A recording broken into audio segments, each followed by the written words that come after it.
They just cleaned that up perfectly. To have this man pop off like he just did. Absolute menace on this Tracer, taking over. Undefeated from this team.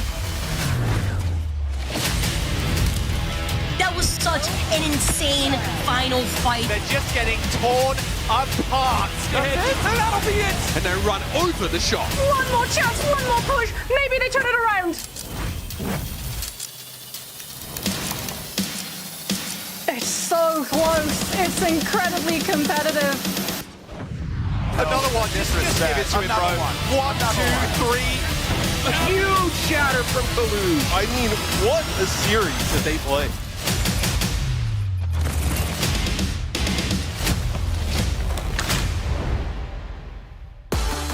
Hello and welcome to Watchpoint, everybody. Danny Lim here, joined by Jake and Johnny, my brothers. What?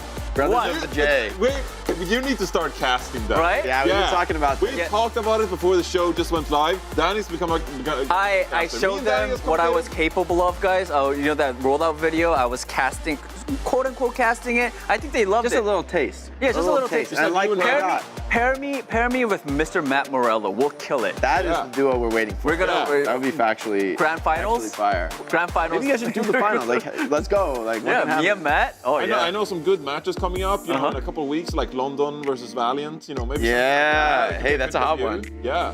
Hey, just put me. Guys, production, put me on. Trust me. Give him a shot. Trust me. One chance. Trust me. One chance. Go! Yeah. You're gonna hear a lot of ahs and ums, but hey, that's my style. That's my character. That's my character. All right, let's move on. Week 2, we've got a few more before our teams fight it out for over $1 million. $1 million goes to the winning team for the grand finals. Let's take a look at pricing. Like I said, $1 million is the first place. Second place, $400K. Third, fourth, fifth, and sixth also get a fair share as well.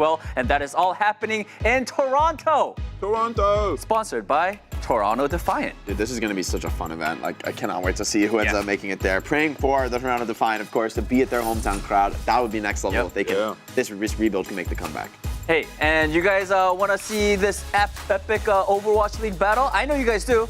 And don't worry, I got you. Because, as you're seeing right now, pre-sale tickets on sale now through July 28th. Available at overwatchleague.com/2023/playoffs. Buy your tickets. Buy your tickets. Get it right now. Big one. You want to be there. And it's going to sell out fast. Don't want to miss it. This is a key moment. Are you going to buy your tickets? Hopefully. I think that might be included with the job, but I hope so. Hey, yeah, I mean, but hey, I'm gonna buy some tickets for my family. Oh, okay, that's a good point. Are they gonna come? Probably not. I'll ask them. Hey, it's a nice. Yeah. You're a good son, Dan. Hey, but hey, all this, we're not there yet, right? Let's not get ahead of ourselves. Before we get to the finals, we have to figure who is going to make it to the playoffs. Let's take a look at our current standings first. All right, we've got Atlanta solidly in the lead, Florida and Boston and Houston fighting for those next 2 spots, which would earn them a bye straight to the playoffs. On the other side of the standings, we've got London, Los Angeles Valiant, and Las Vegas Eternal currently in the elimination spots, with Vancouver just on the edge. The interesting bubble here is our 5 teams that are all 5-5, and that won't be the case by the end of this week, though. Yeah. It's. I mean, some of those teams are going to be fighting to maybe compete with the top 3. We got Boston taking on the Florida Mayhem tomorrow, so that's 2 teams in the top 3. That match could be crucial to solidify your spot, directly qualifying for the playoffs and not having to go through the knockout bracket. So, some really important matches here on the horizon next few weeks. And Vancouver and Washington, though, they've had their moments of brilliance where they show some cohesion as a team, but they haven't been able to string together multiple victories.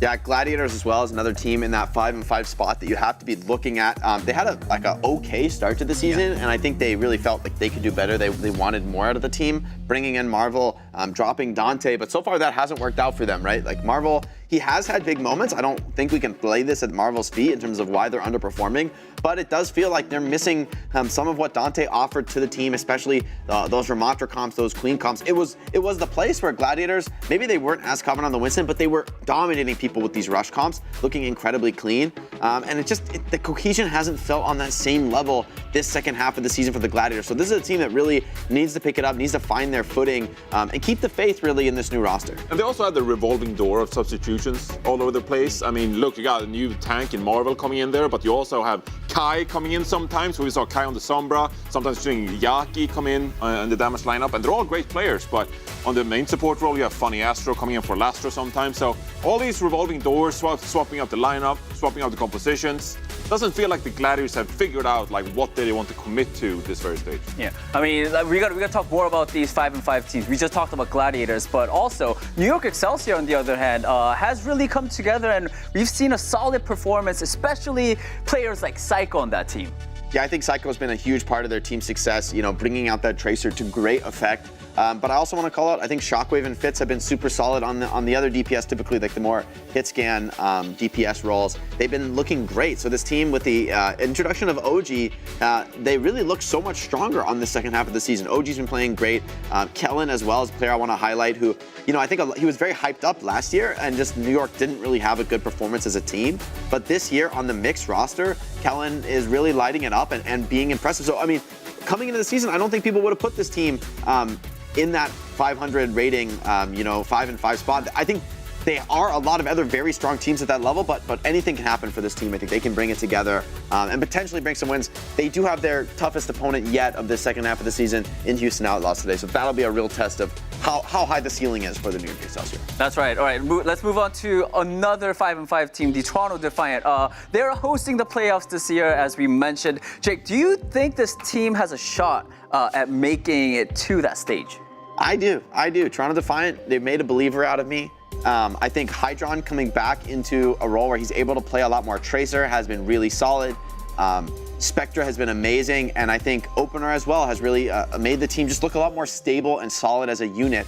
And I think really this is what we had always hoped to see from Toronto. So yes, they had a weak start to the season, and so it's unlikely they're going to be in that top 3. I think they very likely will have to fight in the play-ins, but I could see them taking it in the play-ins. I mean, they look like one of the best teams on the bubble right now, and I think they've got all the motivation in the world wanting to play in front of the hometown crowd in Toronto at the Grand Finals.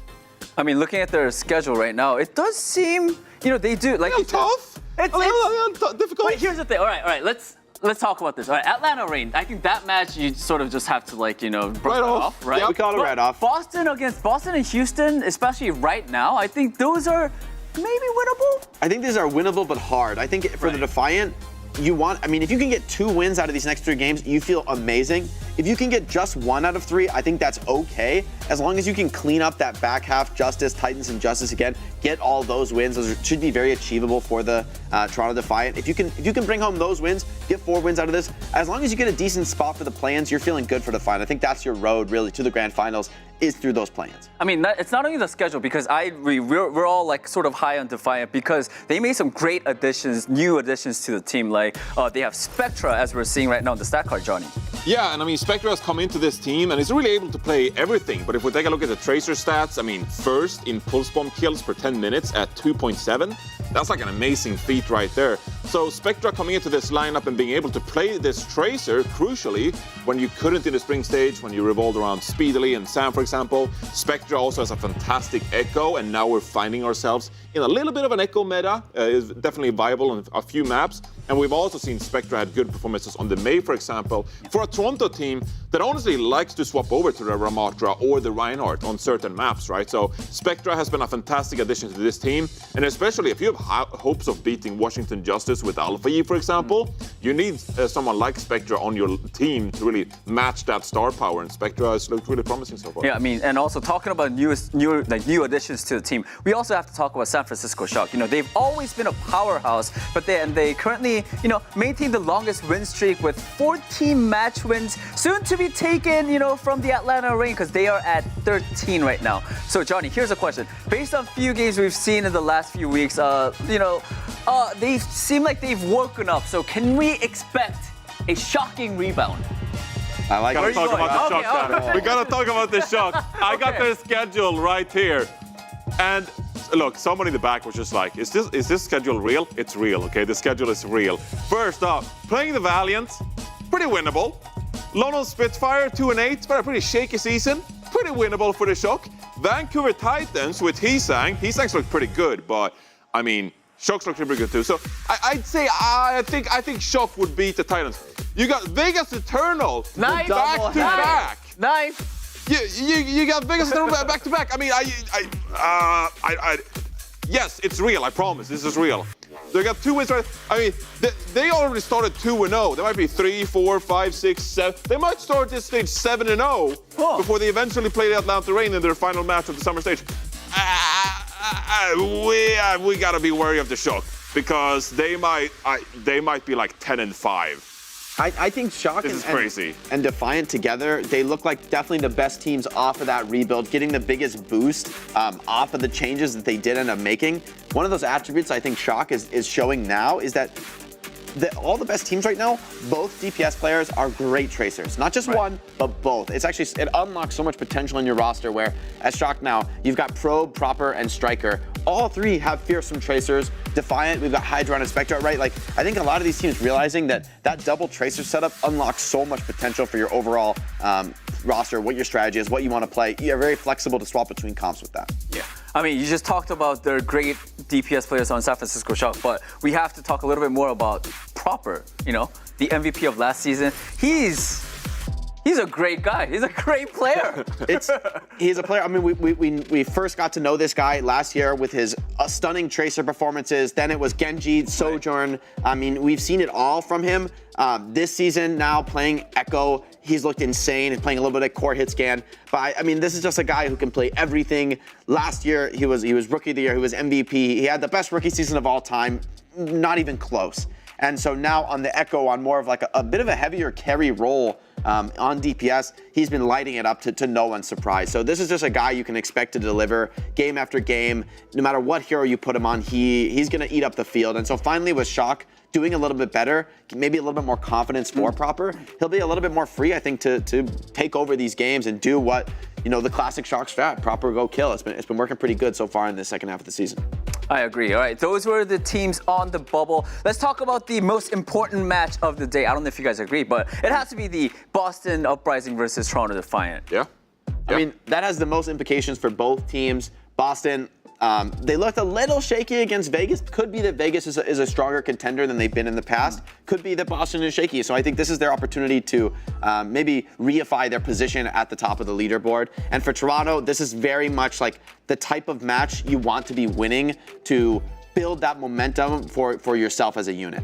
Yeah, and I mean, Toronto Defiant, because they are so versatile with so many different compositions, maybe on a few of these maps, they can actually unlock some kind of advantage versus the Boston Uprising that have honestly preferred to play a lot of the Tracer and Sombra so far in the summer stage. They're saying, we don't need to play the Echo, we don't feel like it's a necessity and it's not really meta. Apart from a few maps where Numbani, they looked vulnerable, for example. But that really gives Toronto Defiant the opportunity to come into this match and say, hey, we're willing to change things up. We're willing to play different kinds of compositions that might change up the tempo of the match a little bit and give us a bit of an advantage. Spectra has looked phenomenal so far. And honestly, I wouldn't be too surprised if they actually kind of went toe-to-toe with someone like Decay, for example.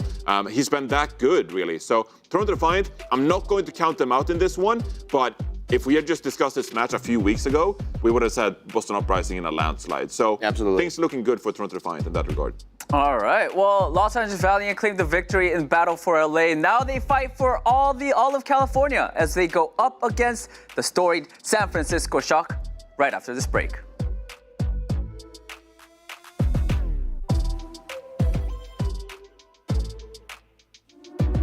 Your team needs you. Let's go. Now more than ever to secure victory. Beautiful stuff. Simply post your epic gameplay highlights on TikTok, Twitter, or Instagram with your hero wearing your team's skin. To score big for your squad, use these 2 hashtags. Hashtag skins in the game and your team's unique hashtag.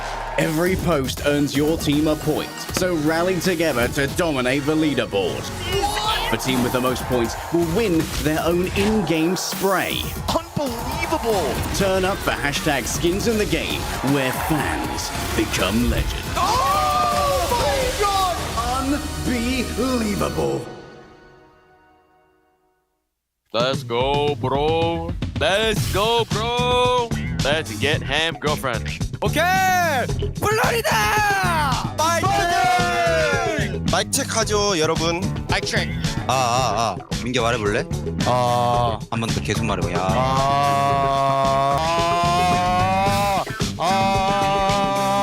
기훈이 계속 말해봐. 날 좀, 제발, 나 죽어. 그럼 힐 죽어. 그러면 죽어! 날개알을 크게. 밀다 몽키. 아니, 크게 하라고.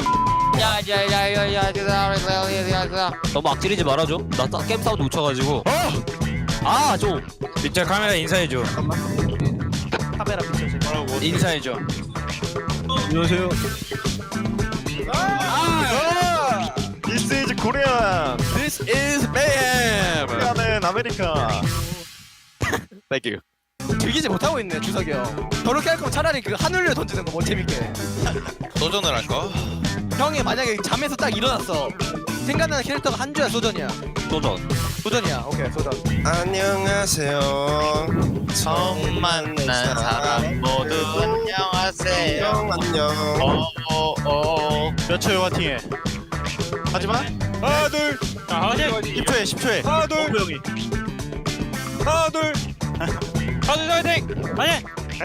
화이팅! 우리 팬은 한 200명 있다. 우리 팬은 오프라인 잘 안 와. 온라인에 많아. 온라인에 3명 있어. 엄마, 아빠, 누나. 야 여기야 동아가 여기 10명이 짬이 얼만데 약간 너 껴있으니까 좀 이상한데.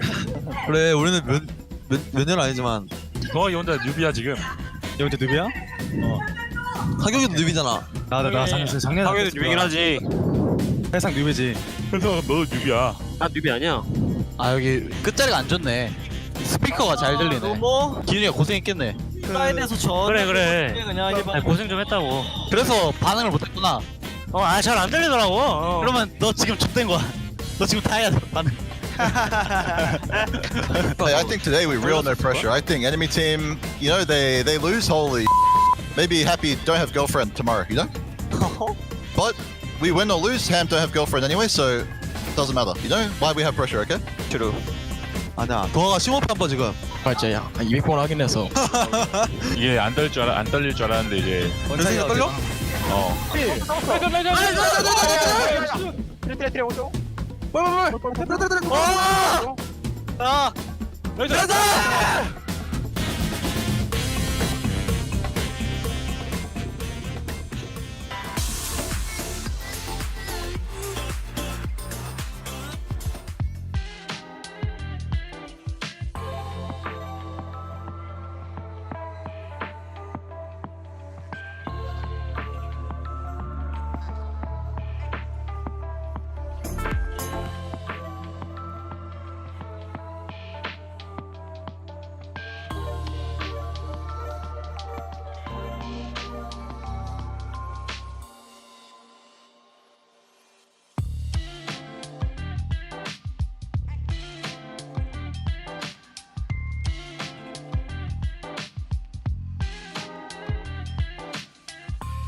They just cleaned that up perfectly. To have this man pop off like he just did. Absolute menace on this Tracer, taking over. Undefeated from this team.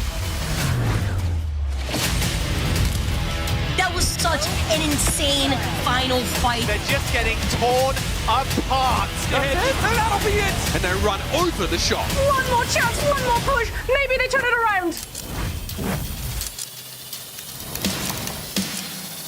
It's so close. It's incredibly competitive.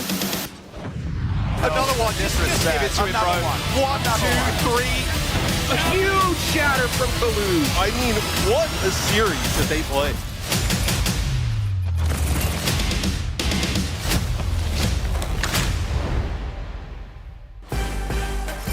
Look at these jerseys. It's amazing. Hey, guys, these jerseys on sale with 20% off at overwatchleague.com. So get them right now and support your favorite team. Out off the presses, baby. Gotta rep it. Hey, for me right now, my favorite teams are San Francisco Shock and LA Valiant because that match is happening right now. What a coincidence. All right, we gotta talk about this. The battle for all of California now. Oh, Taking over. I guess, yeah. Valiant, And now they go up against San Fran. I mean, I'm born and raised SoCal, but these Shock boys look pretty scary. All right, I mean, the lineup as we expected, of course, Junbin coming into the tank line, Proper, Probe, Lucamino, and Renko. I honestly am excited to see more from the Lucamino-Renko duo. Yeah, they're just fun to follow and to watch, right? And they did a really good job in the first week here with the San Francisco Shock. Probe in the lineup as well. Bit of a long-range hit scan threat for this roster, accompanying Proper, so Proper can just do his thing. And this Shock roster, I mean, look, they got an easy straight of schedule ahead of them, but they're really fun to watch with this current iteration of the roster. So can't wait to see another impression of what they're going to store for us. And of course, they are facing the new and improved LA Valiant as well. Of course, they had their first win last week. Let's see if they could take another win from San Francisco Shock today. Yeah, they do have some bright moments as a team, especially playing those rush comps. Seeker on his signature Sojourn, Nos as well has been pretty solid on the Tracer. Liar came up absolutely massive on Lucio in that series against the Gladiators. We'll see if that ends up coming into effect, though, because the Shock look deadly. They look really solid. I think a lot of the things we've criticized them for in the past, they're constantly changing roster, switching up lineups all the time. Those have not felt as painful in this rebuild. Here we get to see what Liar did. Gapping Funny Astro. Gapping Funny Astro. And Funny Astro was putting in work before this clip too, but Liar just, he said he could do one better. So great clutch performances from the Valiant. They got it done always in these final moments. They're having that clutch potential. That's not what you expect to see from a team that's struggling in the season, right? Usually a team struggling, the pressure gets high and they crumble, right? They need to snowball to a victory, but that hasn't been the case with the Valiant. And it's also scary, like in my experience, it's scary playing a team that comes out punching. That you're supposed to be the favorite in the Shock in this regard, but if you start off a bit, the meme on the Shock social media page is Shock on control, but if Valiant get off to a good start, you know that they have the attitude, they have the aggression to back it up, and it's going to be hard for you to stabilize throughout the series against a roster like the Valiant. So I'm never going to count out the Valiant after upsetting the Gladiators the way they did. Yeah, and even if we see Seeker on that Sojourn, if he has that, they do have that upset potential as well. So I think it's going to be an interesting match for sure. So let's take a look at our predictions first. I went with the San Francisco Shock. What is it? I did 3-0. Oh, yeah, 3-0. Yeah, there you go. I always forget the score. Come on now. But yeah, I mean, as much love I have for the Valiant, I think it is the new and improved San Francisco Shock that has the upper hand. And yeah, I think it's going to be an easy win for the San Francisco Shock. I have to agree with you, Danny. I went with Shock. I went with a 3-1 Pred, though. I do think Valiant has potential. I think especially on control is a method that's very winnable for them. I think, who knows, if they can string together some fights on those rush comps, Shock can make some mistakes. Maybe there's some communication troubles. We know they can play the on a Brig, but they haven't faced the toughest opponents yet. They haven't played all these different styles, not as much rush that we've seen so far. So I believe in Valiant at least a little bit. I want to see this be a close series. Yeah, it would be an incredibly funny outcome if Valiant won, and at the end of the match it was Nos versus Proper, Tracer head-to-head, and Nos just annihilated the reigning MVP. But I got a Shock 3-0 because they are the favorites. And also, as much as the Valiant beat the LA Gladiators, it was a pretty disappointing loss to end the week last week. Right. So the Valiant, I mean, they should get 3-0'd here, but there is a chance, maybe. I'm still cheering for him. I'm cheering. They're fun to cheer all the way Yeah, through. they are fun to cheer for. Team you gotta support, regardless of the. Here's why. All right, we're all San Francisco Shock, and apparently the chat also agrees. 94% goes for San Francisco Shock and 6% for LA Valiant. I mean, you gotta. I'm happy if Renko wins. Renko with his cute little smile, he's playing. He's You're just a Renko feeling- fan. I'm a Renko fan. Everyone. No doubt. No doubt. We're all Renko fans. Just look at him on the player cam. He's gaming. He's having a good time. It's like, dude, this is a vibe, man. Yeah, I think if there's anything the players should take away from the last couple of weeks, it's if like you're having fun playing the game and you have fun reactions and you're showing passion, you're gonna become a fan favorite. That's True.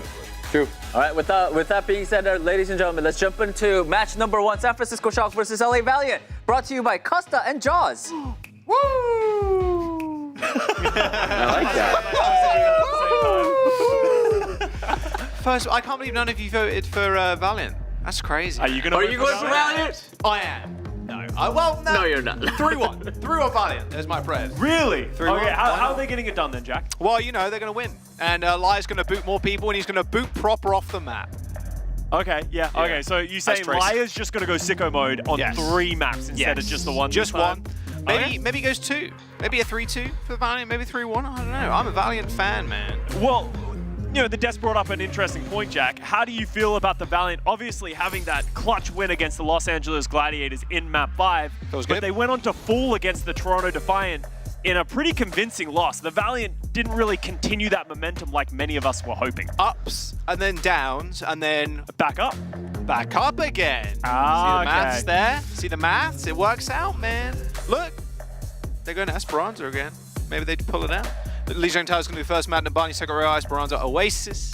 It's going to be a good game. But yes, Shock, ideally hit. Do you take a W? It's crazy, actually. I was looking at the standings. We were talking about it in the green room.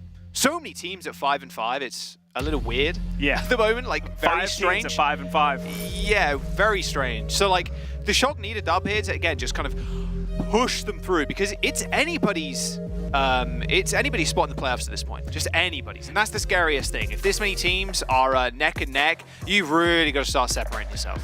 You got to differentiate yourself from the rest of the pack. For the Valiant, they're just trying to get as many wins on the board as they can. It's unlikely at a 1-9 record currently that they're going to be able to sort of find their way into the playoffs. But the Shock, they have everything to fight for. They've done this rebuild in the mid-season madness, and now it's the Shock just trying to prove that they can be better than these other teams after that rebuild. Renko, smile. He does have one of the most charming smiles in the Overwatch League, that's for sure. There he goes, he's smiling back. Made a lot of fans. Made a lot of fans. What's not to love? The All right. Valiant with a weird comp coming out here on Nine Market. Yeah. This is usually a rush map, but both teams opting against it. Very strange, yeah. And looks like a little Farah Mercy for San Francisco Shock. This is almost as if the Valiant have expected the San Francisco Shock to come out with this composition, and they've started on the Diva because as much as it's weird that the Valiant are playing this, it works perfectly against what the Shock are playing. Yep, yes it does. I mean, LA Valiant, look, this is where Lion popped off the time before. He's on Kiriko now, unfortunately, so that's going to suck. No more boops for him, but good first kill by Seeker. Resurrection, the famous E key. It has been pressed, but CJ has to take down Probe, so it's really now 1-for-1. Lion does fall. A bit rough for the LA Valiant, but another nice manual hack there from Seeker. Just grounding Probe for the time being. Points unlock and point has been taken by the LA Valiant, but slowly but surely. These fire comps really do chew you out after a brief moment if you're not careful. You have to really focus that down. Flip, not quite. Not Jumps quite. back on. Kuroi does go down, and the Valiant got the first capture point, and they're just starting to stagger things out. But the San Francisco Shock, this is how the Farah style works. You surround the opposition, slowly pump out that damage, and if they can't deal with Proper and Luke Mino, they will eventually fall. Kuroi is going to move off of the Diva onto the Winston, which is interesting. Usually you prefer to stay on that Diva because you have the defense matrix, you can mitigate the damage from the Farah, but Seeker going down on the Sombra, that's more percentage that's just going to go on the clock. I think I saw Probe. He was in the spawn of the LA Valiant for a little while, so probably spotted the Transcare. Easy kill. Proper's now setting up for a barrage, maybe. Seeker's got that EMP ready to go, though. It's probably just rocket jumping off the side of the map. San Francisco Shock playing a Pharaoh composition is so strange and so different. Good EMP onto Junbin takes him down. Looks like Proper was setting up for a barrage. EMP comes out. Lucamino does pop the Valk, so might be a free resurrection on Junbin, but ideally there, Seeker needs to be there with the manual hack. Oh, can't quite get the hack. Came in just a fraction too late. Junbin does get back up, and Proper was okay in the skies by himself. Does hit the shot onto Nos as he falls. That EMP not even affording them any percentage on the point. There's 4 ultimates available for the Shock, and they still control EMP, a solo EMP on Liar there in the backlines over the San Francisco Shock. Renko pretty happy with that one. Yeah, Liar was at the San Francisco Shock spawn, and Probe says, no, you're not allowed to be here. Drops the EMP, and this is just chaotic, Jack. Yeah, nice nade. Oh, that sleep would have hit if you didn't know Recall. There's the barrage in the corner. And Nano Boost on Krawi not lasting all too long. Proper with the Nano, and yeah, another Chaos is the name of the game right now for both teams. Resurrections are perfect in the Chaos, Scott. There's no coordinated dive to stop them from happening. 91% on the board. Even Lucamino going down, I think Proper's still going to be landing some nice directs. This is a window for the Valiant to get in now, because the Mercy can't rest themselves. CJ's in a lot of trouble. Drops the Suzu. Going to help him. Oh, good bubble from Krawi. Proper hit a rocket on the bubble, bit of self-damage there, and CJ finished him off. All good, Liar to the rescue.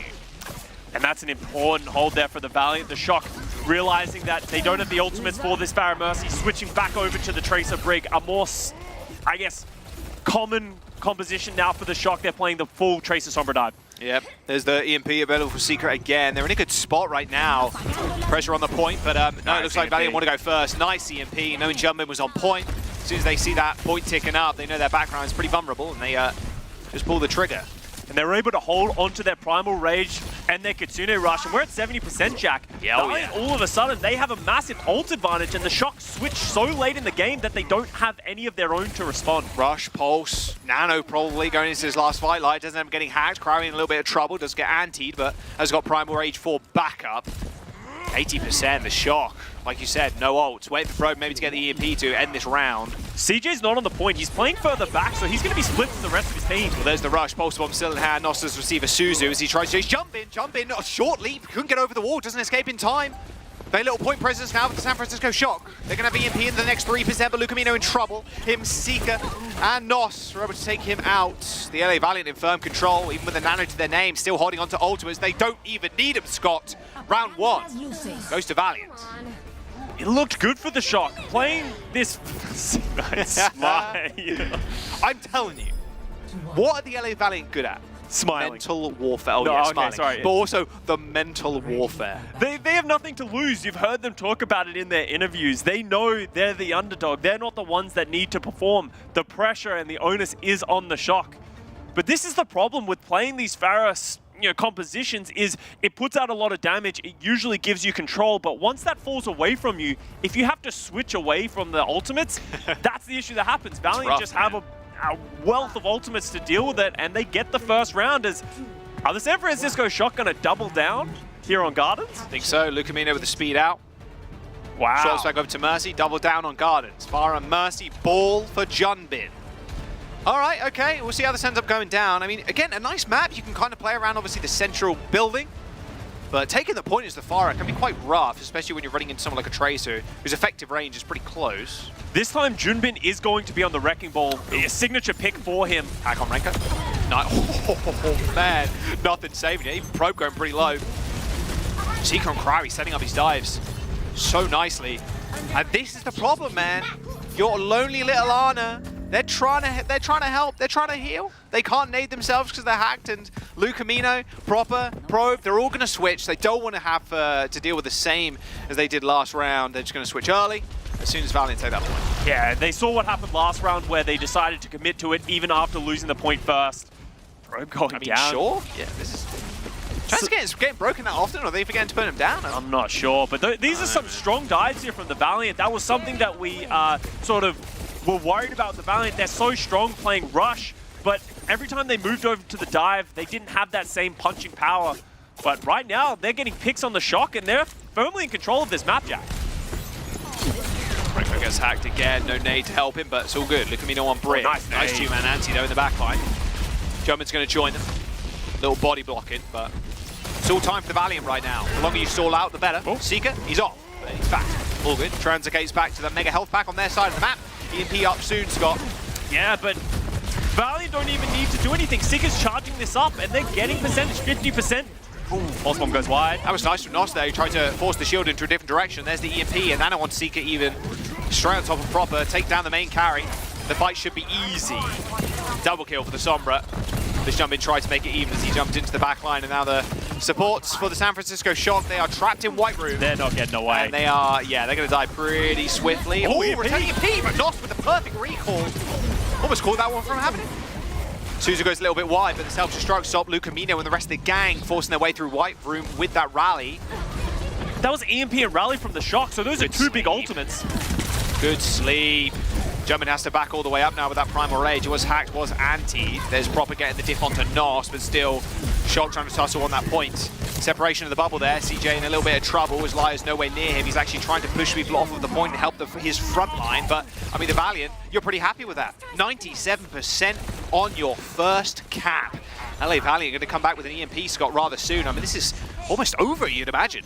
Yeah, Valiant definitely are in control. They have the Nano, they have the EMP. We saw how effective that was last fight. And the Shock had to commit so much to keep their backline alive. Probe slept. Good sleep. Can they get him? No. Does force the bubble out from Junbin, though. And you know Probe's going to have to reset. Maybe they want to go fast, not sure. They're just waiting for the EMP. Get them all in position. Yeah. One Here big effective dive. They're on the bridge right now. There's the three-man EMP. Lucamino and Renko are completely isolated from each other. Even Probe trying to body block for his other support. The point's getting taken over. There you go. Renko an early deploy with the Nano onto Junbin. Proper does throughout the pulse. Oh, get a double kill in the back line. Of course, Proper does it again. A triple kill for the Tracer. Clutch man extraordinaire. He does this. He is the guy for the San Francisco Shock. When they need him most, he always steps up. Huge two-man pulse bomb onto the backline of the Valiant.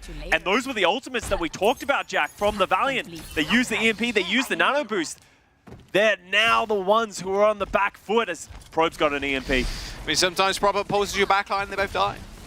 Rest in peace. Probe with the EMP. He's on his side of the map right now, making his way to White Room.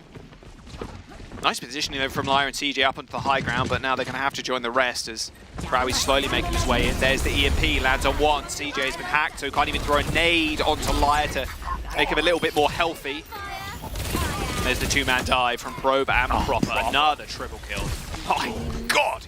He doesn't want to lose, ladies and gentlemen. He does not want to lose. He doesn't even look happy while he does it. While he decimates the Los Angeles Valiant, he's just in pure villain mode, it feels like. That's why they picked up Renko, man. He's the happy to Proper stern. Yin and yang. Yeah, exactly. Opposites do attract, and that's Renko Proper right now. 93%, Jack. This is final fight. Shock have rally, they have the primal. There's the rally. I mean, Luca Mays is in a little bit of trouble. It doesn't matter, because Proper is on the board already with a single kill. Has got a Pulse Bomb too. Didn't want to throw it out just yet. There it is, Pulse onto Crowie. No Primal Rage to save him. And the San Francisco Shock, or what was a 97% first cap for the Valiants, are going to hold on and close out the round. I love that adjustment from the Shock. They could have easily made the same mistake they did in the last round where they stayed on Pharah that little bit too long. But because they were decisive with their switch back to the dive, they were able to mitigate the cost of the Valiant having their number. But now we go over to Control Center, and this is Valiant's bread and butter, Jack. They can put Cry on the Ramatra, Seeker on the Sojourn. We know how explosive he is on that character. This must be the double Pulse Bomb. Oh, and there was no bash either. Oh, they both walked the same direction. That's a build bad. Oh, that's rough. We've all been there. Okay, Jack. Go on. We talked about Proper, but we didn't really highlight it enough. He has the tablet in his hand. He played Pharah in the first round, right. So he has a lot of resource, but he currently has 15 of the Shock's 24 final blows. Deadlift. All right. Nice wall. Gonna mash him on the brawl. Complete mirror comps from both sides. Later wall there from Nos. Proper is frontlining right now is on the May. Has to burn the block pretty early. Couldn't quite land that second connection onto Nos, who was pretty low, but Probe's going to come on with the first and second kill for the San Francisco Shock. Now both teams have lost their BAPs. It's just pure trading right now as Crowley just activates that punching mode and just punches down Pro, but it doesn't really matter. Ideally with Lucamino and jumping up, if you lose your Lucio as the Valiant there, you can't really escort yourself to the point, you can't really fight any longer, and that will be the first cap to the Shock. Look how charged Jumpin is right now, 71% towards the Annihilation already. He's done so much. The Valiant are trying to come in fast because they had some picks. Seeker getting another one. Perfect stuff. Maybe Jumpin manage to even this one up if he can get the Annihilation, even a lamp thrown out to make him healthy, or at least somewhat healthy. Wow, flip. Great response there from the Valiant, recognizing the small advantage they did have. Late wall as well. Is that going to create some staggers? Maybe. Renko's on an island alone. Yeah, goodbye. Close though. Another couple of double taps on the head. Maybe that's a kill, but all right. And now this is where this comp really shines. Just needs choke points with the Mei, with the Ram. Yeah, exactly. Even with the window. Yeah, they have the window. They have so many tools. Whatever the Shock throw at them, Valiant will be able to respond. Usually the team that has the better Blizzard comes out on top in these compositions though, Jack. Yep, 2% away from the Blizzard is Nos right now, as Proper's got his in hand. All right, how are they going to go down? Both walls have been used already. Nice window, helping Probe do some damage. That Blizzard from Proper not finding his mark at all. Nothing. In fact, Nos has still got his in his back pocket. They do end up using the beat. That'd be the LA Valiant, and there come the Blizzard. They're going to force, you see the Jumpin positioning right now, they're going to force him all the way out of this fight. I mean, they need to find picks, though. They cannot let Jumpin join the rest of his team again. It's actually Probe that forces his way onto the point. And there is the railgun. The overclock has been unleashed, and Probe just knocks them all down. The LA Valiant there just unable to really execute on a positioning advantage there with forcing Jumpin away from the rest of his team. It was a better Blizzard, but they just couldn't capitalize on it. This is why Probe was signed to this roster. Yes, he's been able to play the Sombra for them and enable Proper to go back to that Tracer, but Probe is that hit scan that the San Francisco Shock have been sorely lacking for the last 2 seasons. He's getting the better end of the Sojourn stick over Seeker right now, who's probably been the best Sojourn of this season. So Probe really sort of making fans from the San Francisco Shock. No, Seeker's got a railgun of his own. The overclock is available. There it is. Almost double tapping Lucamino there, almost Ajaxing. It's actually Probe that comes out on top. You saw the sadness in Seeker's face there and his eyes when he did them going down with that overclock. That's real rough. And now the San Francisco Shock in firm control. And I mean, the damage outpacing here from just the maze is going to be enough to earn them a Blizzard before Nos can. 67 to Proper's already unlocked ultimate. That's really rough. Trying to force some positioning with both of these amplification matrices. Oh, nice move off of Renko onto the low ground. I forced the lamp too. There's the Blizzard. Seeker does just isolate Renko in the backline with that right click. Let's take him out, but that's the only kill that they're really afforded. Again, they need to punish them right now. They need to punish the Shock. They got to just press W. They got to find some kills. The Blizzard comes out from Nos. Is going to find no isolations. This Proper kills 2. How does he find How does he keep doing it? Annihilation. He's going to rock the Shock for the time being. But even with a point flip here for the Valiant, Shock still have 93%. It can't be understated how important that boot from Liar to get Renko off the high ground was. Proper's going to survive. Is Shock out? There's no way. Oh, there's the move. Okay. They got to be careful not to continually stagger here for the Shock. They get staggered, they might not get an effective last fight. Decent late kill, though, onto Proper. So many ultimates coming up for the Shock. They should have 4 in this team fight, as Proper almost has another Blizzard. 75% to 10. He is out-damaging Nos and then some. Beats available for both sides, too. Last fight territory now for the Valiant and the Shock, as this Control is starting the series off with a bang, and hoping maybe we see a nice little 3k here from Probe. He's already used his ultimate. That overclock, having to deal with that. The lamp is pretty annoying. He's in a decent angle right now. The overclock just end up wearing off, and they create a lot of space with it. There's the Blizzard. Liar on the outside. They do trade their maze, so now it's all on Probe and Seeker. Another overclock available, and Seeker through the window just sniped Lucamino. Last fight now for the Shock. They need to get back on point, but of course it is Seeker. Of course it is Sojourn. 99% to 100. The LA Valiant take map 1. Wow.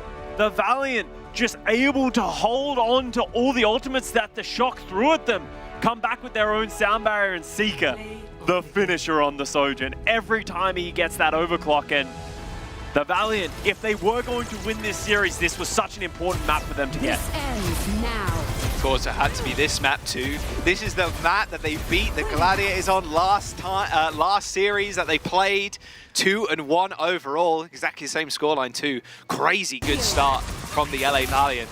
I mean, Proper, he did all he could there at the very end, of course. They did manage to take Gardens off the back of Proper's Tracer and Probe's ability to get decent EMPs and set up two-man dives, but the tenacity of the LA Valiant cannot be understated.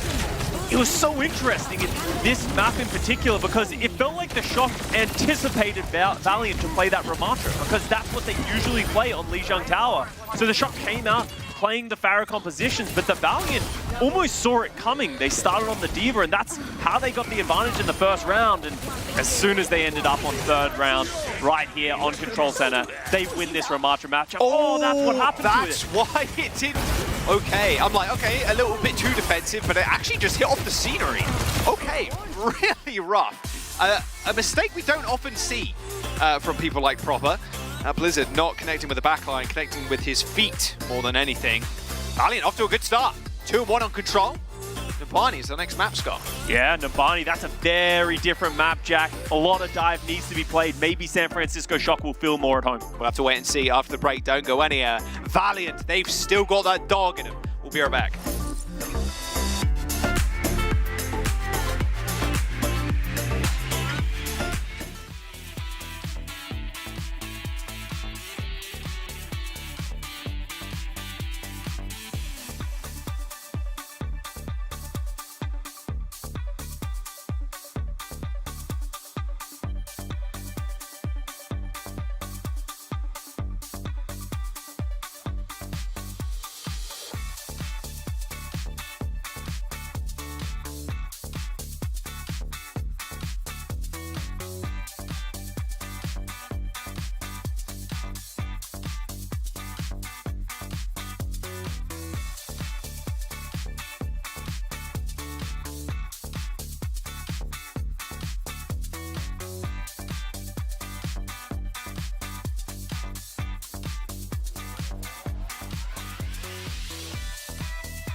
Welcome back, everybody. LA Valiant taking the first map.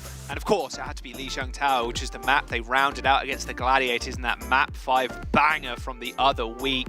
And Seeker on the Sojourn. No one does it better than Seeker on Soj, that is for sure.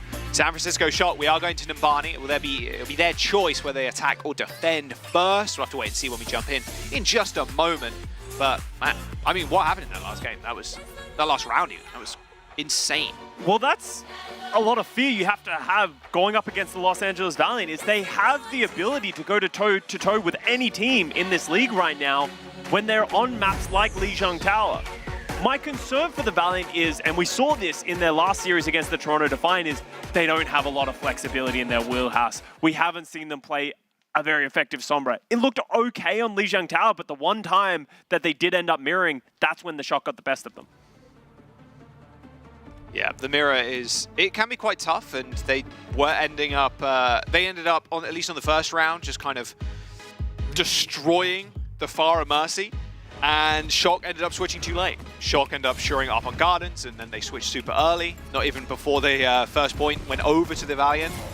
But is the same thing going to kind of occur here? I want to see if the LA Valiant are able to set up Seeker once more. I mean, we've seen a ton of Echo on this map recently, and Echo in general has just been much more of a popular hero in this half of the season. It's been interesting to see, like, basically perma-Summer Tracer with the dive throughout the first half of the year, and then now we're jumping into a meta where actually these Echoes, it's actually kind of an IP pick. After the change, you do you get your ult way quicker, but you get your copy ult a little bit slower. So people are just opting to go for like a copy on an Ana to get that instant value with the nade, sleep, and even healing with the nano. A very neutral pick is the Ana, but it works out so well. And on maps like this with so much height and so much variance on how you can attack these points, Echo's like a perfect hero. The Echo Duplicate is also kind of like Primal Rage in that sense, where you can use it as like almost an insurance policy of like making sure you stay alive so you can be more effective and go deeper with your dives.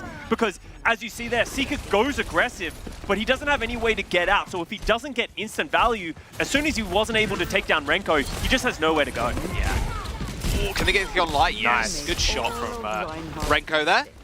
Smile. Smile. He will be smiling. There we go. There he is. Cracker smile. He looks... I can't get over, man. He's in a permanent state of happiness. I know, it's great. Just happy to be here. Yeah, exactly. Aren't we all? I mean, at the end of the day, with Seeker, like you said, just trying to go in like that, Jumbin's got the biggest weight on his shoulders. Like, putting a bubble down like that, just having Renko protected, encapsulated, is going to stop a lot of that value from the Echo. And that is such an important move. The Winston dropping the bubble defensively, giving your Ana some level of protection. Ultimate's coming up here, Jack. CJ almost has the nano boost, but Probe's charged up a quick EMP on the other side. Really has. EMP online. Around about the first ult of the game with CJ with that nano. Is he just going to solo EMP CJ here? Are they going to go first? They are. Yeah, they're just going to solo EMP CJ. CJ can't get the nano off in time. Oh no, not even Lyre can save him, sadly. And then Jumpy just goes to the drop down. No supports for the Valiants. And Karawi's asleep. And now he's asleep with the fishes. It will be soon. Well, they just killed Lucamino. And in fact, they killed Renko too. How is this happening? Nos and Krawi just hit the dive of the century there. Closest spawn points though for the defenses, it feels like, especially getting to the high ground at least. Can they get Nos? If they can, that would be huge. It would essentially stop the Valiant from ever being able to go in. But maybe even with Kroy going down, how do they dive if they don't have their main tank? It looks like they are going to slow down, wait for Kroy to get back. So that should also give time for the Shock backline to get back into position. It's just lurking forever. Summer gameplay. There's the hack onto Lyre, does get out of bubble. Oh, yes, CJ gets the nano off, and it's actually on Seeker.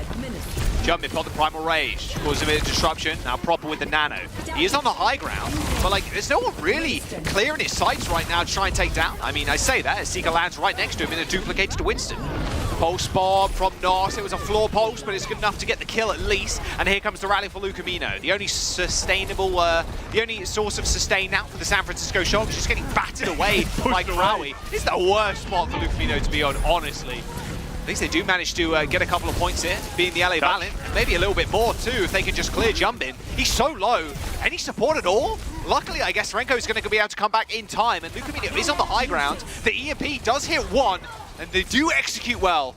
Lyre goes down, the Jumbin is traded. 2 and a bit ticks for the LA Valiants. Again, just feels like LA Valiant are dragging the Shock all the way down. Very scrappy team fights. Yeah, that pulse bomb from Proper onto the backline just really slowed everything down. The Valiant didn't have any way to continually take a long-form fight. They're just going to have to walk away with their tails between their legs. And now there's only 30 seconds remaining here, Jack. Final fight for the Valiant. They do have 2 ticks, so they don't need to get everything at once. But back's against the wall. CJ coming up on the Nano. Seeker almost has the duplicate as well, so they have ultimates to get in. How did the shock deflect it? Rob is near a pulse one though, man. And that's got CJ's name written all over it. There's the Nano onto Seeker, nice straight to the high ground. Those sticky bombs, I think every single one connected there onto Lucamino. Seeker is in a little bit of trouble with that bubble from Jumpin, actually isolating him from the heels, but he's all good. That extra damage from the Nano, plus the help of Karawi there, finishing off the tank of the San Francisco Shock, and that 33% looked easy for Valiant. And there's the first point unlocked, and here we go. And Barney's second, everybody. It's going to be a ride. Siki utilizing that nano boost instantly, gets those sticky bombs onto Luke Mino, and from there, nothing the Shock can do. Disgusting. It's so much damage. Like, as a support player, it's impossible to hold up to that level of scrutiny and that level of damage. I mean, you get one shot. Yeah, like, literally. It's nothing you can well, there's nothing I can do there. My team cannot blame me. Shock. They did have an effective hold on the first point, but Probe going down, this could lead to a cascade of ultimates here from the Valiant. If they want to sort of push their objective, they might be able to get this second point without really having an equal fight. Not the devious look in his eyes. Wants to get to that backline ASAP with that pulse bomb. Jumbin's in trouble on the left side here. He is getting healed up. Seeker duplicating an arm. Oh, what a sleep from Renko. Cross map, mid-air sleep onto Seeker. Does get hacked, and no nade, no sleep, no nothing from Seeker though. That duplication just completely dominated by Renko there. And gave enough time for Pope to get back. As soon as he comes back, instantly EMPs Croy, so he can't get off the Primal Rage. And that's going to be a hold here for the second point. And because of how effective their first point hold was, there's only a minute remaining still for the Valiant, Jack. Yeah. Still 2 pulse bombs too. I mean, Nos needs to get this on the back line. Needs to force this Nano from Renko. Pulse the Brig, force Nano onto the Brig. Maybe you can kill her. Or if you're proper, get a double kill. Ooh. Hello. Nothing to see here. Nothing to see. Nothing to see. He's going for the back line. He wants to stick the back line. Oh, he fell. Kind of messed up his little dash there. Little blink even. Corey asleep, primaling in the top room. And he's hacked too. Oh, this is rough. Rather uncoordinated in terms of this dive. They do force Renko onto the low ground at least, but he's all good. Look at the amount of Shock members right around him. Pulse bomb. Oh, no! He turned the shield. No, Nos with the pulse bomb onto the back of Lucamino, and he turned the shield away, just killing Renko in the process. He's so low. Lucamino is very low. That rally, armor, overhealth, all gone. Nano onto Crowy, and there you go. No backline members for the Shock now, and no health, no chance. You either get held on first or you complete second. That is the Numbani way, and it will be Valiant completing that second point. 1 minute and 30 seconds, pushing on to the last now. Nos has been... We always talk about Seeker on the Valiant, but Nos has been secretly very good for this team, especially on the Tracer. Consistent. He comes up with those consistent pulse bombs onto the backliners that really opens the door for the Valiant. They were in a tough spot, but with that pulse bomb onto Renko, or onto Luke Mino that killed Renko, he was able to get through that second point. Big EMP onto CJ. Oh, the pocket. Got the good. Suzu straight on the ground. And CJ with a revenge kill onto Probe. Pretty tough to target to take down at the best of times, but the healing coming out from Lyre there was just too good, too much. Croy switched over to the Queen. Jumbin responded by going over to the Ramatra. Renko so dead? Some weird swaps for the third point, but Shock just keep losing members. Renko dead, Jumbin isolated, Seeker with the EMP. Valiant, okay. Pushing on, they're gonna get another fight big here, at least. No, that's a big pig. Seeker was all the damage. He had the EMP. They needed that to close out. He will be able to get back in time, though. 30 seconds to go as a Sombra. You should be able to get there, and smartly, though, Valiant are backing off. Yeah, Probe. I really liked his Sojourn so far in this series. But Seeker is coming back with that EMP. They also have the Kitsune Rush. That's going to be so hard for the Shock to deal with. They don't have the rally or the nano boost to stand up to it. There's the EMP. Hits 2. Probe Jumpin, hacked. Probe dead. Probe's been laid out too. Rob's in a little bit of trouble. Has to walk away. Or at least dash. Both pulse bombs. Or at least one of them's gone. Rob has still got his. And there's the nano boost. On to Jumpin, trying to stay on the point. Hasn't got Nemesis form just yet. It's Pro switched over to Bastion, trying to get some additional damage. That Rampage is good. Hits Renko, hits Jumpin, but Probe is coming out. Wheels mode activated. And there's the Annihilation. Just way too much damage now. You're right, Scott. I mean, Lyre's got rally, but it ain't happening, Chief. It ain't happening. Well, they do manage to push it all the way to the third point. Pretty damn respectable on Nambani, that is for sure. It was just Shock with too many ults there at the very end. Yeah, but that only happened. The only reason we got to the point of too many ultimates is because Probe was able to take down Seeker with the EMP. If that pick didn't happen, Seeker drops that EMP and the Shock don't have the ultimate to respond. So massive play there from Probe. I even like the Bastion pick at the very end. You saw how much damage he put out. Like, oh yeah. Probe also, talking about this rookie coming in here for the Shock, he also made that incredible Widow switch at the end of that series against the Washington Justice. He has a lot of confidence in himself to be able to make the right choices at the right time, and oh yeah, it's paying dividends for the Shock. Sometimes you just need a bit of confidence, you know? You need it, especially as a rookie. That's something that a lot of rookies lack when they come into this league. They're now playing against the best in the world, and that sort of shakes them a little bit, but Probes looks right at home next to Proper. Is the head-to-head between Nos and Proper right now. Also, Kim's looking at 2-0, but Proper 0 deaths, didn't die that whole round, actually. Wow, it's actually kind of nasty. All right. He really does. He's not a very, I would say, greedy Tracer player as a whole. He's not going for those like triple blinks into these like big picks. He just plays consistent, and he's always pumping out damage and then getting, that's why his pulse bomb attach rate is so high. He very rarely tries to stick backliners all the time. He goes for tanks. He's willing to just understand what objective he needs to get at any moment. As now the Shock, their turn to attack, and what am I looking What at? is this? Probe, Widow, Proper. Okay, and then they get Pocket 2 with the Echo. I don't know what Junbin does in this composition. The Mercy just Echo exists, I think. is pretty common, and then you have a Widowmaker, so they're looking for picks. They're trying to force the Valiant into a bad position. I mean, Probe just dies. You got no support, because Lucamino ain't looking at you, I'm afraid. There's the hack onto Lucamino, falls back to the health pack. Should be good, but not for long. Don't go. Okay, all good, all good. We saved you a clip there. All good. Seeker does manage to at least hack the pack again. Okay, Probes off the Widow. Junbin takes out Nos with a dagger from across on the high ground. That's so important. Alrighty. Well, That's what the Queen does in this composition. No, I mean, yeah, it's just they snipe Tracers with knife. Perfect. Reminds me of the old Black Ops 1, Black Ops 2, the hatchet from across the map. Or throw a knife from model. Nice nade onto Renko and Proper. There you go. First point. Completed. 5 minutes of the time back. Valiant just kind of fell over there. I mean, Nos dies, and then it was just too much damage, and they just couldn't step up. Yeah, you can't knock it if it works. It did exactly what the Shock wanted to. They forced the Valiant into an uncomfortable position, and they eventually find the pick. So now how does this comp snowball onto the second point?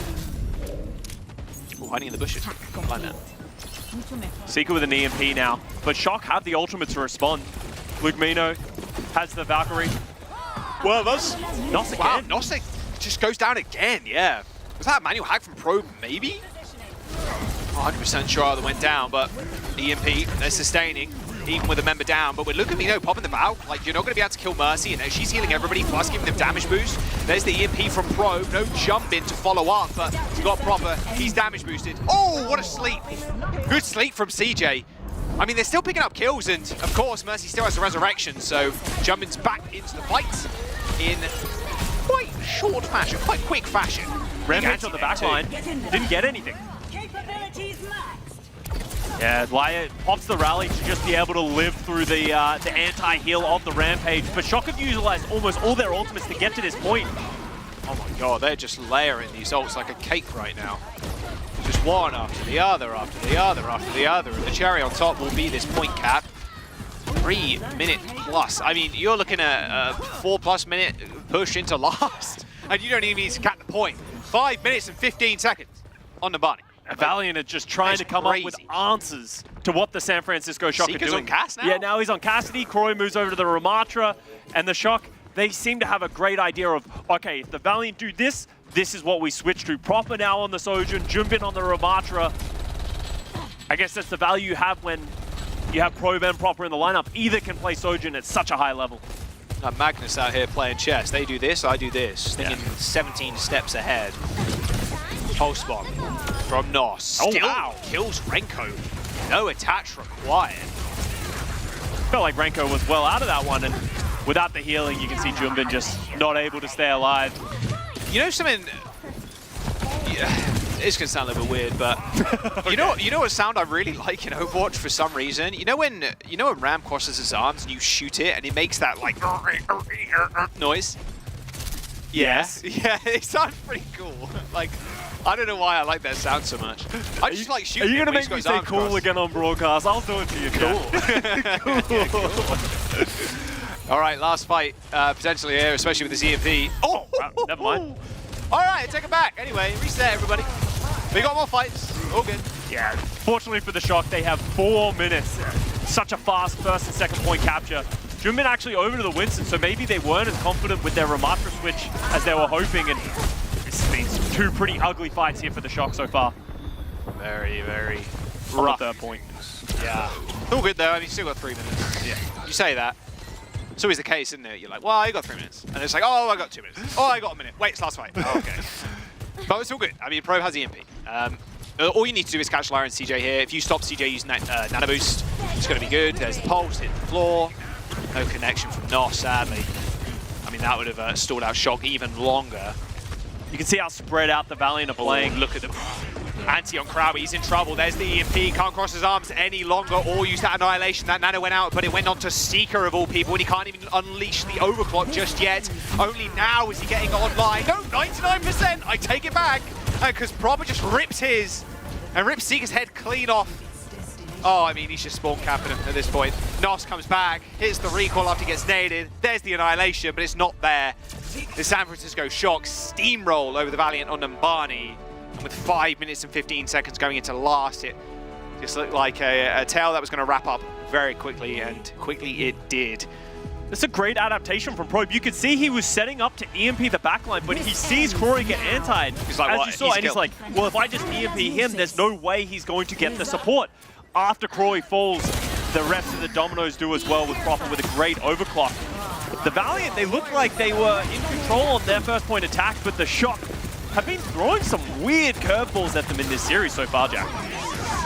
Yeah, I mean, like you said, every single time they see Valiant swap, they're like, right, okay, we need to play this, we need to swap to this, okay, we're going to swap from the Echo, we're going to go on something else, we're going to change up the backline, and it's working out for them. Even this very strange looking attack, probably did get insta-killed on the Widowmaker, sadly, but they always kind of know what they're doing. Playing 1 step ahead of the Valiant right now, although Valiant, how they end up beating the Shock on the map number 1? Well, it was scrappiness. Yeah. Maybe that's what they need to lean on again, just like bringing Shock down to a point where they're taking these strange fights, they're taking these weird 1v1s like across the map, just winning them out in 1v1, 2v1 situations. Circuit Royale, you know, I think as Escort ends up going, you can't really, there's not a lot of scrappiness involved in this game mode. That's very much more of a push thing, it's very much of a control thing, but I mean, Circuit, a very different map in terms of architecture and comps we're probably going to end up seeing it. Yeah, it's very different. I don't think we've seen, I might be wrong on this one, I don't think we've seen either of these teams play Circuit Royale this season yet. So, something new to learn. Well, there we go. We'll have to wait and see after the break. Circuit Royale up next. Wheels mob.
Welcome back, everybody. Yeah, look down at your desk right now.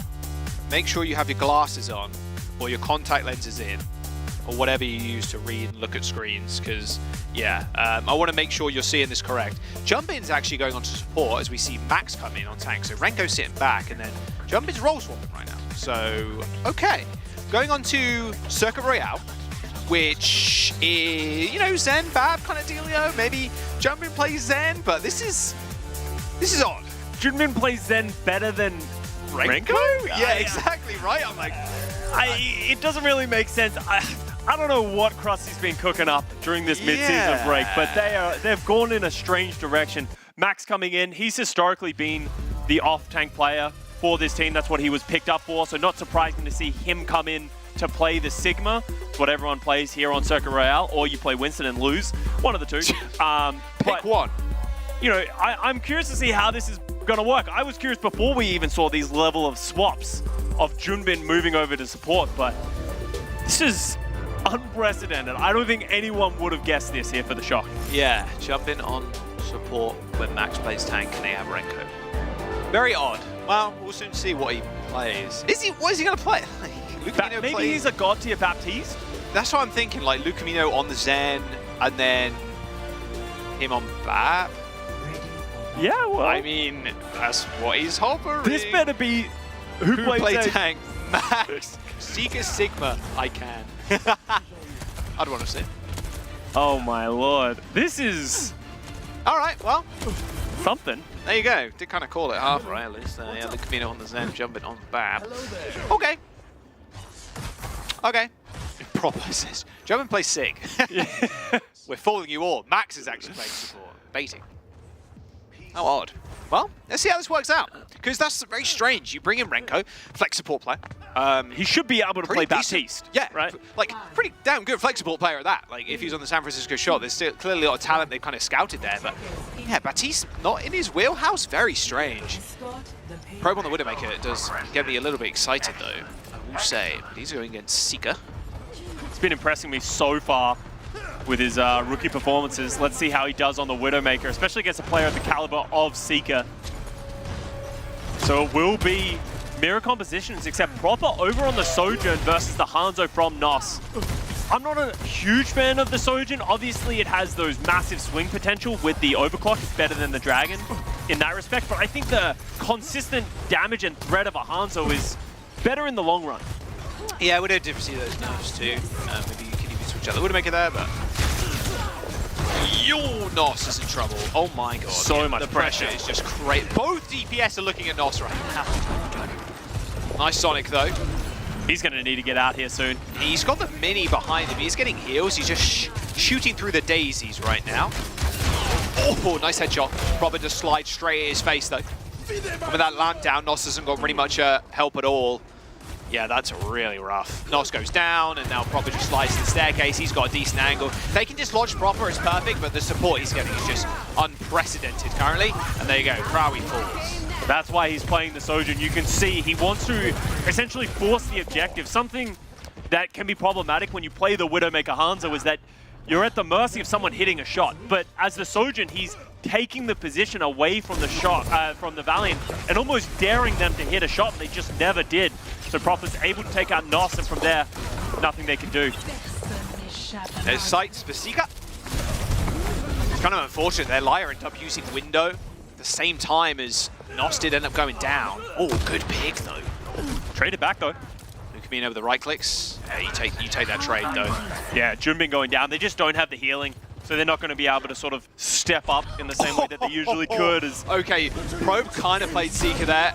Oh, Probe with a headshot onto Krawi too. Didn't even need to slam Krawi back down. He was dead before he even hit the floor. Good headshots coming out from Probe. Good push so far.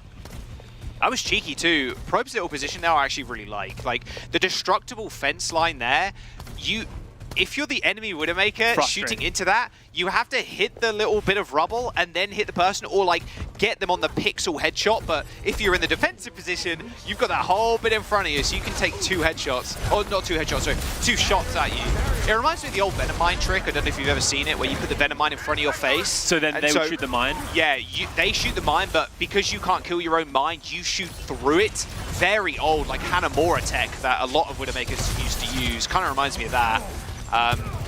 Yeah, there you go. Old Widowmaker techs. Not something you usually see. But look at this time now. 5 minutes, dude. They're absolutely running through this. We've seen this before though, and teams have been held on the third point. It can be very difficult to assail because all of a sudden, Valiant find one pick, they start holding the positioning. It can get very difficult to step up, especially as a Sojourn. It's just hard to be able to force positioning like he did on that first point where he slowly wide swings because there's a high ground. How do you get that high? Roy dropping the flux, but Transcendence to respond from Luke Mino. All right, just to get to the Transcendence out, there's both windows. Oh, through the window! Just a pixel of his head. That's a fully charged Widowmaker headshot through a window. Enough to one-shot Crowie. There you go, the snowball will continue. Not even going to make a snowman out of this one. They're just going to make a mountain. Slayer has to jump off the edge, get a reset going. It's now 4 minutes remaining. There goes that high ground I was talking about, Jack. Now they have to assail through this archway. This is very difficult to assail because you have to peek through the archway and you can see where the Valiant are all spread out. You're essentially walking into a firing range. Oh, Seeker wants Proper's head again. Okay, that looked a little bit sketchy from Proper, I will say. Slamming himself against the wall, but Seeker was a little bit too scared to peek him. His Proper overclock needs to be the thing that gets them in this fight. Now he's taking a lot of damage. It's go time. There it is. Transcendence utilized as Proper just snipes from across the map. Nos in trouble, half HP, made that 1 HP. He ends up going down, just some spears from Max being flung up onto the high ground, and that will be it, I would imagine. No chance you get away from that. 3 minutes and 16 seconds. Jump Bap diff, bap gap, bap diff. This is what happens when you let someone off-roll. You can see Luke Mino having a chuckle with that Jumpin one. is still typing. Like, you can see him like slightly leaning across. That's so... Ignore him. Oh my god. Well, you know, Junbin did his job. He didn't get a final blow, but he only died once. So, I don't know. Baptiste is pretty easy to play in this composition. I will say, you just got to heal your team, and when they get low, you throw a lamp down. Overwatch 1, let's go. 3 Babs. He said Finn, Violet, and Junbin, the 3 Babs. The 3 greatest support players in history. Exactly, yeah. Why Finn? Shu? Okay, Proper's like laying him out now.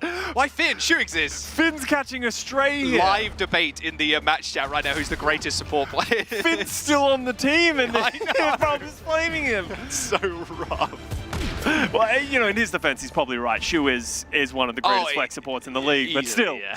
But still, catching random strays, not even playing? Come on, man. That's rough. That's real rough. It's good to see a bit of banter in match chat. Yeah. The 3 greatest Baps of all time. Violet, Junbin, and Finn. All right, Valiant, what you got on defense, huh? What you got on offense, sorry.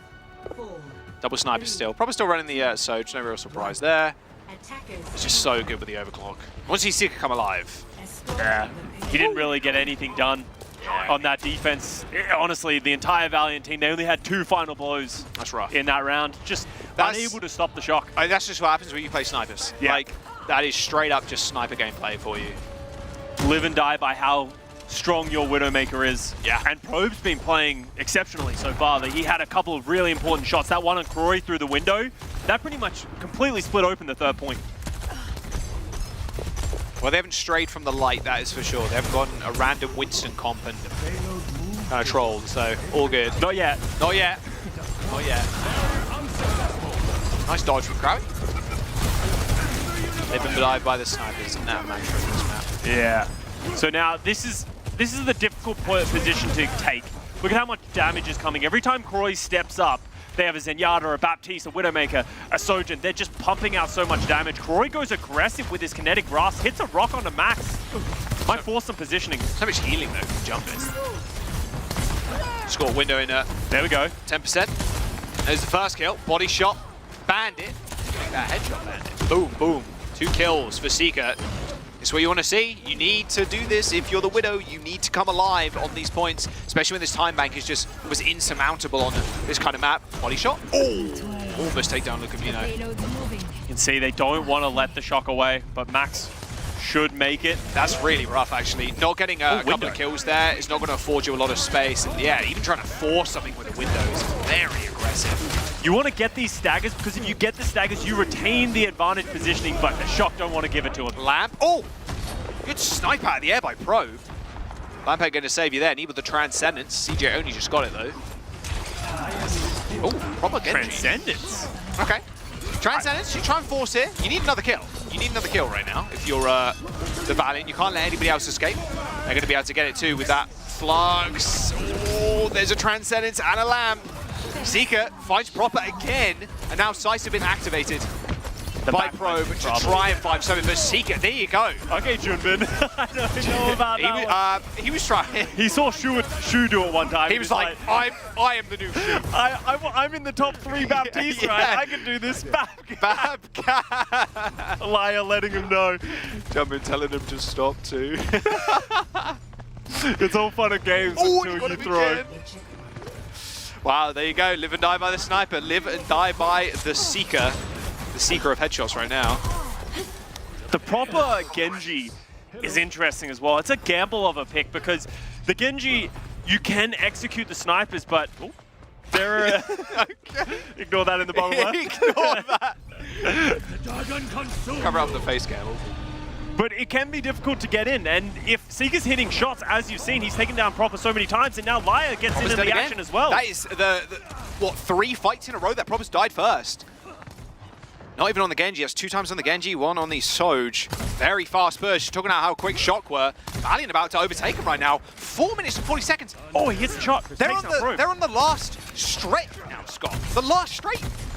And Shock don't have much in the tank. Proper does have the blade. If CJ can get up to his Transcendence before Proper gets this blade, that would be huge. They're going to trap him in here. Shock have to rotate. Yeah. They have to rotate to low ground because they got to know Liar's got window. Seeker's touching currently, so the car is making its way. It will be Proper being there to touch. Same with Max. There's no chance for a C9. Seeker's in trouble. Use the grapple to get away, but now it's Liar on the high ground with the window, completely encapsulating Shock right now. A nice little wall. Proper's dead again. No blade for the San Francisco Shock. They might Sig-9 them, in fact. Nosters end up falling, but it's the last chance now for the Shock to try and come back into this fight. Max finally getting the Flux up. He does throw it in, but will he end up going down? No, Seeker with a body shot takes him out.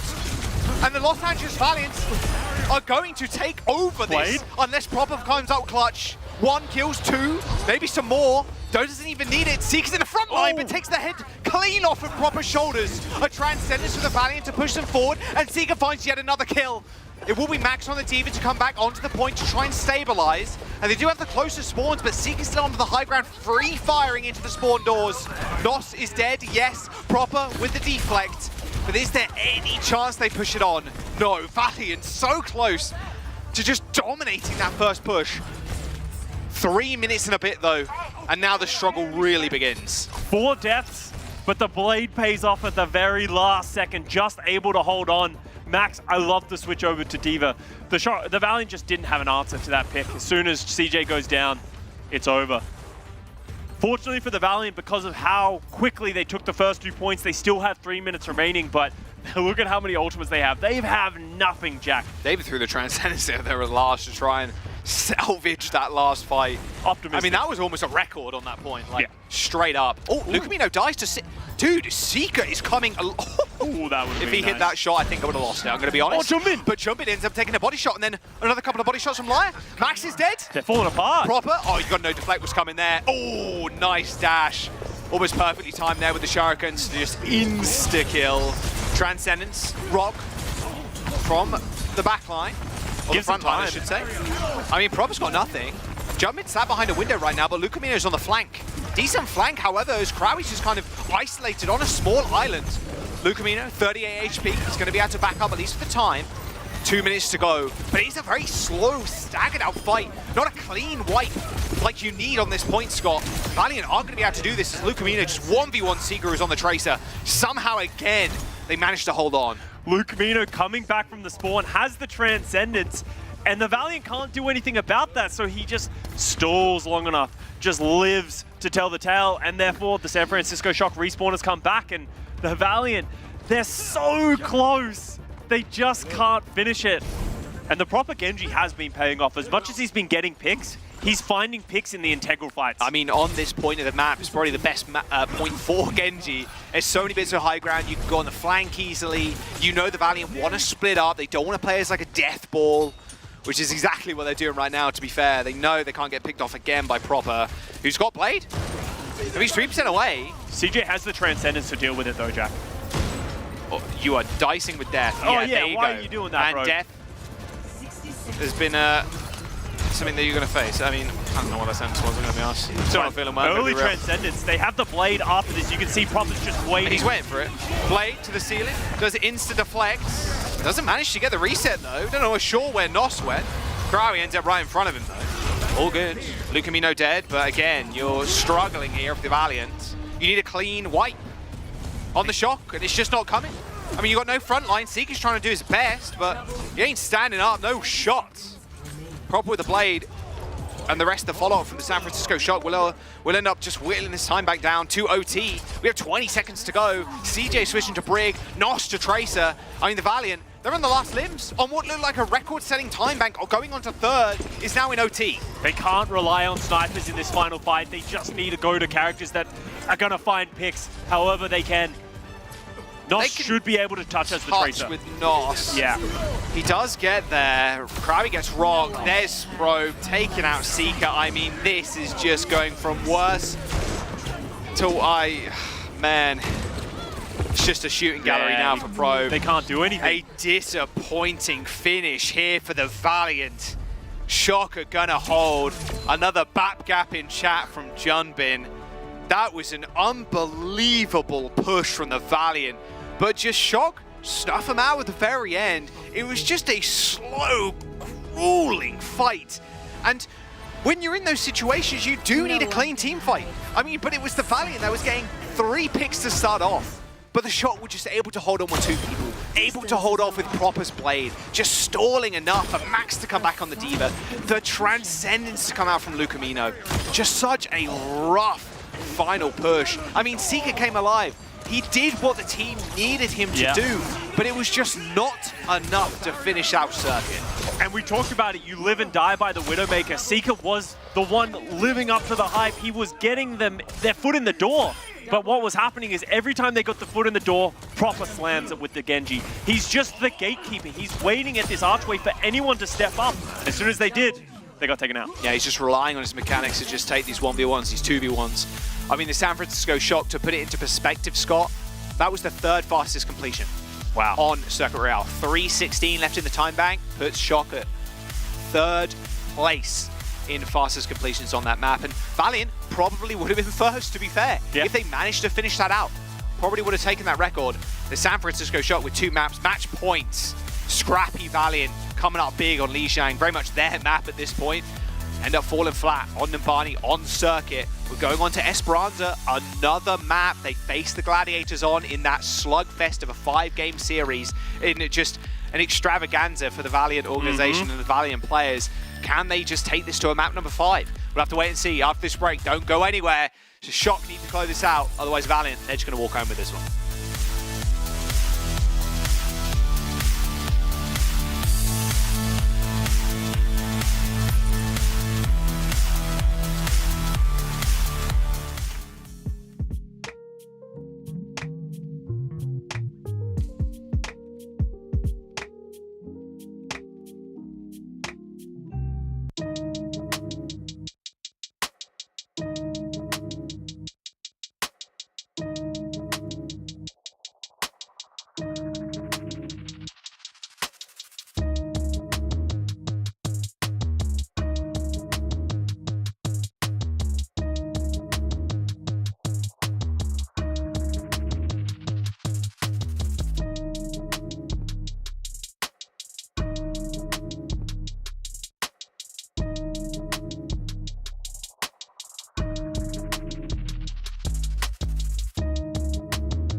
Everybody, welcome back. The San Francisco Shock.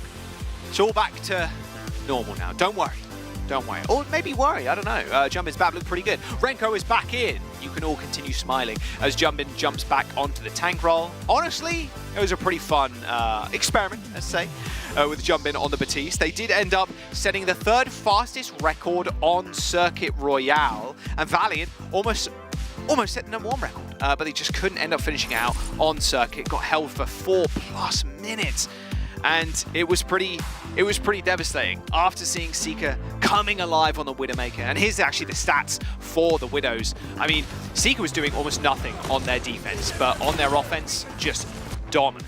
Yeah, he was all over the place, and he was the reason that they almost had that sort of record-breaking capture here, because he was just finding picks like these time and time again. And when you're the Shock, how do you stand up to this? And the answer that Proper came up with is, don't take the duel, find a new way to fight him, and that's why he switched over to Genji, and it got really difficult for Seeker as that happened.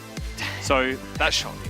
Oh yeah, the Widowmakers these days are just on a different level. It's unreal. Like, this standard is 25% crit hit accuracy, which is just bonkers, like how many headshots they get. Yeah, that's standard, which is insane, which is considered like, obviously like in solo queue environment and like, you know, your career profile environment, like, that's pretty good. You see someone with that in queue and you're like, oh, they're pretty sick of Widow. Like, but in the league, when you're hitting these shots, and even more so, especially on that last one, if you're Probe or Seeker, like, yeah, you are carrying the team. And that's the map that's perfect for it at the end of the day, right? And I remember back in 2018 when I was a player, Sire player had that, like, revolutionary game on Junkertown, where he hit 30% crit hit accuracy, and everyone was like, he's cheating or he's an AI, like he's just better than everyone else. And now 30% is standard in a way. Like, if you're not hitting 30% at least in some of your games, then you're not holding up. But we're moving on to Esperanza. Every year the players get better. Every single year. You look back, it's always funny having those conversations like, oh, what team would beat X team now? Who would beat the Atlanta Reign now? Would the Vancouver Titans of old, the old Runaway squad, would they beat the Atlanta Reign right now? Like, players just get better. The game evolves. Obviously, there's more heroes. Yeah. Which less is players. also a big thing. But yeah, like, there's less players, right? I mean, at the end of the day, the talent pool just gets so concentrated that to be in the league, to be at this top position, and it feels like it's demonstrated in a way because of how many teams are 5-5. There's 5 teams that are 5-5 right now. With just like unbelievable players like people like Kevster on the Gladiators, right? We're going on to Esperanza, Scott. Enough of that chit chat. We'll see what Valiant want to do. Valiant did this in their win against the Gladiators, where they came out playing the Junker Queen, expecting to go against the Winston. The Junker Queen style works quite well against what the San Francisco Shock are trying to play. What this would prompt the Shock to do is potentially move over to the Ramatra, then Valiant switch over to the Ramatra, and they end up in a favorable matchup. Let's see if that plays out again. Seeker on his Cassidy, trying to mitigate the dive with the hindered effect of the magnetic grenade. Yeah. They're not gonna... I was going to say, I wonder if technically there is enough time. You don't want to get too much free push on the block, to be fair, but you could, if you really wanted to, jump back as Winston, like get a change hero, but they're more than happy to do at least the start of this map. Just sticking on the Winston versus the Queen, although fighting on the point is a bit of a problem. It's kind of the crazy seeing the evolution of how like the Winstons interact with the JQ. Nice name. Goes so far. Nice name. And the Shock, you can see Probe's just trying to charge up EMP, but he's not looking for hacks and trying to find one player to dive. They hit a great biotic grenade, but there's just no follow-up, as Valiant are the ones that are in control. Oh, decent nade. Actually, it's Crowley. Suzu, though, for backup. All good. Seeker's pretty low, though, and there is the first kill. Proper onto Seeker. So much of your damage now lacking, although Jumbin's going pretty low. That knife pulling him straight back down. You saw Jumbin trying to jump out there, and that is the big disadvantage of playing the monkey into the Queen, is that knife is just such a hindrance to your ability to leap in and out of these team fights. The Shock are getting free push on the robot right now as Crowley is stuck. Yeah, he's got CJ with him, so they're able to stay alive together, but are they potentially staggering themselves, because there doesn't seem to be a way out right now. All right, there's the bot. It's in control of Valiant again. EMP hits. It's 3. And Seeker, as soon as he joined the fight again, he's straight back to the spawn room. I mean, they're going to allow the rush. Crowie's going to get a full HP off of all that increased healing and that rate of fire. Nano jump into the back line for jumping.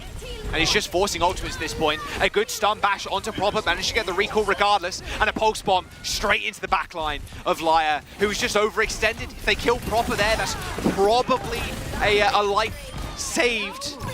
But it's Proper. Come on, man. Even with a stun, the focus fire is just, it's not enough to take it down. A triple kill and some free push on the bot. If they get another kill here, it would be crazy, but it doesn't look like it's a possibility. Yeah, and the bot is getting closer to the checkpoint, Jack. And the story of this round so far is just Seeker hasn't been able to get anything done. He is 0 for 2 right now. Every time he peeks his face out to shoot anything, he's getting dove. Yeah, I'm going to be able to touch spell that checkpoint unlocks. All good. Yo. Does manage to hit Jumpin. Jumpin has got Primal Rage, so doesn't need to worry too much. Krawi, anti-naded. Receives the Suzu a little bit late. In fact, he used his shout in order to keep alive on the points. Seeker taking out Renko to start this one off and isolating Lucamino with that high noon. I mean, you're not isolating anybody here if you're jumping. It's more of a, not a distraction tool, but just more of a displacement on people like Krawi and Seeker. But Seeker, CJ, and Laya just hanging out together. So the Primal Rage, more of a survival tactic than anything. Yeah, that's a big pick there from Seeker. Caught Proper with that magnetic grenade, and he just couldn't go anywhere. And now these are important picks because the way that the Valiant want to play this is they want to get Crory onto the cart, keep it moving, and then Seeker just takes this high ground. He walks up the stairs and he stands up here. If you're the Shock, how do you assail this? You have to rely on Probe's EMP or Proper's Pulse Bomb. You're walking straight into a Queen ult though, and you have no Suzu. Nano boost onto the high ground. There's the Kitsune rush too. So Jumpin can't really do anything here as Nos plants a Pulse Bomb onto Renko's back, and then Jumpin has to escape. There was an EMP there as well. I don't really know where that one ended up, but it found no value. Yeah, this is such a, like, it's a back and forth, but it very much feels like Valiant have every single answer for the Shock's engagement, these dives. And still Krawi holding onto this rampage. Nos is pushing in. Looks like a brief pause though for the San Francisco Shock as Probe calls for the timeout. Every single engagement. He's gone angry mode. Wait, Liar's just, wait, he's super mad. Raging. He's actually, Liar hit the Primal Rage, but in real life. Like, okay. This is what happens to him every time he goes sicko mode. You know that Lijiang Tower against the Gladiators? That was him just Primal Rage, Red Filter. just on another level. He's going Super Saiyan right now. The Liar Primal. All right, we're back in straight away. Good stuff. Valiant have taken the lead here, and they are about to get the checkpoint, so now they're the ones in control. And as I said earlier, they needed to find a way to dislodge Seeker from this high ground, but without a nano boost or an EMP, or they find Liar instead. What a stick. I think that was a Suzu from CJ. No hit marker from that pulse bomb. But Scott, they hit that checkpoint. Yeah. That's a big checkpoint. They have the forward spawn, so Liar is going to respawn closer as well. So this is how you snowball an advantage. Thank you for that jump in. Walk straight into Proper there with that magnate on it. All right, spawns. Haven't got the full ones anymore. Seeker falls down from the high ground. Still Krawi holding onto that rush. Or the rampage even. Oh, Nos goes down. Is he just going to rampage? I mean, a one-man rampage isn't a bad thing here. He's just trying to line up for the two-piece. Does get antied, has to back up. He's got to be wary of that sleep though from Renko. He dives in and he gets slept, even with the rampage. It could result in Lucamino and Renko surviving. But Probe going down. Go button now for the Valiant as they hear Lucamino also using his rally. There's the rampage, hits 2, Proper dead from it. The rampage being pretty decent. It's actually Lucamino isolating himself almost. Ideally there you want to be peeling away, getting Krawi away from the fight. But Lucamino just can't do any of that as he's pushed himself all the way to the back line of the Valiants. But a big kill onto Liar might just even this one up. This bot is in the center of the point right now with Valiant not in control whatsoever. Gonna give Probe enough time to get back with the EMP. Oh my god, that biotic grenade onto Liar in the backline gave Lucamino an out. And somehow, some way, the San Francisco Shock, even though we were fragmented all over the map, they win the team fight, they take the checkpoint, and they're gonna take the lead, Jack. Checkpoint and the lead. All of a sudden, this Cassidy isn't playing out as well as it did against the Gladiators. The Shock are just coming up with answers, and Probe was able to hold on to that EMP because he was the one that went down first. Liar's got to be so careful. He's likely to be the target, him or CJ. How easy is the dive to set up though on CJ? It's pretty tough. Yeah, you can see Jumbin, like, they want to EMP, but you can see Proper and Jumbin are trying to find avenues to get to this backline. Well, I mean, Probe's got a perfect EMP. It hits 4, Seeker's way in the front line. And there's the execution, Proper in the high ground, little windows, and CJ and Seeker. After that EMP like that, I mean, the San Francisco Shock. Oh no, the bleed. That's rough. I mean, still, you take that though. You hit a 4-man, you find 2 kills, but Krabi killing Jumbin? Okay, maybe they're not going to get this spot as far as everybody kind of initially thought. I mean, that's a perfect fight. If Jumbin survives, they get the bot so far up, they get it almost up that ramp. Yeah. But Krabi coming up big with the 2 kills. Fortunately for the Shock, they're the ones now with the forward spawn, so you can see it's not going to be that long before the San Francisco Shock can re-engage. Not too many ultimates for the Shock. They have the nano boost to put onto Jumbin if he wants to play aggressive. All right, Krabi, what you got with this Rampage?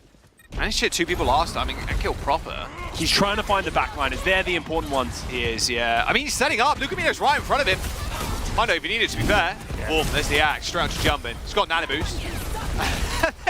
Proper bleeds out again. Oh, man. Oh, the knife. Good sleep on Renko, though. Can they get this kill? Liars. It would be big. Doesn't want to overextend. Doesn't want to pay for it with his life. Okay. Checkpoint in the sights of the Valiant now. Croy held on to that Rampage as well. Lucamino does have the rally, so if they do get Rampage, he can rally to deal with it. Probe has been charging another fast EMP. Nice health pack hack. Full HP. 2 minutes to go for the Valiant to try and take this lead. About 20 meters behind currently. Wow. Probe taking a fair bit. High ground control for the Valiant. But they can't just hold that because they need push on the bot. They need push. But the Valiant, the Shock, sorry, need to be careful. If they lose one fight, they will lose the advantage. Pop's in trouble. Oh, the Magnate from around the corner. Just whipped it like it was unwanted. And there's the Rampage. Does hit 2, and Lucamino's in trouble. He's rallying right now. There's so much damage being thrown at him. Nope, the axe just cleaving through the shield. Just tearing him in half, and there you go, 75 meters plus for the LA Valiant. You see that golden line. They need to get it over that. With a minute to go, it's going to be an upward hill battle for the San Francisco Shock unless they can get a touch. Probably could triple blink, but no, they're going to let this one go. Probe has another EMP. They've been very decisive so far in this map. The Valiant haven't really had the tools to be able to deal with it. Their backline's playing so far away that it isolates the front line if they're not stepping up. Good check onto Probe. He does have to use a Translocator to get away, and Proper forced to use that recall too, so he can't play super aggressive. And the worst thing right now for the Shock is that the Valiant can back all the way up if they really want to. EMP's good, but is it good enough? Yeah, I don't think it hit anybody. They do isolate Crowley, however, and do take him out. But remember, with 30 seconds to go, the San Francisco Shock need control. Yeah, the threat of the EMP, even though it didn't find value, it split the Valiant up. So this should be the San Francisco Shock taking the bot back, but 20 seconds remaining, we're going into overtime. Valiant only needs to find one more teamfight win to shut down the Shock and take it to map 5. They're going to get forward spawn, Scott. They're going to be able to get to the high ground. You would imagine as a team, they have the rush. They've got pulse. If Nos can land a key pulse bomb here onto Renko and hopefully not have it Suzu'd, they could be all over. Probe swatching over to the Sojourn 2 just to get that instant value from that railgun. They are on the high ground, Scott. They can drop on them at any moment. And there's the rush onto the height, then onto the lower. It's pretty good. Can Nos find this pulse? Proper's got one too. It's really Tracer versus Tracer right now. Shock just disengaged. They realize they don't need to take the fight into it. Jump it. He's already used his leap. He's got another one in just a moment, but I mean, they're nanoing for sustain. Yeah. They were just able to hold. They traded the nano boost for the Kitsune rush, and now we're in a similar fight. Proper is lurking with this pulse bomb. He wants the pulse. He sees a whole lot of them grouped up right now, but there's still a Suzu for CJ and a shield for Liar. This pulse bomb has to be massive. Proper needs to come to the rescue again for the San Francisco Shock. They are going to steal the bot. It might get away from the Valiant, but no, Nos is there. He has got a pulse bomb of his own, so that must have gone a little bit wide. Seek with a high noon, doesn't find anybody. He actually drops straight on top of Jumpin's head. A Kitsune rushing a Suzu on Jumpin, keeps him alive for the time being as Proper takes down Nos. A pulse bomb still in his hand, he throws it out, but it hits nobody. That rally from Liar could be the thing that saves Valiant right now and brings us to a map number 5. Proper, they're dead. The LA Valiants with not even an ultimate. They don't even need Crowley's ult to the very end. They're going to take us to a map number 5. The San Francisco Shock just couldn't quite contest that bot on that last push from the Valiant, and they end up going down. Proper just could not find that pulse bomb. It was such a messy last fight. You could tell it was desperation mode from every single player. Just ultimates going back and forth, and as soon as that proper pulse bomb went wide and Fire was able to stay alive, pop that rally, there's nothing that the Shock can do. They close out the map, and it feels like deja vu, Jack. It really does. Valiant close out map 4 on Esperanza to take us to the final map, and the Shock feeling like the gladiators right now. Are they gonna do it again? You see Liar, no more Primal Rage mode. Calm, cool, collected, moisturized, in his own lane. Ready to go to a map number 5. It is going to be Oasis. Oh, what a kunai. Cross map, you're feeling good about that. There was just big plays back and forth. The Valiant have such a great understanding of how to play the macro with this Junker Queen versus the Winston. It can be difficult against the EMPs and they can lose some definitive team fights, but they just utilize this high ground so well, just getting Seeker in positions to like get value out of this magnetic grenade. Apply the hindered effect. You find value time and time again. Look at this. Nothing you can do. Oh my god! Sorry. What? That's the second one we've seen not connect, but still kill somebody. It's like the Mercy on Numbani, where it just like arced over the edge. A silly ability, but it's very funny. CJ Kiriko found a lot of value on this map. Just important picks just like those. Yeah. So go to Oasis. Map number 5, the Valiant have done it again. Can they find their second win of the season? The most scrappy team in the Overwatch League, a true upstart roster, and they're going against the MVP from last year in Proper, a probe, a hot new rookie, even Renko, the biggest smile in the Overwatch League. San Francisco Shock on the ropes. The Valiant want to take this one home. We're going to Oasis after the break.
number 5. Valiant have done it once. Can they do it again? Almost the exact same scenario, Scott, from the other week when they faced the Gladiators. A very close Esperanza went the way of the Valiant. We're going to map number 5, the Shock. Right now, they're on the back foot. The Valiant, they just keep punching up. And that's what you love to see. They're 1-9, but they're not giving up in the season. They don't even really have much to fight for other than just pride and memes. And that's the two things that they love the most. Yep. And that's what they're fighting for. While the San Francisco Shock, they're trying to get a good seeding here for the playoffs. They're trying to prove that they can be a contender as we go later into the season. There is one major difference though, Jack, going into map 5. We're going over to Oasis. This is a map that is very open. The Ramatra and the Rush style cannot be as effective as we saw on Lijiang Tower, and that's where they're really at their best. So, if you're the Valiant, how do you make adjustments on this map? Do you play some of the Junker Queen? We saw how effective that was on Esperanza, but maybe that's just because of the positioning that Seeker can get onto. Let's have a little look.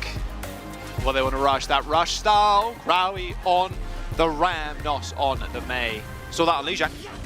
Exactly the same kind of story here. Kind of the same map when you're talking about Control Center and University. Renko smile. Again.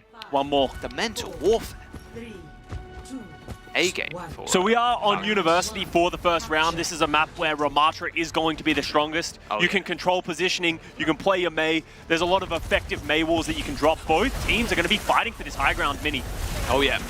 CJ and Renko on different picks. Oh, Lucamino. Tried to get back to the rest of his team there with Krawi just running on forward. And that Vortex, even the slowing field, to be fair, from the Soj, so effective at isolating people. And you can see Lucamino was trying to get away, but man, the Disruptor shot kind of rolled him. There's the point. There's the first cap. It's going to go the way of the LA Valiant. Now it's the San Francisco Shock who are going to have to walk into the Valiant through chokes, through Mei walls. You can see they're just waiting. Lia's hovering over the high ground, waiting for someone to walk through so he can boot them. Yeah, we see how Proper can match up against Nos again. He was instrumental on the Mei. There was only a couple of like small mistakes. He kind of threw it into the wall. Maybe that would have been a 1-5 for them before, but his ability to charge those blizzards, which is so important for their team fights. I mean, Nos is only just a little bit behind him right now. This is a very grindy map. Important difference here, Shock have an Ana while Valiant are playing the Baptiste, so they have a nano boost, but they're going to walk into an amplification matrix. He's walking through it, never mind. He just walks through the window with the nano. I mean, you can do that. That damage resistance, you can sustain a little bit of that damage through the window. Good stuff. And yeah, that's the big thing there. I mean, if you get jumping in position, you just hit amp, you hit the nano on him, he's just walking. Yeah, that was great play from the Shock. Valiant just got caught off guard. It felt like they believed they had protection with that Baptiste with the amplification matrix, but Junbin just kicks down that door. Now the Valiant are the ones who are having to walk through the chokes versus the Mei walls. But not only that, we have more ultimates up. There's an Annihilation, there's Blizzards. A lot of threats that they're going to have to maneuver around. Uh-oh. Narrowly avoiding Probe's head. That overclock. Oh, Proper's going to match him on the high ground. Does hit a body shot onto Seeker. Blizzard yeeted in. Where'd he go? It's on top of him, I think. It's on top of him, I think. Yeah, I couldn't see it through the Annihilation, to be honest with you. Both Blizzards sent out. The Annihilation is just way too good. I mean, it's tough to run away from the Annihilation at the best of times, but when you got a Blizzard on top of you as well, that's all AoE. It did cost the Shock pretty much everything. They used 4 ultimates, while the Valiant, they were able to retain the Sound Barrier and the Annihilation, so they have the ability to get into this fight. The Shock are going to have to find a way to disable the threat of Corey walking at them with an Annihilation.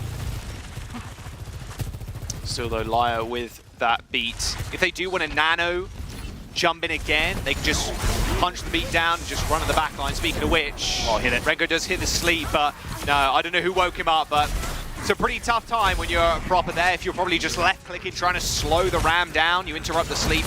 Double kill for the Annihilation. Now they're just whittling them down. Just a little bit of extra stall time for Pro, but these fights are decisive. 80% for the Shock. Big ultimate expenditure for the Valiant. I mean, the Annihilation, just, it is so good at just destroying Arnas. If you hit the sleep, it's great, but if Annihilation gets woken up, you're as good as dead. If Lucamino was trying to help Probe, just find a pick, give them that advantage in the fight. They weren't able to find anything, so Renko just falls over. This time the Valiant are going proactive with their amplification matrix, and they find value. Look at the last fight then, Scott, if they get one pick here. If they get another one, this is really bad for Shock. Jump in!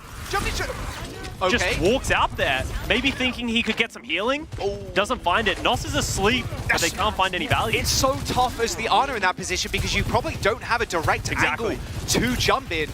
And if you're on the flip side of things, CJ can just lob those healing grenades. Shock have ultimates coming up though, Jack. They have the Annihilation, they have the Blizzard, even a sound barrier coming up as well. All right, here we go. There's the Annihilation straight into the back line. Nos is so close to the ult, so close. Zeke gets taken down with a railgun to the head. Jumpin's still pretty low though, but does get naded by Renko to keep him up. There's Probe, double kill for the Soj. OT, Valiant, got to make this quick. Just die, go again. You know you've got at least another touch here with 85% for the Shock. And Junbin was the only person who used an ultimate. That was Annihilation. The Valiant just didn't have any way to deal with it. Corey over to the Doomfist. Oh, it's going to be difficult to get to the point and take a fight where you even have any chance. He's got ward, Vortex, Seeker's already dead, and he had Overclock, a good sleep on Delia, but one person does touch. But it's only Crowy there.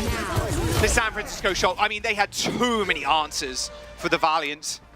Round one, 100 to 99. It couldn't be closer. I mean, that kill onto Seeker was that's what really sealed the deal. I mean, Seeker clutches out with a Soj. You know how much of a menace he is on that pick. That is rough. Yeah. And now, if you're the Valiant, that was the round that you would feel the most confident in. That's the one where you can play your comfort style. So now they move over to Gardens, and Croy hovering onto that Junker Queen. I would not be surprised if they came out this way. They don't want to take a Winston Mirror, but it's so difficult to play Ramatra here. Pretty tough. Another thing they're pretty confident on is the JQ, though, to be fair. Yeah. But against the Ramatra... Shock might see this coming, recognizing that the Valiant aren't going to play Winston. So if you just come out of Ramatra, you pretty much cover all of your bases. It is almost the Esperance comp, pretty much for Valiant. And because the Valiant don't have a Lucio, they don't get the high ground positioning, so now they're stuck on the low ground, just taking pressure. Nade for Renko to save Probe. Yeah, no chance you get a one clip there, not unfortunately. Oh, but Jumpy dies, just randomly again. Yeah. Renko in trouble. Good peel from Lucamino. Seeker does fall, but without a tank, and especially it being a Ramatra too, is just so tough to actually get off of the point. It's going to be tough for the San Francisco Shock to find their way into this fight again. Jumping switches over to the Doomfist of all things, in fact, Scott, to try and get back in time. Good knife from Crowy. Just yoinks Lucamino straight back in, but Probe has found 3 kills this fight, Scott. He's just sitting on the high ground, and there's no one from the Valiant to pressure They can't close out. Yeah, and with Crowy going down, all of a sudden they lose that front line. So the Valiant don't really have a lot of legs to stand on. Laya gets anti-ed, Seeker gets slept, and that's going to be the first fight to the Shock. Oh, wow. I'm just going to jump in like that. That's a surefire victory most of the time, but Probe, just such a sick rookie. Yeah, he's been really stepping up for this team. We had questions when they signed Probe of, are they going to play Striker? Are they going to play Probe? Where does Probe fit in? Is he just going to be that hit scan guy? And honestly, his Sombra and his hit scan have both impressed me. I wouldn't be surprised to see him be a mainstay moving forward. On to jump in. There's the stick. There's the kill. No nano boost from Renko to try and save him. He's actually just going to nano boost Probe, who's got the overclock. He's just running the Valiant down. Can he actually find kills though? Oh! A little hoodwink there from CJ, just teleporting away. They still managed to find the kill onto Seeker, but Valiant have the manpower in the front line right now. They're just going to run down Lucamino. It's good. Blizzard has been used by Proper to try and find kills, Scott. Another big ult expenditure. Can Probe find any more value on the high ground? Doesn't look like it is. Actually dropping to low. You can see the San Francisco Shock, they want to stay in this fight, but they don't have control of the point. So this is just elongating the loss here for the Shock. Junbin going for a cheeky little play. He gets punished for it. And I worry for the San Francisco Shock now, Scott. Rampage, Rally, EMP, really tough. And in fact, Proper's going to switch over to Genji of all things. And Junbin, they're going to match. Okay, they're just straight up matching the Valiant right now in the tank slot. Junbin has shown his willingness to play the Queen, so it's not out of left field completely, but Proper on the Genji. This is going to be a hard ask. We saw it on Circuit Royale, but this is a very different map. Kunai's, there's the Rampage, it's good, but Lukamino matches it with the beats. So they're not going to fall just yet, but the EMP straight into Zika's waiting arms. Lukamino, Renko, they're in trouble. Everybody from the Shock just separating as soon as that EMP hit. You're mine now. Valiant, they do use a lot in that fight. They use their 3 big ultimates. Again, it relies on Nos to come up big, but they're kind of thankful that the Shock ended up changing most of their comp because they can't have ultimates to respond now. Yeah. Because Shock made so many swaps, you're able to use that many ultimates for the Valiant. CJ coming up with another enormous pick out of nowhere. That's proper down. More percentages coming up. Shock aren't going to get the ultimates they need for this final fight. Are they going to get Blade? Maybe not. You can see, look at the way Kroi's setting up. They want to let the Shock walk into them, and they want to catch them off guard. Pulse bomb. Oh, if he lands this on proper, I'm going to lose it. I think so, or proper, to be honest with you. They're flanking? They're flanking? Yeah. With Liar? Do they know? Lukamino doesn't know. Lukamino doesn't know. He has to bash away. He's on his own. The pulse bomb lands. Oh, but he bashes into him. It's a 1-for-1. Nos can't believe it. And neither can Liar as he gets cut in half by Proper's dash. 99% OT for the Valiants. They do have Krabby on the point. They've isolated jump in, but they cannot get off. It's the Shock that are in control of the high ground right now. Is that rush used on point? It's going to afford them a little bit of time here. As Probe kills CJ. It's not enough. The Valiant, there's the flip. They fumbled at the final hour. They got a great punish there onto Lukamino, but they were the ones that paid the price. They are now the ones who used the ultimates, and Shock are in the driving seat. All those ultimates, we were worried they weren't going to get up. They're going to have them now. They're cashing in. 50% to 99. Blade, Rampage, pretty much everything. From the beat. Can Probe go nuclear again? If you're the Valiant, you want to get this fight, take it as quickly as possible, and get as many ultimates out of the Shock as you can. You need this EMP too. Maybe save the EMP for the next one, just get ults out like you said. Yeah. Force Probe up to high ground. Okay, they trade, but Renko goes down. No rush for the Shock.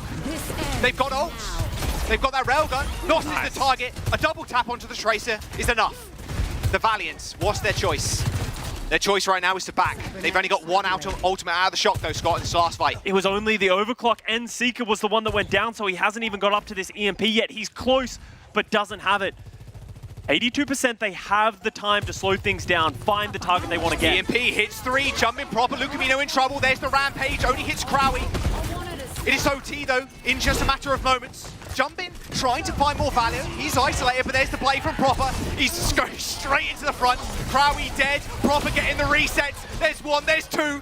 Make that a 3rd, we'll call that. Liar CJ down, overtime ticking through, and the LA Valiant, the victory just slipping between their fingers. Zika finds a kill onto Renko, but there's just no other backup, there's no other support. There's a rally from Liar to get back, but no! Shock deny them another win. The LA Valiant go down, and the Shock take the series 3-2. The Valiant, it felt like they were in the exact same form that got them the victory over the Gladiators, but the difference, the Shock were just too clutch. They were able to turn the fights that they needed to turn, able to keep their ult economy going, and once again, the San Francisco Shock making the right swaps at the right time gives them the difference. That fight at the very end, or the second to last fight, I should say, with Nosh trading with Lukamino on the break, that's such an important pick. You do end up losing your life, but you're pretty happy about that if you're the Tracer. You can come back very quickly, and there's no support, or little support. Wow, the Shock. A real nail-biter as we go into map number 5. I mean, the LA Valiant, they weren't really a team that people thought were going to come anywhere close. I mean, the desk maybe gave them 1 map, most of them giving 0. The chat voted mainly the San Francisco Shock, who was almost destined to win this one. But again, the LA Valiant show their tenacity. The Shock, are they happy with this victory? They are 6-5, so they're not, you know, directly in the middle now. They're not 5-5, but that is way closer than you want. If you're the Shock, you take anything you can get. It's better than last stage where it felt like those were the matches that were slipping through their fingers. They weren't able to close those ones out. So as much as I agree with you, the Shock are like breathing a sigh of relief. It shouldn't have been that close. At least you close. That gives confidence in these guys to be able to continue to get these wins. I mean, we're near the playoffs too. So every single win here is going to count. The LA Valiant just, again, they're so close. They've taken down the Glass last week, almost the Shock this week. I'm looking forward to the latter half of the season, Scott, seeing more LA Valiant gameplay, but the San Francisco Shock do take the dub. Player of the match, though, let's see who it is going to be for the Shock. It's Proper. It has to be, and as much as it feels like this guy gets it every time, he was deadlifting almost in every single map, even the losses here for the Shock. He just has this ability when his back's against the wall to just hit another level, hit another gear. He did it while switching over to the Genji on Circuit Royale, did it once again to close out Oasis. He's just so clutch and so flexible. Such an asset to this team. Yeah, consistency is important, and how we were kind of praising Nos to be very consistent on the tracer, hitting sticks. Proper is just that, and you know, on almost every single hero in the game. I mean, we've only seen him on DPS so far, but you know, I mean, he can probably play tank and support at the highest levels too. I mean, Proper is going to be the player of the match for this series. 71% stick accuracy, stick attach rate. He does a lot of sticking onto tanks. That's usually why his percentage is so high, but that doesn't mean that's ineffective. Yeah. It really puts pressure on the other tank. The stat that stands out here for me is the 11.9 final blows per 10. That's a lot of final blows, Jack. Bruh. How do you deal with that? I mean, like you said, he was the clutch factor. Yeah. Blaze, pulse bombs, whatever it was, he does come out on top, but the San Francisco Shock do end up finding the win so close to playoffs. They need to clinch that spot, and they want to, and you can see it. I mean, it was a little bit of a rough game, sure, but like you said, even getting dubs here is great news. I mean, the LA Valiant is going to be a fun rest of the season for them, I can guarantee you. But the San Francisco Shock, I think a lot of the fans can, again, breathe a sigh of relief. Their team is they've still got what it takes, that is for sure. We're going to go to a quick break. Don't go anywhere. This match is over. We've got 2 more to come. The desk is going to set us up. We'll see you in a bit.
Welcome back, everybody. San Francisco Shock getting the win against Los Angeles Valiant. It wasn't a blowout, though. Los Angeles Valiant, they made them work for it. It was super close up until the very end. Really impressive battle for California. I think both teams were really slugging it out there. It felt like it was anybody's game, you know, at so many moments. Valiant were playing comps really suited to their strengths rather than sticking to the meta, but it looked good for them. And, you know, on the flip side, on Lijiang Tower, it was Valiant playing. We're going to play Sombra Tracer. We're going to hit you with something very standard, and Shock kind of almost cheesed themselves with those fire picks. Valiant, they represented Los Angeles well. Yeah. You know, as the ruler of Los Angeles, NorCal. they're taking down the Gladiators in the final battle for California. Proper. Oof. Oof. He's human, guys. He's human. Indeed. Well, maybe it was calculated. We don't know that. I don't know. Seeker, I mean, he came out and had some iconic, you know, Seeker pop-off moments, and really kept Valiant in this series, like throughout all of these maps. Even though Shock here, they win Numbani, they win Circuit Royale, but the Valiant kept it relatively close and also showed off a few different looks here with Krabi playing the Ramatra, for example, Seeker being able to play the Sojourn. But I mean, the Shock winning this matchup, so back and forth with Probe having some really good moments, Proper over time and time again showing some really good moments. Like, it's a Shock we wanted to see. But Junbin, well, I don't know if we want to see Junbin on Baptiste, but that's the they won. I want to ask you guys, like, what are your thoughts on, you know, Shock put in Junbin on the support role? Like, what were your thoughts? I mean, Junbin is a mechanically a very, very strong player. I see him on DPS a lot on the ladder, and so he can definitely handle any of these, like, you know, high mechanics heroes, which Baptiste in this comp really is not so much that. It is, I think, a little bit more of a team play hero, more about keeping everyone healed up, using your abilities well, not dying to snipers. And so I think for Junbin, you know, this just speaks to his flexibility as a player. Maybe Renko, we've seen him mostly on the Ana. We haven't really seen too many swaps from him, so maybe this is a little bit less of his comfort zone to play BAP. They're feeling confident with Junbin. I do feel like I also want to play. I mean, we talked a lot about Seeker, but like, man, even this match, like whether it was on Sojourn, even on Widow on Circuit as well, like he was lighting. Oh, that was crazy. This guy, like when he's on, like he just pounds. Yeah. The Sombra looked great as well on every map, right? Like, I think that's one thing to point out, because we've seen Seeker play these long-range hit scans. I don't think anyone's surprised to see him dominating there. But playing the Sombra and Valiant actually looking strong with Seeker Sombra. The follow-ups looking clean from Nos. When Krabi was on the Winston, he's coming in for those dives as well. It looked good for them. So it shows that they, you know, we've been talking about them as like, okay, they play Rest, they play Sojourn. And yes, they do. But I think they have a little bit more depth and versatility that they're showing us now. So, I mean, making it so close against a revamped Shock is impressive. Yeah. It was really good for the Valiant that they at least took it to map 5, because unlike the Toronto series last week, now we know for sure that the Valiant will be competitive against a lot of these middle-of-the-pack teams, and they won't just lose 3-0, like fall over, like I predicted, for example. No, like they can compete with the San Francisco Shock. They can compete with the Los Angeles Gladiators. So Valiant is a team you gotta watch out for now. Yeah, I mean, they are keeping everything more exciting, but hey, it wasn't enough for the San Francisco Shock because they are the winners. And now it's for the post-match interview. We got Lucamino on the line with us for a quick chat. Lucamino, hello, how are you doing? Good, you know. Awesome. Hey, yeah, it was a close match. I actually wanted, my first question was actually about that. You know, this was surprisingly a close match. You know, what do you think were some of the problems that the Shock were facing during the match, and how were you guys able to overcome it? I mean, at least for me, I was a little nervous, but I don't know. I feel like the match was just close overall. We just had to calm down, focus on our team plan, and we could win. That makes sense. Well, speaking of team plans and team synergy, I want to know, you know, you've been on a lot of teams that have frankly struggled. What's it like being on a team like Shock with much stronger players to support and like overall, maybe, I mean, much more higher expectations as well on the flip side? I mean, for me at least, this team feels a lot easier because I'm just focusing on my job, right? Trying to stop the enemy team from, you know, winning fights rather than trying to carry like I was on Vegas. But here I'm just doing my job, working with my teammates, trying to make it work, you know? I gotta say, Lucamino, it's kind of crazy, you know, having this interview with you know, because you've been part of the league for like a year, and finally, like, you're having an interview on Watchpoint. It took some time. I'm so happy for you. Like, I'm really thrilled for you, you know, being on the part of the Shock now and getting a couple of wins, and maybe you can like snowball this to even something even better. So really happy for you. I wanted to ask more about your role on the team. We've seen you play a lot more Lucio, for example. You did play some Zenyatta on Circuit Real, but what's it like having to adapt your role when it comes to your hero picks? What do you want to play moving forward? But like, do you recognize your role in the team as being a bit different than it was on Vegas Eternal? I mean, I feel like I've always been a hyper flex player, and Vegas wanted me more to just be flex support. But this team, I can kind of utilize my, full skill set. I feel like it feels good for me at least. I like playing a lot of heroes, being able to swap. All right, suits you well, yeah. Yeah. I have one, this might be a stupid question, but just out of curiosity, you're on the Shock, you're playing with a lot of Korean players. Did you learn any new Korean words while you're with the Shock? Some not nice Korean words. It usually happens when you, yeah. The first and most important thing for all esports players. Yeah, all right. Well, I mean, hopefully you can learn some other Korean words that are speakable. 안녕하세요. Hey, there you go. It's a good start. All right, Luke and Vito, thank you so much for your time, and again, big congratulations on getting the win. Yeah. Thank you. Thank you, Luke and Vito. All right, everybody. Before we jump into our next match, Overwatch Contenders Summer Series is actually going down. Tune in on July 24th and 25th for more action. Check out overwatch.com/path2pro for more details. Path to Pro. All right. Contenders. Yeah. Nice. Next gen. All right. Moving on. Our second match. This one we talked a little bit about in the pre-show. I do feel like this is a very important match. Boston Uprising versus Toronto Defiant. Huge implications for both teams. I think even bigger for Toronto, though. I think for Boston, like, you would love to get this win, and trying to keep pace with Mayhem and Outlaws and hold those top 3 spots. Every single win matters. You can't, dropping a win gives other teams a chance to surpass you in those top 3 slots. But I think for Defiant, this is the moment to make your mark on the league and show that, like, you're on the path to playoffs, to grand finals in front of a home crowd. I actually disagree with you here, Jake, for once. I actually disagree with you, because if you are the Boston Uprising, like, it's crucial that you directly qualify for the playoffs now. If you're the Toronto Defiant, a win here, a win there, it's unlikely that they'll miss out on the play-ins all in together, the Toronto Defiant, and it's unlikely that they'll make the top 3. The Boston Uprising, like, they're actually competing for one of those 3 slots to directly qualify, and if you drop a series, Houston Outlaws could equal your record, for example. Florida Mayhem is also Florida Mayhem right there. So Boston Uprising and Florida Mayhem, like, I feel like it's crucial for them to win every single match now from here on out to retain those very important top 3 spots.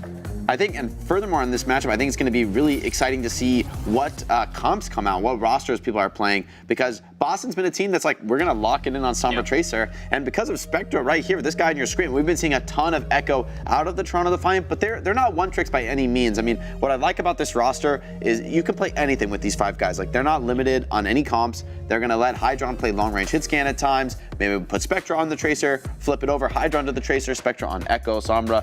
You've got the flexibility to do whatever you want for Toronto Defiant, so this will be a test of, I think, the coaching and strategy-wise. Can you beat the Boston Uprising, who looks like they're certainly one of the most committed Tracer Sombra teams, second only probably to Atlanta Reign. So it's like Boston is like, hey, like, we know what we're good at, and we're gonna run this comp, and we're gonna win. Yeah. While Toronto is like, hey, we're flexible. We will see how things play out, and then we'll change accordingly. Interesting. Yeah, I mean, I wouldn't say that, like, Toronto, like, changed accordingly. Like, I don't think they're adapting as much on the fly, but the ability to have, like, many different looks for them, I do think that is a strength for them. So, yeah, I kind of like that versatility and being able to throw stuff at the wall and, like, see what sticks. Sorry, we're having this, just a thought came into my mind, and then now we have to look at our predictions, and then what if it's all Boston? Because for predictions, I went with Boston. Even though I'm sure Toronto has a good chance of winning, I still do think Boston have been looking scary. And I like how, like I talked to, I think it was Decay who said, hey, look, we're going to do what we're good at, and that's how we're going to win. And I like that style, so I went with Boston. You're convincing, Danny. You're making a strong case, but today I'm predicting the Toronto Defiant. I think the rebuild looks that good. I think they look really solid. I think Boston, It can also be a map pool thing. I think this is Circuit Royale in the map pool today, if I'm not mistaken. So we get to see Kaluge on his signature Sigma, one that he's very known for. And I think Hydron and Spectre will do great in that map. But so will Birdring and Decay. I think it really is anybody's game. I think it's going to be a tight series. But I want to see Toronto take the upset. I want to see them go all the way here. I want to see them make the miraculous run back to top 3. That's what I want to see. The miraculous run back to they have top to, like, 3. be undefeated. So that's probably not happening. But. Oh my God! I don't know what Jake had for lunch, but he's cooking. He's cooking. I got Boston here because Boston are the favorites, Danny. Boston are the favorites. As much as 3-2 though. Yeah, I did put up 3-2. Yeah. I don't know. We got cussed on the game too. Like I don't know what it is with Boston Uprising. Like I just don't feel like I can trust them. You know, they dropped the map to Vegas as well. I don't know what that means for Vegas, but I kind of like Toronto Defiant too. But like Boston should win this. Boston should win this. Yeah, they should. You don't have vibes. Too confident though. I'm not a rational predictor. I'm a vibes-based predictor. Vibes. I mean, they are the favorites. Like even Chad agrees, 82% to 18%. Rationally, this makes sense. I'm just saying. That's pretty good. The vibes are telling me to believe in Toronto Defiant right now. That's all I can say. I think it's just you, man. I didn't get any vibes like that. This is San Diego Jake. I like the rebuild, baby. I like the rebuild. That's a buy for me. It's a strong buy. Wow. Well, I mean, Jake has a convincing say in this, and maybe our casters are on the same side as Jake. We got Costa and Jaws who are bringing all the action for this one. Toronto, yes, nay? Big vibes. Honestly, let's go. Big vibes. Okay, I don't know if I would predict the Toronto Defiant, but the vibes are definitely at a all-time high. I like the rebuild as well. Is it enough to beat Boston? They had one good win. They had 2 good wins. It was pretty scrappy against the Vancouver Titans. Maybe in an extra week, they could have tightened some things up. Yeah, I like that. I like that a lot. I like the vibes, but actually, the safest bet is going Boston Uprising. I thought you'd be a vibes guy. I thought you were a vibes guy. No, I'm just a Boston Uprising guy. Up. Oh, that's true. I forgot about that.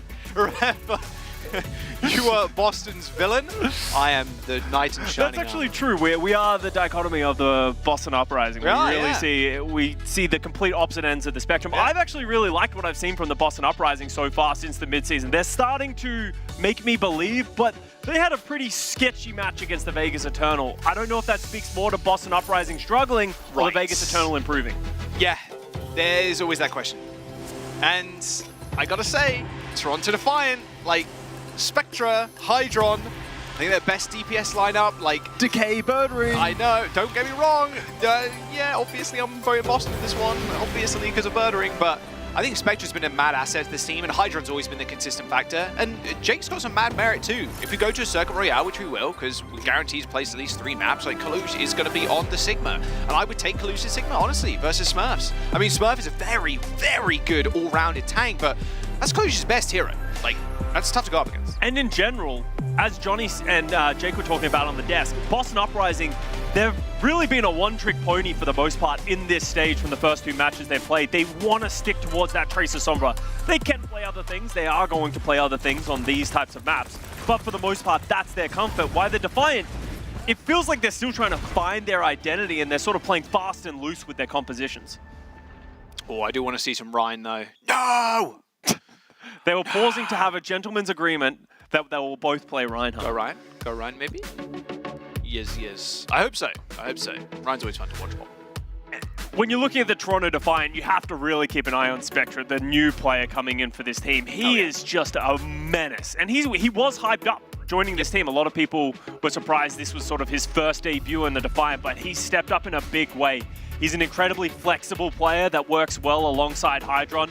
And then you have Opener as well, who seems to have shored up a lot of the issues that the Defiant were having in that backline. OG was a phenomenal player and he's doing well on the New York Excelsior now, but Opener and Ultraviolet, they've been able to stand up for themselves a little bit more. But it's important to keep in mind, the Toronto Defiant, they didn't take down top-tier teams. They beat the Vancouver Titans in a map 5, close map 5, and then they beat the Los Angeles Valiant. So they haven't been tested in a big way, and I think Boston Uprising is a great test for this. It's a perfect test, yeah. I kind of love to talk about Spectre. I mean, he's been on some of the most dominant, like, Tier 2 contenders teams for a while, like Team CC, O2 Blast, like, dude's been around, and it feels like if you're on those teams, it's only a matter of time before you get to the league, and glad to see him in, and Hydron's another player that's impressed a lot of people, and should do, rightfully so. His Sojourn has been so sick. throughout the year. And he is playing the Sim here. It's just Sim May Mirror. Both teams. Yeah, both teams playing the exact same composition. Boston Uprising are the ones that get the first level of control. The wall's pretty good. Wow. Dodging his ice scores quite well. Jeez, that was almost a headshot from Decay from across the map. Oh man, the Sim May. Ultraviolet window, he's getting it exceptionally quick, but Twilight's mirroring the same level. So much damage though, look at that, Lamp already forced out. Hydron's on the high ground, someone's got to get him. Oh, he's up to Twilight, good jump from Twilight though, as Smurf just cleaves around, but Kaluj, 2 kills, 1 smack onto Smurf and Birdring. That's a great team kill there. Toronto Defiant take the first fight. And that was just Ultraviolet. He got his amplification matrix, dropped it instantly. He had a great positioning as well, tending over towards the outside area, and he just instantly popped someone with that as well. So now they get the first level of control as the other ultimates start to come online. Both Earth Shatters, we know how much of a mind game that is. Spectre and Decay actually both lagging behind on the main. Okay, nice TP. Lijigon takes a fire strike though. Yeah, you got to clear those turrets. Spectre falls first. Luge with the shatter and with a ward advantage here, he can play super aggressive. Nice dodge from Kaluj. He shoves the wall there. However, Smurf does end up falling regardless of that shatter not hitting. Sound barrier invested for the Boston Uprising. They're in a 4v4, but they have Kaluj to get through. There's just no way you're going to get through a Reinhardt, and he's just going to split the entire team up. Good lamp from Ultraviolet. Was it? Twilight does take 2, and there you go. Actually, a Blizzard separating them. So, I feel like Boston Uprising baiting them into separate it. Toronto felt, well, we can just run them down. They're on the outside, but Decay with a very late Blizzard. They do take control. Smurf rejoins the fights. Ultraviolet dying last means they're going to be able to hold at least a little bit of a forward position now. Absolutely, a little bit of overconfidence there from the Defiant, and Uprising punishing them for it. Decay's so smart at realizing when you can turn the tide of a fight. Oh, nice. Nice ground. patience there by Twilight. Still get a decent-ish angle. You can heal the rest of the team. Oh, those turrets. Oh, hello. Oh, who's this? Oh, Lamp forced by Opener. They actually killed Twilight. Twilight's 50 HP, has no shift. I mean, Opener can kill him, yeah. Opener just dancing on his head. And there was no heals for Smurf there at all. You were just having the Lucio maybe getting the amp, but that's about it. Opener with the perfect pick. We were talking about these new rookies coming into this team and what they offer the Defiant, and Opener showing he's willing to go toe-to-toe with Twilight on that Baptiste. Almost single-handedly wins that fight. Even if he didn't win the 1v1, he took enough pressure away from the rest of his team that absolutely punishes Twilight for a pretty greedy position. Now 71% and counting. Kaluj up to another Earth Shatter. Whoa. Okay. Thought Lijigon was going to get sniped there. TP across. Hydron 35 HP as he takes the TP. A dangerous affair at the best of times. Spectre down early. Ultraviolet follows. That almost felt too easy for the Uprising. They just walked in, found some picks, and had a great day with it. While the Defiant didn't use any of their ultimates to respond. Hydron had the wall, didn't pop it. Kaluj had the shatter, wasn't able to find an opportunity. That's such a big pick and play there from the Uprising, no able ults. to win without any ultimates used. No ults used at all in that fight. They've got a whole host of them now. Nice TP backwards. Don't want to stay too long. Don't want to get caught out by Kaluj's shatter or a window or anything. There's the Blizzard, really early one. Kaluj taking the TP up to the high ground. Everybody's in front of him right now. Lay down the shatter, but Smurf instantly turns. Good kill from Birdring. A crit shatter. I think that was onto the lamp. I'm not entirely sure how that crit, but maybe onto Smurf potentially. There's too many walls happening. It's a little bit of a confusing affair when both Sims use their walls at the same time. But all we do know is the Toronto Defiant lose the fight. 70-80%. Lijigon going to taxi. And the Boston Uprising only losing 1. Twilight is going to switch to Kiri for this last fight. And Defiant, that was the fight they decided they wanted to commit the ultimates, even though they lost Opener getting in. Uprising did use everything to close out that fight, so there is an advantage here for the Defiant as Opener comes up to the Sound Barrier. Sound Barrier and the Blizzard, Scott, from Spectre. Spectre goes down first. Might be Toronto Defiant falling over here. Spectre are forced to block already. Kaluj at his back, ready to play defense for his team, and now can play offense with that Sound Barrier. There's 91% for the Toronto Defiant, so the Boston Uprising need to be able to touch at some point. Good wall by Spectre, actually. Isolates Decay from the rest of his team. They are going to stay safe at least. And here comes the re-engage. The retouch for Smurf, going to trigger OT now. Spectre does have a Blizzard. He can zone the rest of the He can just Uprising eat out. it into the backline if he already wants. Smurf's already super low HP. He's isolated for the rest of his team as Twilight used the Suzu super early. There's the Blizzard. There's the kills. Ultraviolet on high ground, so he has a eagle's perch looking down upon Lee Jae-gon and Birdering, just picking them out of the skies. Toronto Defiant with just better rolls to the very end. Boston Uprising had almost 5 the fight previous. They just burnt them all to try and take, and they did, but you've got to stagger them out, knowing that Toronto Defiant also didn't use any of theirs. All right, pretty close start so far. Could have gone either way, as it looks like both of them might be deciding to stick to the Reinhardt. If this happens, I would expect both teams to play the Symmetra and teleport onto the point, so expect a massive brawl to ensue as soon as it starts. Yeah, there it is. Yep, okay. So, what's going to happen is both teams are going to roll out. They're going to speed boost first to close the distance. Then they will use the Symmetra teleporter to get to the window. Never mind Uprising teleporting out of spawn while the Defiant are doing that. They're going to shoot the TP? Oh, they couldn't quite kill it. TP was pretty low, Scott. But now the Boston Uprising is split. Look at Decay's positioning right now. Hydron and Lee Jae-gon do end up going down, so 4v4 on point. Smurf is just getting toasted by those turrets. All 3 of them looking at him. And that now was the Kalush. value. Good counter pin. Can they kill Kalush? He's so low. But same with Smurf though. He has to hold shield, wait for Twilight to heal him up. The Rhines just loggerheads with each other. And Decay is still alive in the backline. Toronto Defiant didn't clear out Decay. Yeah, Hydron just got picked off as soon as he jumped out that window, was in a bad position. His turrets did more damage than I think he did himself, but it just wasn't enough as the Uprising get first control. Now, how do the Defiant get into this fight? Are they going to TP into the window again, or are they just going to try and walk into it? Shatter available from Smurf already. Oh my god. We've seen some crazier things, to be fair. TP Shadows are going to be one of my new favorite. Oh, there's the Shadow. Oh, it hits 2. Good lamp, but no, absolutely not. No lamp's going to save you there. Only a sound barrier realistically is going to save the team. Good shatter by Smurf. Spectre's really struggling on this May right now. He's got 5 deaths, some of the most in the server, only 1 final blow. He's falling behind Decay, and Decay once again has a lead in the Blizzard, so that's going to be hard for the Defiant to sort of really enter into anything. Okay, well, good news is Hydron's got a wall in 5%. TP to the back. Lee Jae-gon trying to boot people off there. Uh-oh, Ultraviolet is on his own. What? I mean, Ultraviolet is just isolated from the rest of the team. Smurf does end up falling, so there's a lot less damage, but I mean, UV being alone on that high ground and not teleporting with the rest of the Toronto Defiant. Maybe a bit of miscomms. Not entirely sure what went down, but Toronto Defiant will lose that fight. I mean, Lee Jae-gon just saw his opening, he took it. Ultraviolet had a teleporter on top of him, so maybe he could have teleported back in time, Scott, but he got booped out the window. Yeah, that was great play by Lee Jae-gon, recognizing Ultraviolet isolated. And Defiant committed ultimates to that fight as well, so they don't even have an advantage in that respect. 85% and counting, Uprising firmly in control. Oh yes. There's an advantage for Spectre though, he's 10% away, but he's so low already. Just jumps through onto the center of the point, lobs out the Blizzard with a sound barrier in response from Lee Jae-gon. There's a boop onto Lee Jae-gon, so he does get frozen, same with Twilight. Smurf, unimpeded though, is still swinging. Has earned himself another shatter, rounds the corner, nice hits block. the shield. Good block from Kalush, but is it enough? I mean, Ultraviolet's dead as Birdering, and his turrets are going to do the rest of the work. Uprising absolutely gets the better end of that.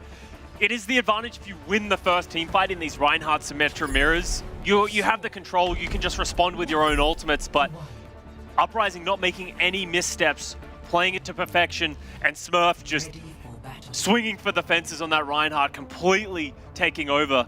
So we move over to Gardens, a very different map. I doubt both teams are going to opt to play Reinhardt again. We're not playing Reinhardt on all 3 rounds like it's 2016, are we, Jack? How about yes? how about we do that, in fact? I mean, TP bridge, speed out, TP bridge. You don't really want to TP the window just in case you get a 5-man boot, but it looks like we're going to. That's wild. That we haven't is seen crazy. this in years. Okay, TP out, speed bridge. Here we go. We're going mirror again. Alrighty. Oh, and Spectre's dead. He's really struggling. Yikes. He's really struggling. We talked about his flexibility on lots of different heroes, but May has not been able to perform at the same level. Okay, that has got to be the fastest team kill of all time. Well, that's what happens when That your was mate crazy. disappears. But that's the value. Uprising, getting control. And then, as I said on Night Market in the last round, if you have control, if you win that first team fight, it's difficult to overcome that. As you can see, Uprising across the board, they have an ultimate advantage. Theirs will come up first. They have the Symmetra turrets covering the door. How do the Defiant enter into this? Kalush walks in, but he's already so low. He is spinning right now, trying to cover every single angle with his giant shield. Good boop. Is that a double boop? Not quite. Didn't matter anyway. All good. And here you go. The punishment of losing that first point on control, Scott, is really coming to fruition.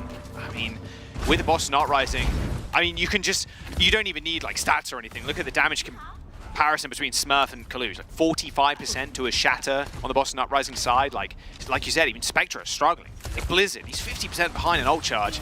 I'm actually going to go for an unconventional TP. I like this. I like the this. house. It gets them positioning. Now they can drop their own window. Oh no! There's the Shatter. Hits Ultraviolet. No window to guarantee the kill, but it might not matter. There's the Cheerio follow-up from Lee J. Gone. Wow, Boston Uprising. They are just picking apart Defiant right now. This is not close. No, it's not close. And you know, we can talk about the stats of any individual player, but it doesn't matter when you're getting decimated this much. It's a team issue. Right now, it doesn't feel like they're doing anything interesting. Oh, Decay. Oh no! There's the wall. Nice TP away. Is that a single freeze? It's not. Wow. And they get a kill. Somehow Kalush pins Lee J-God through that almost a 5-man Blizzard. It looked fancy, but unfortunately, it was just a dollar store Blizzard. Toronto Defiant going to not fall for the game as the Boston Uprising. They're going to take the point. That was a great Blizzard. You could call it a dollar store Blizzard. I'm going to say Hydron worth his weight in gold in that one. That was such a quick reaction to the TP. The Blizzard went down. He put it down in a position the rest of his team could get to. They're able to hold on, and that was an important fight because now they're the ones who didn't have to use any ultimates to win a team rotation. Fight. Really fast from the Boston Uprising there. They have Sound Barrier, but Toronto Defiant have a whole host of ultimates too.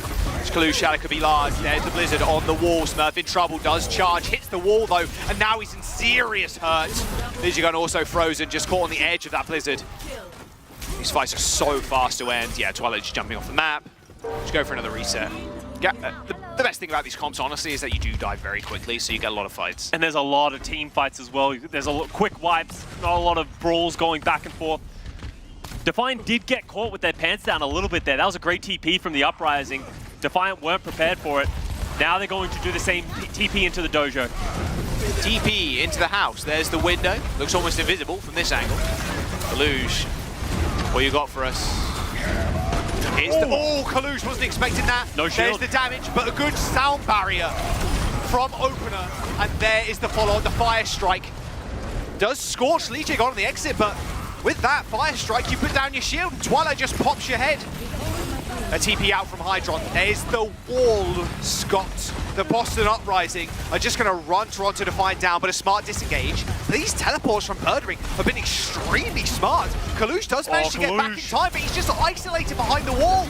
And now it is Boston Uprising in firm control. Yeah, Kalush gets punished again. He comes in, tries to walk. I mean, these staggers mean everything right now. Yeah. I mean, there's no way you're surviving this, and it is. We're in overtime. We're at 99%. Kalush is back on the Doom, but I'm not sure there's any chance you win this fight. UV does get the kill onto a Birdring, but I mean, that's really about it. Yeah, Twilight able to respond, take down Ultraviolet. There's nothing they can do at this point. Boston Uprising take map number 1. What an absolute brawl. Quite literally with those comps, but man, I've seen a little bit of Ryan action, I'm going to be real. Those shatters, some of those shatters, they landed. Felt really good, but I mean, Spectre was just kind of getting outclassed there by Decay on the May. We've seen his praises before. Hydron and Birdring.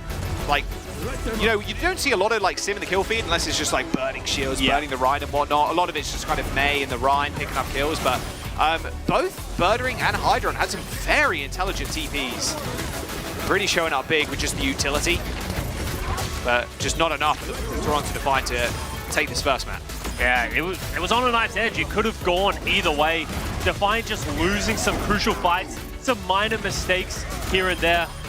But as you said, somewhere Johnny is fist pumping at the right amount of Ryan played on Lijiang Tower. Because yeah, he's pretty happy. It's a fun composition to look, but this was such an important pick. This moment where Spectre gets caught without the rest of his team, that has the snowball effect. That's why Boston Uprising got about 80% off the bat. That was so close to killing Spectre as well. Yeah. Wow. Just that woolly coat that May's wearing. Saved it from that one. Midtown's our next map. Going to Hybrid. And then it should be Toronto Defiant's favorite map in this map pool right now is Circuit Royale. All right, we'll see you on the other side of this break. More Ryan, maybe? Maybe, perhaps? Not sure. After this break.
Welcome back, Boston Uprising in Toronto Defiant. Just perma-Ryan Mirror in that last map. Did go the way of the Boston Uprising. 2-1. It was close. So pretty damn close. However, it's just small victories for the Boston Uprising throughout the whole one. Like, just shutting out Spectra. Is May just not standing up to decays. Hydron and Birdering pretty even when it comes down to it. A lot of smart TPs. Collusion Smurf also hitting some nice shatters here and there, but really just was that May diff at the very end of it. Open had some nice picks too. Had the pick onto Twilight, but not happening. We're going to Midtown. It's our hybrid map, so what's in here?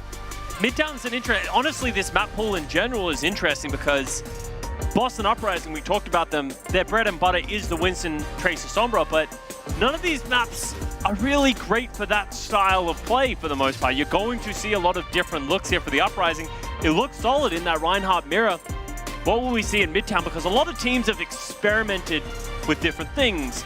Either playing the Junker Queen, even some D.Va from time to time. You can dive, you can rush, you can do so many different things. We haven't really landed on a specific thing that is good for all teams.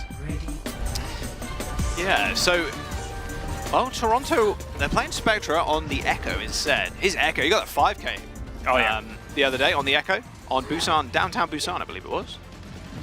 That was a ridiculous play too. And it wasn't just like, I'm finishing off kills, 5K. It was like, he was doing the majority of damage to most of the 5 players on the other team. Like, Echo very much in his wheelhouse. One of his better heroes, no doubt. See what Boston want to do. I mean, running Smurf on the D.Va here would make a lot of sense. You can pay a little bit more attention to Spectra. Plus, you can eat those sticky bombs, which is a large portion of the damage. Still have to be careful of the laser there. I wouldn't be surprised if we see them switch back to a normal composition. I doubt Smurf is coming out on the D.Va. Yeah, he isn't going to do that. As I said, go back to their comfort, play the thing that they're the best at. One of the best at right now. Let's not say the best, because Atlanta Reign still exists. But Boston Uprising is one of the best teams at this composition. Birdering Sombra has consistently impressed me, but this guy right here, Decay on the Tracer, is just a monster. Oh, Hydron. Fortune into a spot he doesn't want to be. He's in trouble. Pack. He is in trouble. He's getting mad packs, though, from Opener. So we'll survive. Both teams just jostling for position, trying to get ultimates up. As we always say, it's the Ana's waiting for that nano boost. That's really the moment you're looking for, as everyone sort of probes and pokes, trying to find any kill they can get. Ooh, nice clip there from Hydron. But no, like you said, just building up towards the nanos, or just a single ultimate. Nice hack. Or nice nade. Oh, no. Can't get him. Really good recall timing now on Hydron. If he gets hacked there, he's dead for sure. Oh, speaking of deaths, Smurf goes down to Spectre of all people. That's the value of the Echo. That's the major difference. If we can speak to that right now, Echo has the ability to punish the Winston or almost anyone for being out of position. The difference is the Sombra has the big ultimate of the EMP. So that's the difference. Echo has more damage. Sombra has that big hack and isolating ability. Little surf. That's a quick duplicate here from Spectre. It is. Oh, he is low. Oh, he had to dupe. Goes to Tracer though in Twilight. Forced it, and he's getting protection. Pulse one, potentially. Okay, that's not Spectra's. Forced to recall, 70%. Hydron throws out his own pulse, maybe a free pulse one for Spectre. Nope. Smurf and Birdering. Get him out of that dupe. There's the nano boost onto Opener, and no flail. Hit the bubble or something. Sleep's nice, but yeah, not nice enough. You haven't got 2 sleeps, sadly. Don't know if you're ever around where when people are like, you know what Ana should be able to do? When she hits a sleep, it should come off of cooldown. That's a terrible idea. What stops you from sleeping the same guy over and over and over again? Hey, it wasn't me that came up with that. I'm just saying. I'm just saying. But that is going to be the Uprising taking first point. Honestly, a lot of that is on Twilight. He forced Spectra's duplicate. He's not able to get anything with it, and then Boston Uprising just follow through with the nano boost. Hydron's in trouble. He's dead. Yeah, he just dies. Yeah, and that's going to force so much positioning. You can see the Defiant all of a sudden lose control of this right side. They're having to back up. There goes Opener and Ultraviolet. I mean, EMP's almost too easy, right? No, you don't want to have to rip that one. Because even if they were able to EMP Kaluge, punish him, what does that do? That gives you 5 seconds, 10 seconds. You'd rather use it when the cart is moving further up. For sure. Well, it looks like he's setting up for it now. Car almost in the car wash, or the fire truck, I guess. See, Defiant have to respect this EMP so much. Yeah. Birdering maybe calling for an EMP onto Ultraviolet, who's now just jumped onto the high ground. That was so close. Oh, there it is, EMP. Oh, it hits only one, and it's Ultraviolet. He got a pack and he was naded. He naded himself and he got a pack from Opener, so he ain't dying. That is for sure. Rally, EMP used. Boston Uprising already lost Birdering. And Hydron with a pulse. Might not even need it, to be fair, but a good combo. Oh, you see there. Man, rough.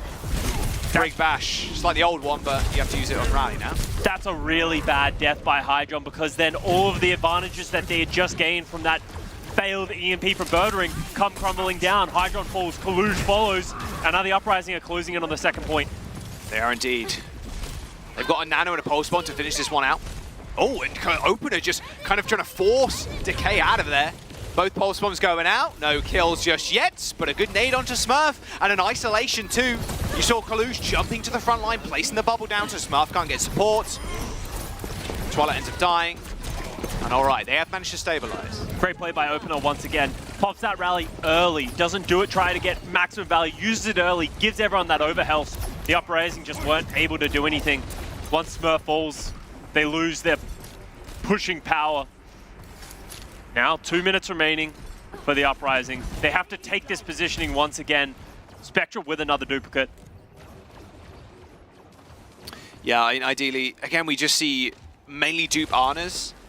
Yeah. On the high ground, it'd be really nice. You do the Ana, you can go in, you can just nade, like straight up. Oh, good sleep. He still dies to Sticky.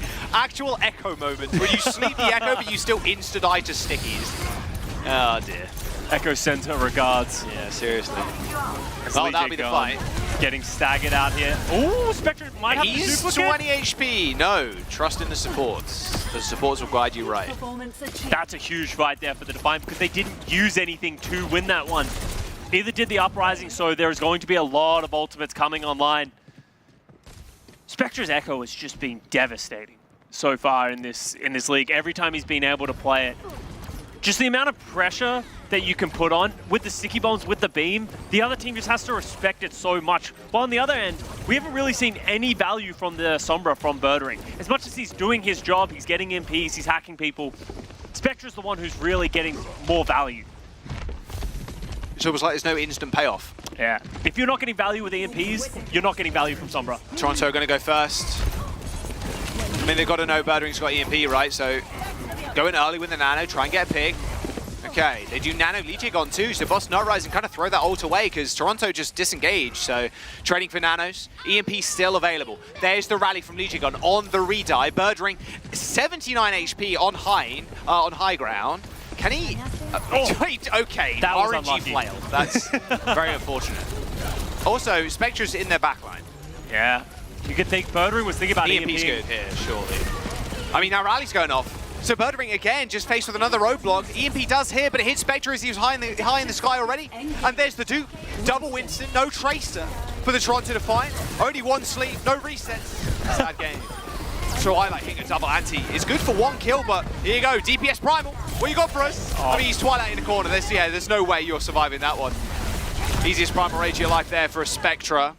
And now we're in OT with Decay touching the point. So close to the Toronto Defiant spawn, Scott. I mean, Decay's on high ground, Decay. he has no HP, and that's it. Decay can't touch, he has no backup. And Toronto, they just cannot get that snowball. Like, Birdering's EMP, it got delayed because they ripped the Nano early and sent Collusion. And then Twilight has to Nano Legion, so Legion doesn't die. And then Opener with a very early rally as Boston Rising was setting up again. So it was just this constant delay from the Toronto Defiant, so Birdering just couldn't set up. This is us on Plat Chat. It really is. It really is, man. Just discussing and then no idea what we're talking about, and yeah, I mean... head empty. Head empty. Only vibes. Dude, there's nothing going on in that fitness brain right now. That is really me on Plat Chat, honestly. But yeah, I agree with you, Jack. Birdering has just struggled on that map to just get any value with his EMPs. Even on that last one, we had his point of view. He's just looking for anyone to EMP, Literally any value anybody, to be yeah. found, but he kept getting disrupted or not able to find a target, or the Defiant were... Even just that random whip shot from Opener that definitely didn't mean to hit him. Like, you're like, oh, okay. And then he ended up using it after that. He caught Spectra, who was already dashing up into the sky, and then he caught Hydron, who did end up going down, but then Spectra got the dupe off. It wasn't enough value. As much as you get Hydron, that's a great pick. Yes. Yeah, exactly. It's not like getting a backline or getting the tank where all of a sudden the rest of the team will fall apart. And with the close spawns for Hydron, he's able to get back in the fight before the Uprising were able to clean everything up. Right. But now we go over to the Defiant offense, and Hydron's going to play the Ashe. This is very difficult versus a Sombra, because he's going to have constant pressure, but the pressure will also be on the other side. He's going to be putting out so much damage that the Uprising are going to have to deal with. It's a little bit of a ticking time bomb too, or a ticking bob bomb if you really want to call it that, because as soon as that bob comes out, if Twilight doesn't have like a sleep or anything, it can be very tough to deal with Decay, Birdering.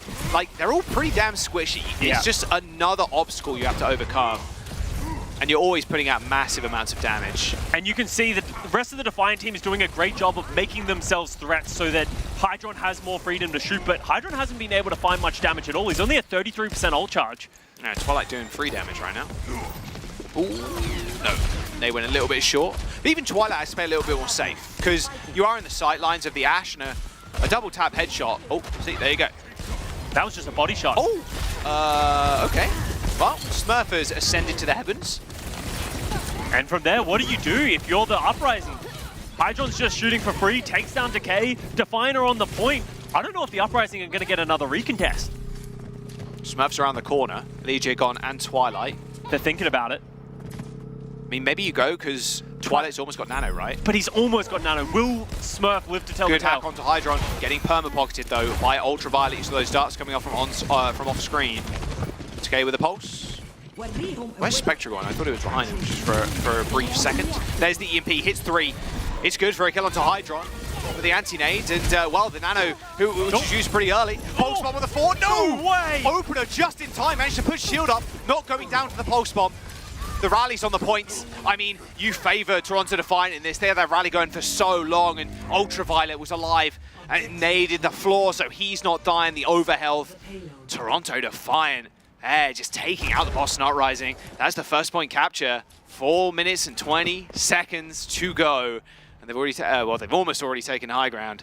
And Birdring on the Sombra, it's just not hitting at all right now. His EMPs just haven't. I don't. I mean, they're good. I don't know if it's Birdring's EMPs or just the team not able to capitalize. But honestly, the big thing for that fight was I think Decay just got scammed.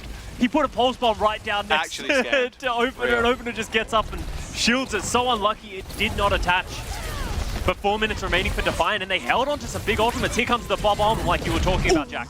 Well, Twilight's dead. Pulse on didn't land, but it corralled them enough. Yep. Bob's joining the fight pretty soon, that's for sure. Didn't even need it in that fight.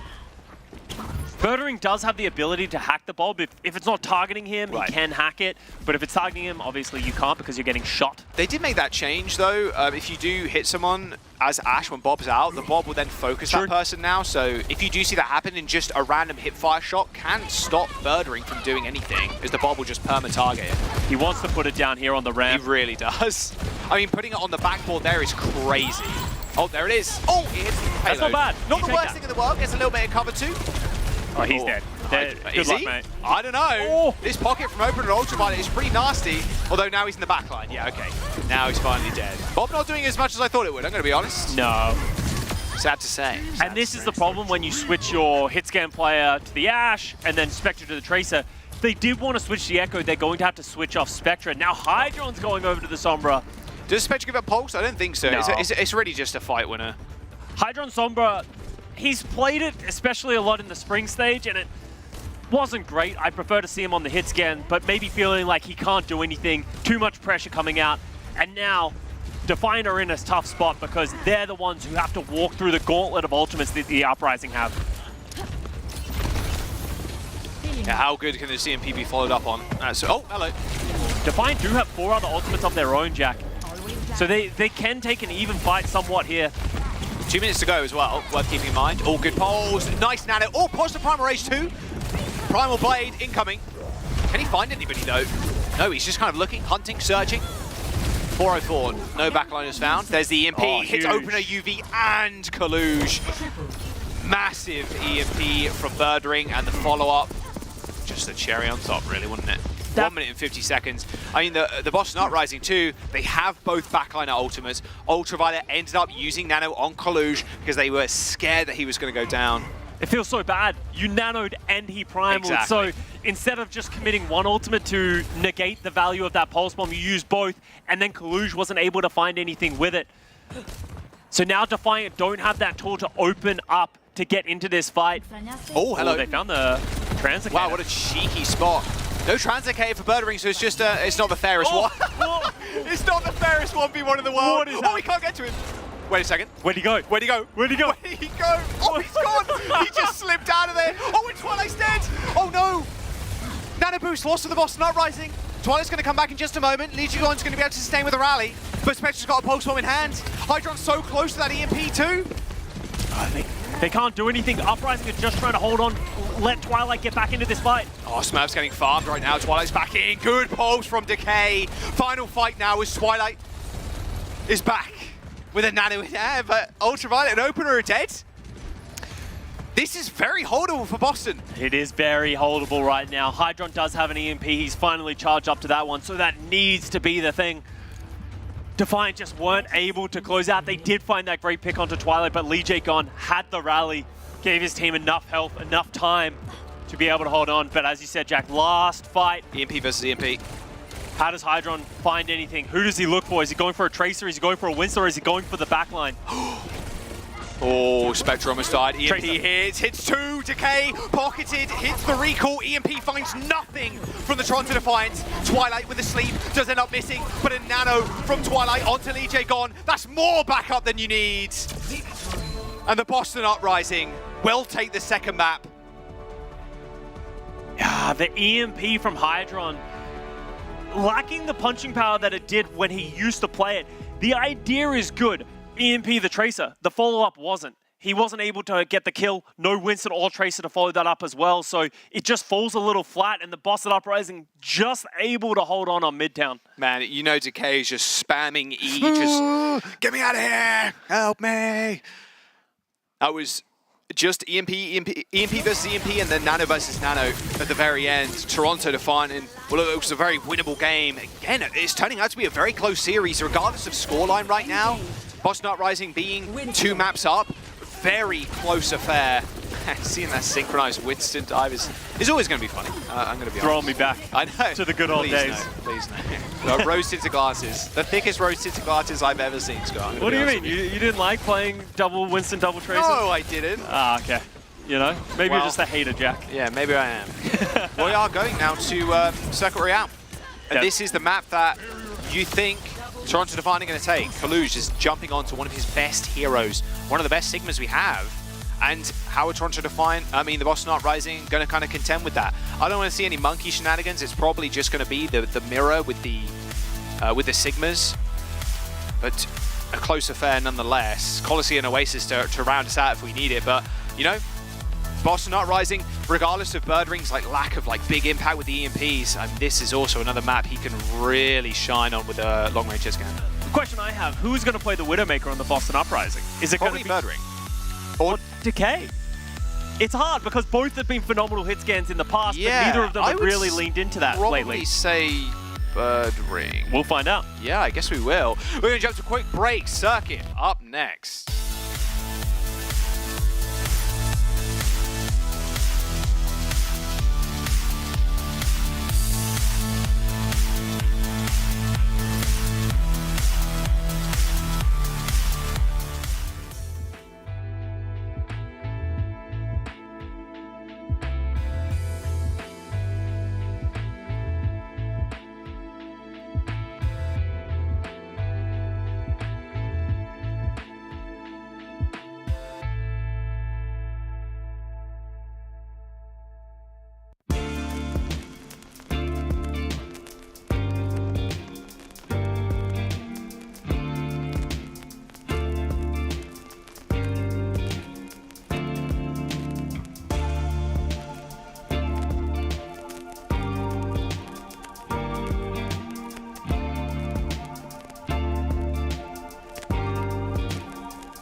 This man's so tough, but man's keep walking.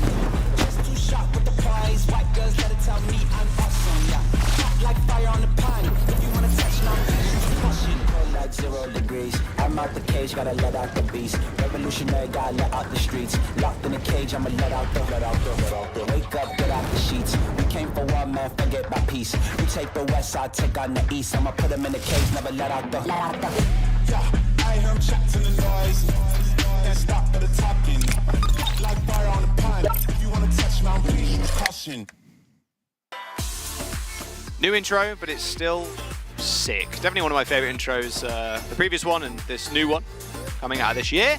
Toronto Defiant are 2 maps down right now as we head to Circuit, as we see Sermajet stepping in for the Toronto Defiant. And Kalios and Iziaki are also in, this time for Boston. Makes sense pretty much across the board. Both teams showing their hand of what they're going to play. Kalios coming in as the off-tank player for the Boston Uprising. He'll play the Sigma. Iziaki coming in to play the second flex support role. That's just how stacked the Uprising bench is. While Sermajet also a phenomenal flex support coming in to play the double flex alongside Ultraviolet. Oh yes. Let's see who is correct, you or Johnny. Yeah, Johnny flamed me during the break saying that there is no chance that Decay will play the Widowmaker while Birdring is on this team. Let's see. I think he's probably right. He's probably right. It's likely Birdring has been primarily the hit scan player for the Uprising, but you never know. You never know. Maybe they prefer to have Birdring on the Hanzo. We've seen crazier swaps, okay? We saw Jumpin on That's true. Support today, so there you go. Circuit's the map. Toronto Defiant's last chance now to find a reverse sweep. The vibes are down right now. Yeah, vibes aren't great, honest. But 2 close maps to start the series. We knew it was going to be a banger game. Definitely can go on for a little longer if I had it my way, that's for sure. Defense of Boston. All right. Yeah, there you go. There you go. Birdring Widow, my beloved. Johnny wins this round, but not the end. Iziaki on the Zen. Twilight on Ana. Way more unconventional. So no BAP. So an interesting switch up here from Uprising on defense, and we saw Proper just do this for the San Francisco Shock as well in the previous series of you don't take that like second sniper duel where you play like a Sojourn or a Hanzo, you play a Genji who can apply pressure and a threat at any moment to be able to go aggressive. That's probably why Twilight is also on the Ana instead of the Baptiste, so they have the Nano Blade whenever they need it. See the grapple shot Hydron. Yeah, look at his shields. Interesting model. Sad stuff. Glad we got a POV of that one. And that's why Birdring's on the Widow. Oh yeah. Just to clear that up. Oh, never mind. Put Decay on Widow. Yeah. Never mind. Scrap everything. Great pick there from Spectra. Now Kalios goes down as well. Can the Defiant continue to snowball this? You can see them trying to step up. If they can get a backliner, they could potentially cap this first point without anything else happening. Yeah, it's hard for Decay to do much because he has to wait for them to come to him. He can't be in the backline all the time. Like, there's a lot of defensive countermeasures that Ultraviolet and Sermajet can deploy. Dude, these little holes are such sweaty spots that people have worked out. I love it, dude. I love it. It is punishable. Yeah, you can shoot through there if you're Hydron. It's just a much harder shot, and Birdring just making it look easy. Yeah, I mean, you shoot through that that hole, you are getting a kill if you're the other Widowmaker, but actually shooting that very, very tiny hole is very tough. Yeah, Hydron just hasn't Good start for Birdring. Hydron hasn't been able to do anything so far. He's just getting his head ripped off, which, player of the caliber of Hydron, that's impressive to do. Big difference between the Sojourn and the Genji here is the Sojourn's going to put up more shield pressure and also be scarier for the backline for those one-shots, but the Genji's going to always remain a threat. You can see he's trying to hold this statue, but he gets punished by Majed. Yeah, really trying to force Spectra away and get him away from a decent angle. Hydron with the grapple up, sees Birdring. I was close. Now window advantage. Doesn't quite shoot through the window, and in fact, now on Kalios and Iziaki claiming some kills. Yeah, Defiant just haven't really found any footing so far in this round. Even with that pick onto Decay, they just weren't able to step up in any way. The Nano Boost was used, so that won't be available to Decay, but if they have a Transcendence on the other hand, if they have a Transcendence, Nano Blade's very rarely going to get value anyway. Decay still, he's a little bit of a menace on the stairs. Kind of chilling.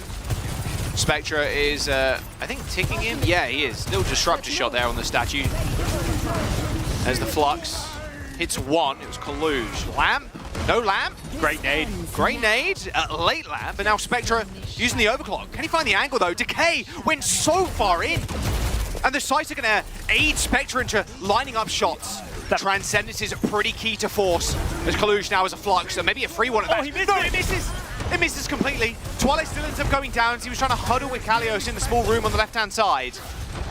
They're still coming up with kills regardless of that Flux missing, and there is the checkpoint. Kaluge redeeming himself instantly. The Flux wasn't bad. It did force the positioning of those 4 players that enabled them to win the fight. So not the worst Flux in the world, but historically you like to hit people when you use that Flux. So the question is, how far can they snowball? Decay does have the blade, but as I said earlier, Margev with the Transcendence will be there anytime Decay uses it. And if he goes aggressive into a Transcendence with the blade, the chances he gets punished for that is very high.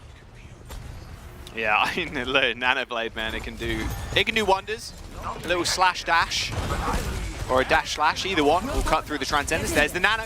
So early. Super early. Transcendence forced. Okay, if Decay can get out, no, he's going to pull the blade late. An anti-nade from Twilight hits the back line. Ultraviolet and Spectre in trouble. Double kill for the blade.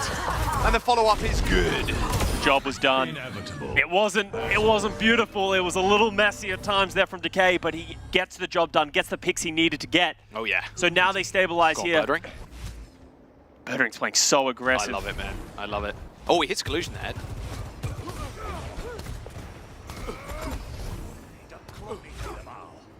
No shot. Hydron has yet to hit a headshot. That really goes to show how much he is struggling to find any positioning. Birdring's just had his number. Obviously, it's a lot easier for Birdring. He's the defender. Hydron's in the attack. Yes. But just using that to really show, that's really where a lot of the weakness is coming from Defiant. They just haven't been able to have that pick potential. Wow. Izzyaki doing a lot of damage there too. All right, there's the window. Sights activated as well. Wow, force Kalios onto the low ground. He's so low, by the way. Yeah, he is 1 HP. Easy couple of kills. That was like it was nothing. Can Birdring get a kill here? Maybe? No, he's dead. All right, there's the second point. Scott, or maybe, well, the ability to touch there is going to be pretty slim. I mean, Izzyaki is going to commit to trance maybe, but yeah, it's not really worth it. If Izzyaki was alive, they could just Transcendence to touch, but he's just too far away. There's no way the Uprising commit to this one as, you know, Hydron doing his job now. That was great. Gets the walls up, force the positioning, and the Defiant able to close through. That's what you need to do. Early Flux here from Kalios. Oh, Decay's dead. Oh my! And Birdring again. That bullet in Hydron's head committed to long-term memory. Oh! Surmajed down, double kill for Birdring. Truly one of the most entertaining players in the Widowmaker, I will say. He's still got second point though, Scott. And Hydron's still struggling regardless. That's why I don't love that Flux from Kalios. Even though it went as perfectly as you could hope, they use Flux and walls for a situation that Defiant just respawn 10 seconds later and take the positioning. At that point, Uprising didn't gain enough, in my opinion, to justify those two big ultimates. Now the Uprising, the second half is where they're going to have that huge advantage. Decay on this Genji, he's going to be able to do whatever he wants. You can see him holding down this left side. He's going to be a constant threat. He's with Izzyaki too, so if someone does fall for this bait, Spectra for example, then he will meet a swift demise, I'd imagine. He's just flinging out right clicks. Yeah. Like you said, this guy is so tough here. Yeah, Defiant, it doesn't even really feel like they want to try and contest this outside area. They're just trying to force their way in through the front line. Good sleep. Got nade in one. Yep, there it is. Rock. Oh, nice dodge by Kalios. Actually forces the lamp of all things. No Flux to kind of extra punish. Nano Blade on, or no Nano Blade, sorry, just Nano forces out the Transcendence again. They're more than happy to just use Transcendence whenever they want. Another good nade from Twilight. Can't be capitalized upon by Decay as Spectre slides away, and I think Decay had dash. That's how Uprising seem to want to use the nano to force the Transcendence so that you have to play for free. Kalios just evaporates. Jesus. Okay, didn't even see him. I didn't even see him even stand up from that rock that hit him. I mean, Decay's got Blade. They can stall for a long time here, Scott. No deflect though. That's going to feel kind of rough if you do want to dash in. He is orbed. You can see they just have no way of getting through this choke, especially Spectra. with this constant threat. Wrong place, wrong time, I think. There's a lot of deflect damage, but no, Surmajed just kicks him right in the head. Oh, he gets slept though. Is he going to get punished from Twilight? Oh, he's an aid. Oh, good kill. Good kill from Twilight, just double tapping Surmashed. Yeah, the reinforcements have arrived for the Boston Uprising. Kalios holding this one down. Twilight 1 HP. Hydron claiming kills. There you go. But 30 seconds to go, Scott. They need to finish this one out. They're against a Flux. They're going to have Birdwing's going to have sights to match Hydrons in just a moment. Yeah, upward tilt battle on this last point. It's all on the snipers, man.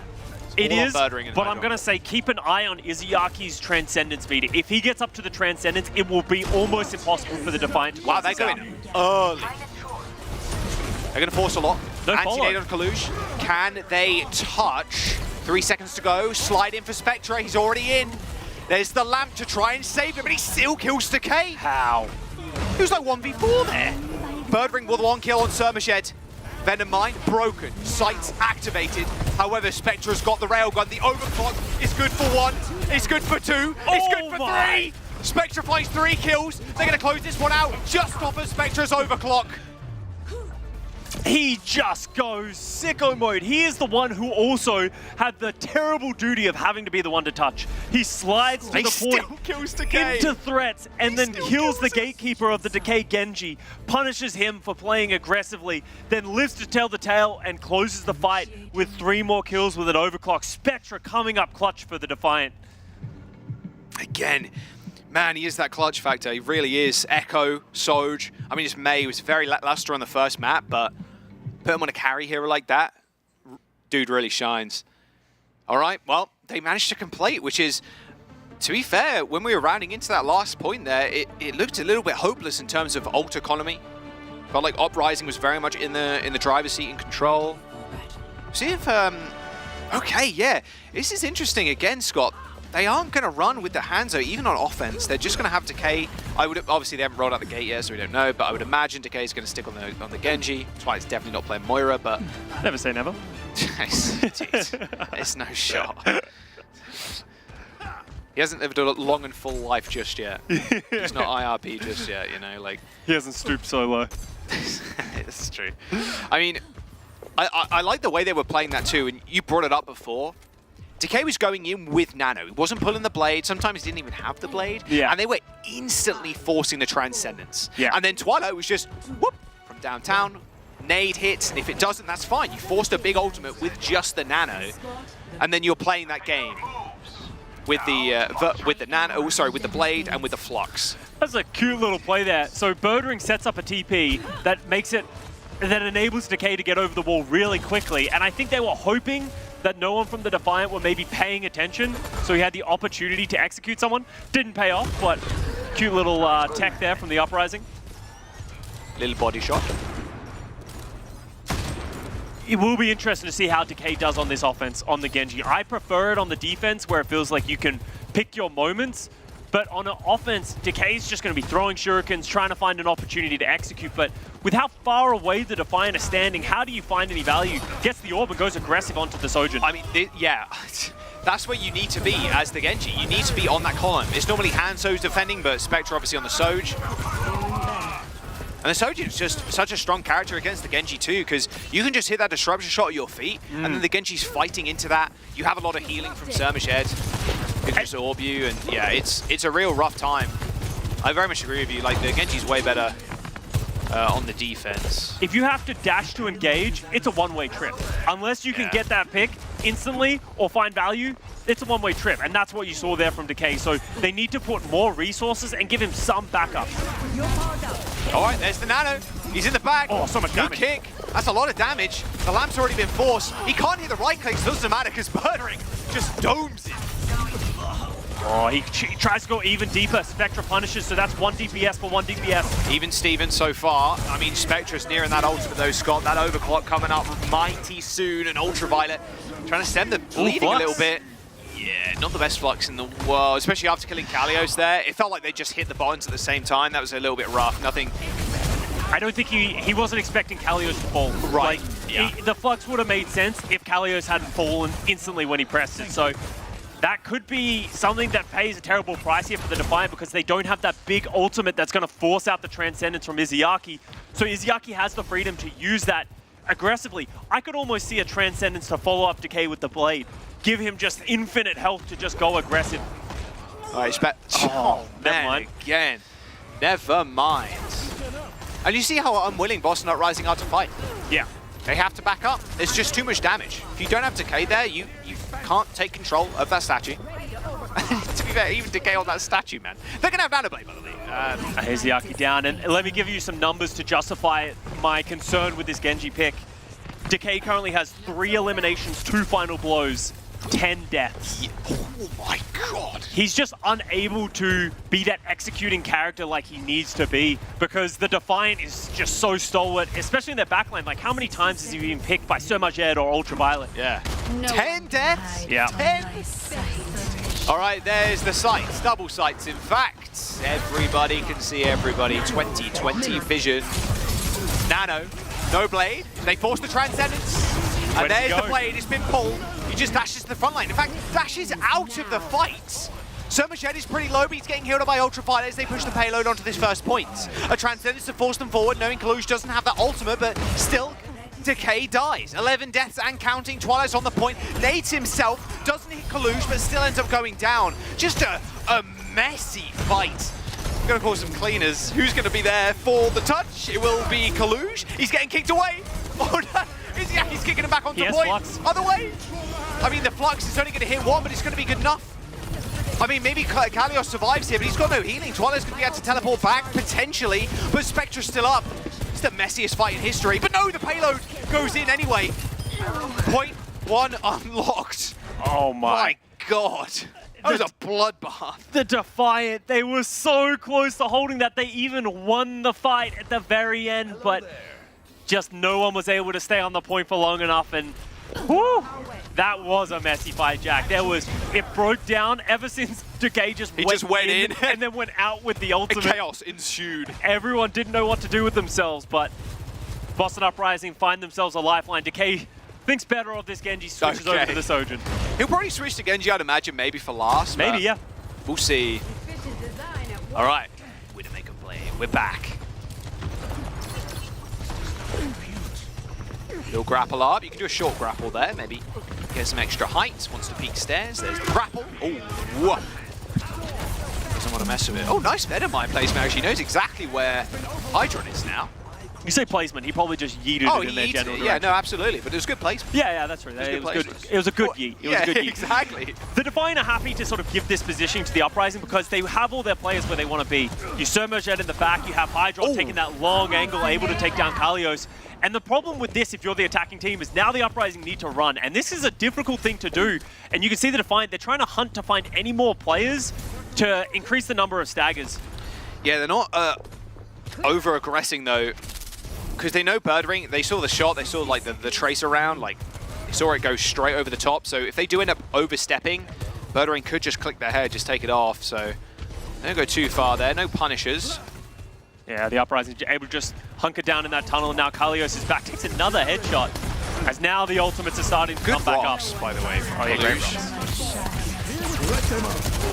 Window, decent spot for it too. Hydron trying to be a little bit cheeky there, peek in the window, see if they can find a lowly target behind it. Kalios taking infinite damage. Flux behind the shield. Sends them up a little way, but they got Lamp around that corner, and that's a hard Lamp to actually take down. Speaking of which, Twilight Birdring already dead. There's 15 seconds to go, and there's a Transcendence going off from Izzyaki. You haven't got too many lifelines left. You need to find kills. Spectra's pretty low, dashes in. Bad mistake. It was a mistake, but is it going to cost them a whole bunch? An aggressive Transcendence from Surmerge Ed. They want to end this fight here and now. If they can find Kalios, it could be good. There it is. Another good rock from Kalush. Decay with the overclock, though. He dashes to the back, but they don't touch. The Boston Uprising halted before that second point. We're going to map number 4, looking like it's going to go the distance again. That was a little dicey at the end there when Spectra stepped up. Took a little bit too long to kill Kalios. That could have slipped away from them, but they were a lot stronger there on the defense. It felt like they, and we expected this. Defiant, when they're playing this Sigma double flex support and they can put both of their hit scan players on hit scan, that's really the strength of this roster, and they were just the better team. I like the idea of Uprising and Decay going over to this Genji, but we didn't see it find any value. It felt like he was just under so much pressure. Every time he tried to do anything, he was just falling. That was a ridiculous shot. The reaction times there are just unreal. I mean, this at the very was the end clutch, too. yeah. This was the clutch. This is how Toronto Defiant ended up finishing. He gets all 5. Pops, overclock, bang, bang, bang. Spectre's got a lot of 5Ks for his short tenure in the league. I know, it's insane. Like I mentioned before, he's been on 2 of the most prominent contenders rosters from 2 different regions too. From China, Team CT. Yeah. And then O2 Blast as well. A very short stint on O2 Blast, but still. Boston Uprising now with a map number 4 in their sights. Hydron came alive at the very end there as well. A very rough start. All right, Colosseo's our next map after the break. Don't go anywhere. Map 5 again is on the horizon. Let's get it.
Toronto Defiant, at the hands of this man, in fact, take that map. His Sojourn play. I mean, he clutched it out at the very end. 65% railgun accuracy, clutching up to make sure Toronto completed the map. 15 final blows, only 2 deaths.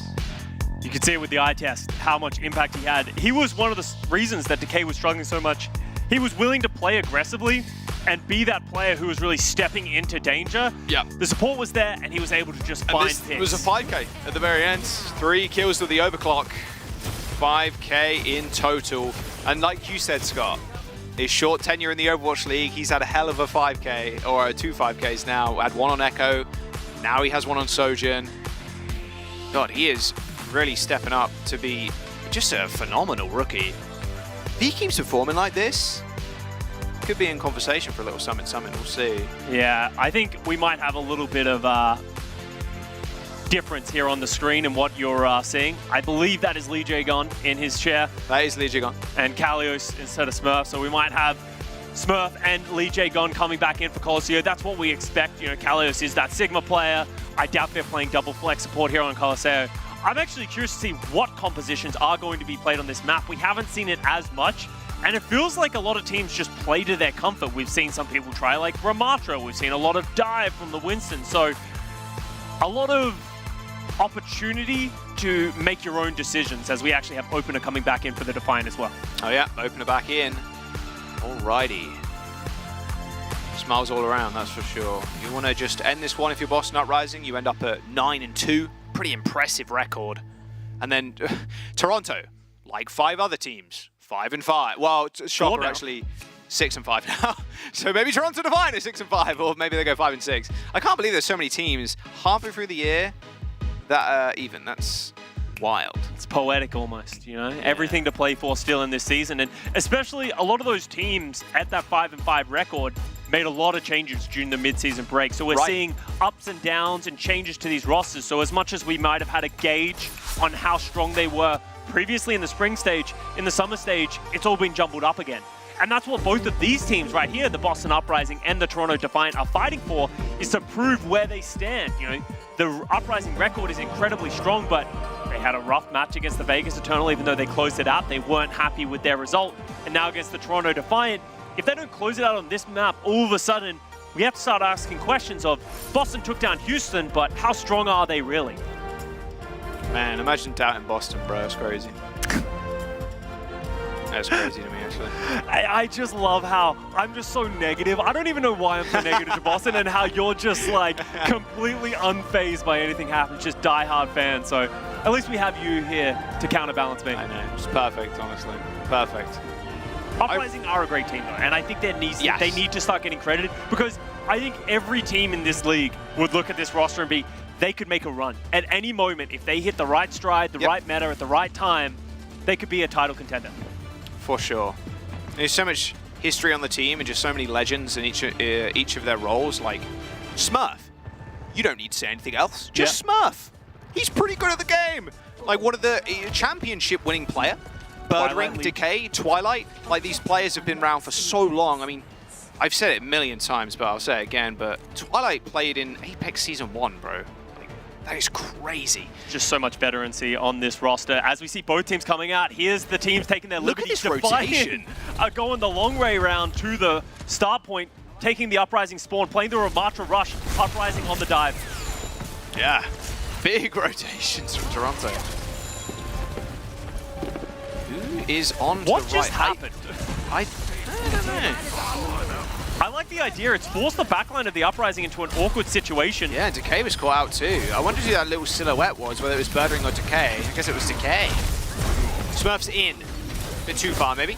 All good though. He got naded. Oh, Spectra isolated. On the Mayday, he didn't really do well on in the first map, mind you. You're trading here. Again, a rather messy affair, as Hydron's also just caught out alone. I mean, is anybody going to stand up to Kaluge when he's just Nemesis form? Well, yes, apparently, because it ran out. The Defiant just can't find the picks to close out this fight, and with both DPS dying and them being on the other side of the map because they flipped them, I actually think Defiant are in trouble. Ultraviolet's getting pressured hard. Good nade from Spawn there by Twilight. Window, Window, very aggressive. And so, yep, Smurf's already got Primal, and Ultraviolet's already dead. Spectra comes back, and it does kill Decay, but it's all Smurf right now. That big wraparound not working for Toronto Defiant. In fact, Boston Uprising just wrapped up that package in a nice little bow and just shipped it off. Yeah, Defiant, as I said, just unable to close out that fight. So the Uprising draw first blood, and they only had to use the Primal Rage of Smurf to do it. So they have the big form EMP. We saw the Boston Uprising struggle to find value on Midtown. Let's see if that was just a map problem. EMP from Birdring. Oh, really early. Sound barrier comes out, helps Ultraviolet survive. Even before that lamp was helping him. All does leap into the skies. Had the shift going on, so he was good for heals, at least. going to be Defiant holding. Great sound barrier from Opener. He able to keep everyone alive through that EMP. And now they're the ones pushing the card. And Uprising need to have strong, effective dives because the Defiant, they're going to play as a club. They're going to play as a unit. So Uprising need to find a way to isolate individual players. Smurf jumping in after an anti-nade. Speaking of which, Hydron and Opener. But that Vortex being thrown down by Kaluj instantly. But Hydron this time on the Sojourn, showing what he's made of. I think they've got some of the best Soldiers in the league at this point, to be honest with you, Scott, with Spectre and Hydron. Yeah. Nano boost on to Smurf. Oh, what a perfect freeze by Spectre. You don't need to be aggressive with that Blizzard at all. You know Boston Uprising have to commit themselves to your backline. So just throwing it down as soon as Smurf gets a nano.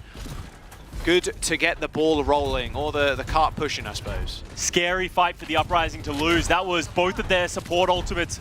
So they no longer have those to sustain through the Kaluj annihilation that's coming. As soon as anyone steps up, he's going to push that one. Birding's farming these EMPs quite rapidly. The 60% towards another one. They're contesting from the high ground. They're stopping this bot from moving forward, just giving time for Birdring to find hacks, charge up the EMP. Yeah, he is really farming. Oh, can they actually stop this bot from being contested? Nope, because Lee Jae-gon is just standing there with a shield. He's just standing. Someone help him. And Ultraviolet's in. All right. Well, yeah, you can contest from the high ground on the little ledge. Rough stuff. A little sleep, little nades. That'll be it. Uprising, knowing the little cheesy moments of the map of Colosseo, being able to hinder the Defiant progress. So the Defiant just got stuck on that low ground, nowhere to go. And because they're not applying a threat of the bot moving forward, they're essentially not accomplishing anything, and Uprising are the ones who are able to flip the bot back the other way. And Kaluj never even got the opportunity to pop the annihilation. Yeah. It is difficult against the dive style of the Uprising EMP from Birdring. It's too. Opener and Ultraviolet had their abilities stripped away from them. This Primal Rage as well. Wow. I mean, this is what you really need right now. If you're the Boston Uprising, you just need this tempo. Yeah. And this is what this comp's about, just tempo play. If you find a wipe here, you get the bot going, you're probably going to be able to take the lead, and you're so close to that checkpoint. And you don't give Toronto Defiant a chance to cheese you on the high ground, right? And maybe that was the mistake Defiant made. They didn't play aggressively like the Uprising are. They're playing in a forward positioning and letting Lee Jae-gon push the bot alone. Nano boost in from Smurf. Yeah, just pressure, pressure, pressure. Decay with a pulse bomb. They can't quite make diamonds yet. He had to recall out as soon as that beat dropped. Smurf taking a lot of damage. Hydron's overclock, sending him packing. Same with Decay. Lee Jae-gon, yeah, no chance there. Got pinned to the wall. Importantly there for the Defiant, the cap just narrowly didn't come through for the Uprising, so they didn't get the forward spawns. And in general, on Colosseo, if you get the first capture, it's really difficult to fight into. So Defiant, important fight win there for them. Opener with a great sound barrier right on time. As you can see, the Uprising doing the exact same thing they did last time. How are the Defiant going to adjust their play? Double nade from the high ground too, and Decay's got a pulse bomb. So it's almost like a dead set, to be honest with you. And no Nemesis form either. There's the rally. That was a quad stun, I think, from Lee Jae-gon. That giant IMAX doing its work. Annihilation on the point to try and clear Boston Uprising away. But they're still just contesting the bot from the high ground. Lee Jae-gon and Twilight just encapsulated in that bubble. The EMP hits 3, but Birdring can't follow up with kills. But Decay does with a pulse bomb. Ultraviolet may be dead, but there's no DPS to the Boston Uprising right now as the bot eventually moves under that under the high ground. Smurf's on the other side of things though, and Kankin still contest the point, especially with the nano boost. Yeah, and I think that's going to be the Defiant retreating away from this one, recognizing that they're not going to be able to go toe-to-toe. The bot is going back the other way for the Uprising, but as you said, Jack, the Defiant were able to get through the critical junction, get the barricade a little bit further forward, and now they're in the advantageous situation where they have the archers and Birdring.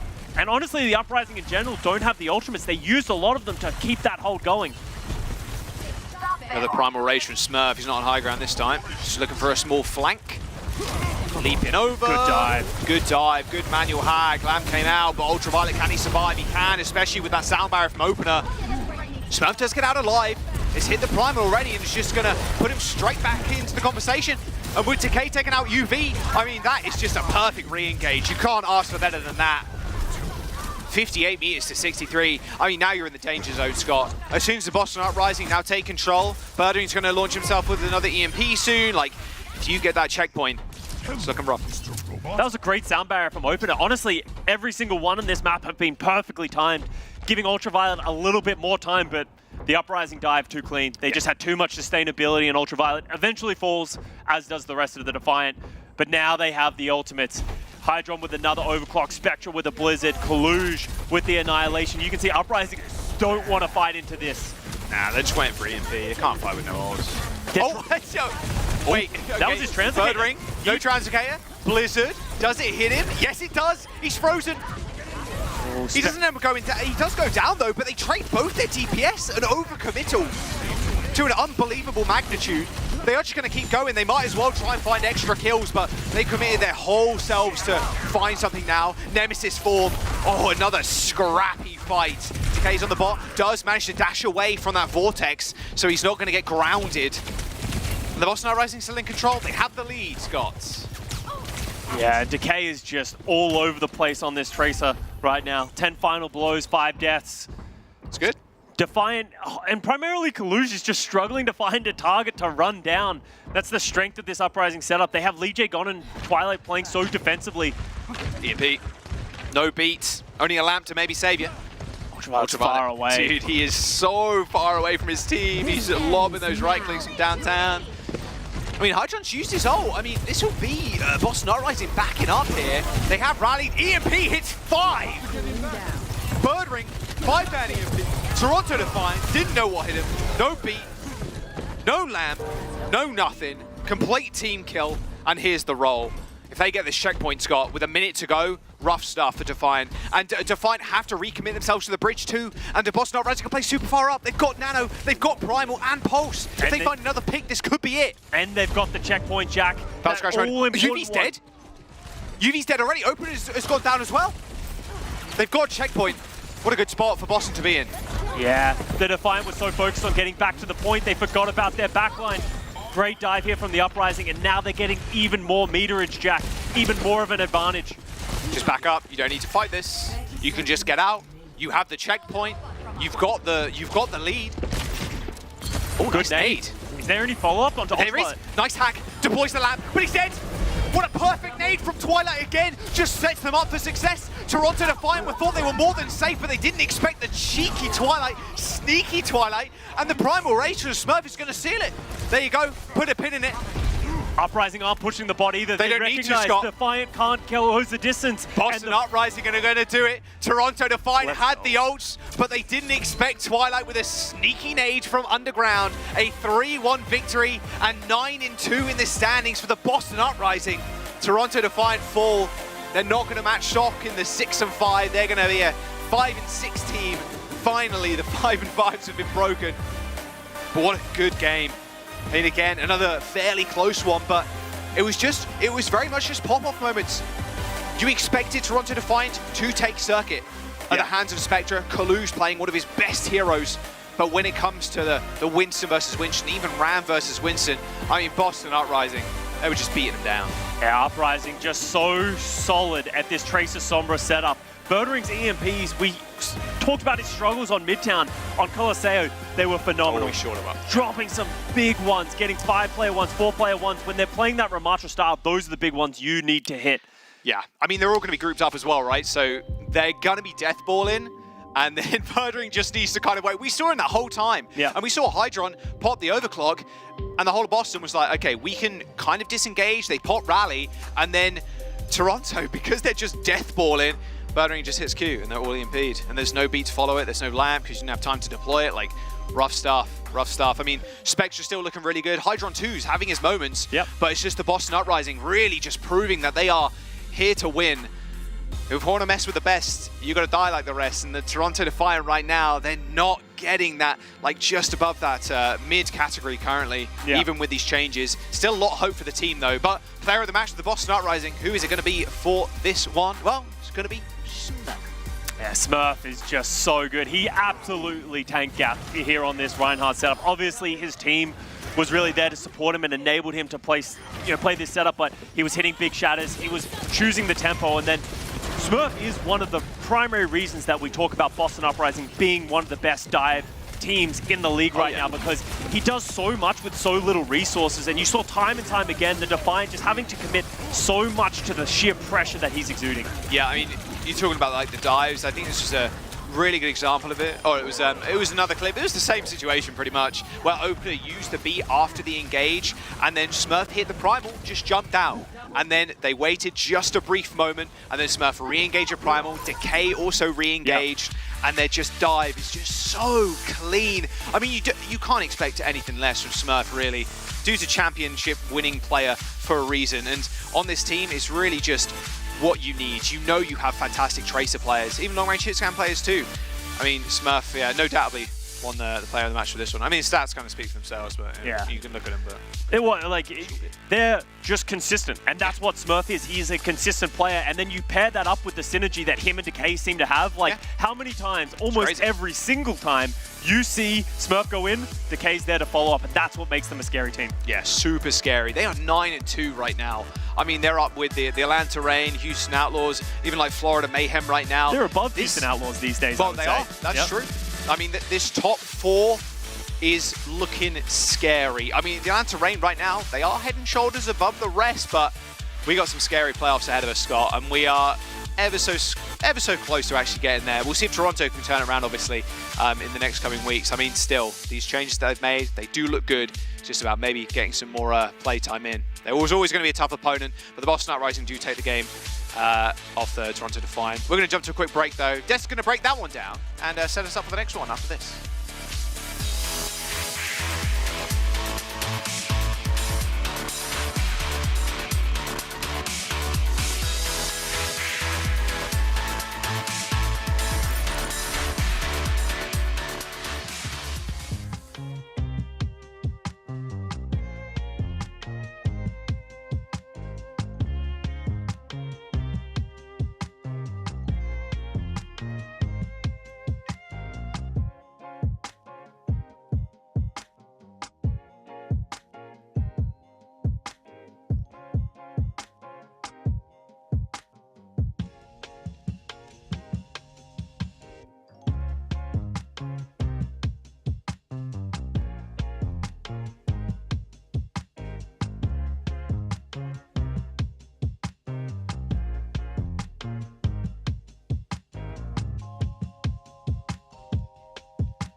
뒤에 라마 뒤에 라마. 하나 둘 셋. 밀지마 앞에가 손가락 있어 손가락 있어.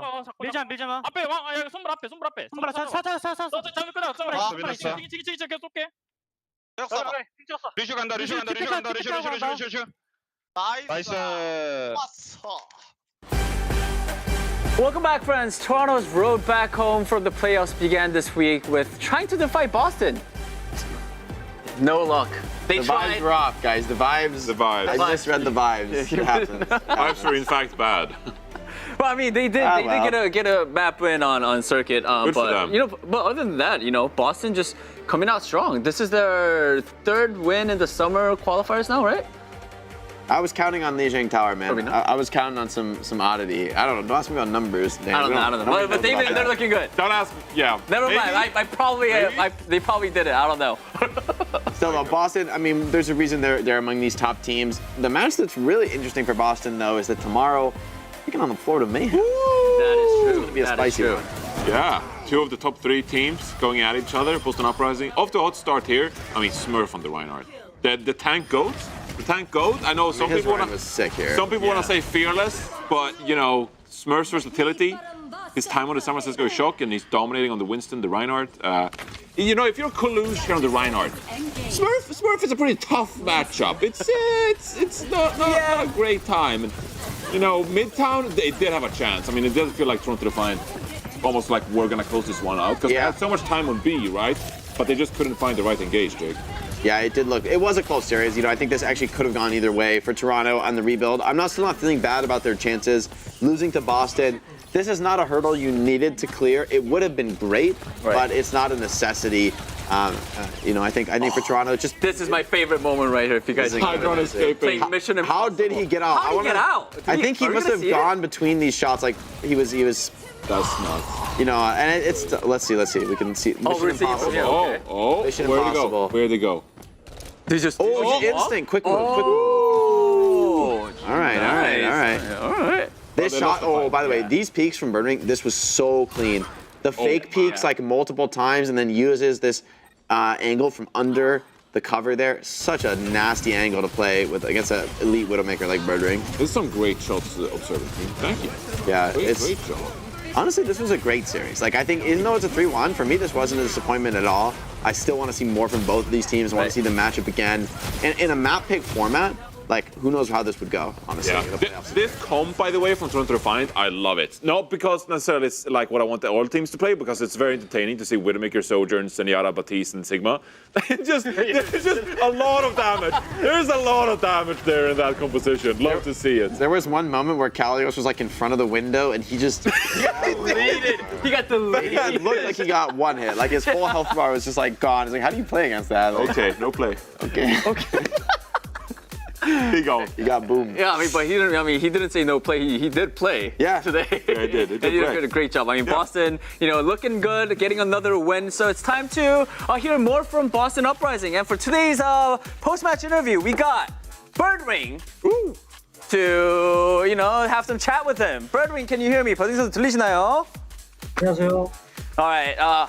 Congratulations on getting the win. Another great win for your team. What was the game plan going into today's match against Toronto? 자, 오늘 승리 축하드리면서 오늘 토론토전 좀 어떻게 준비를 하셨나요?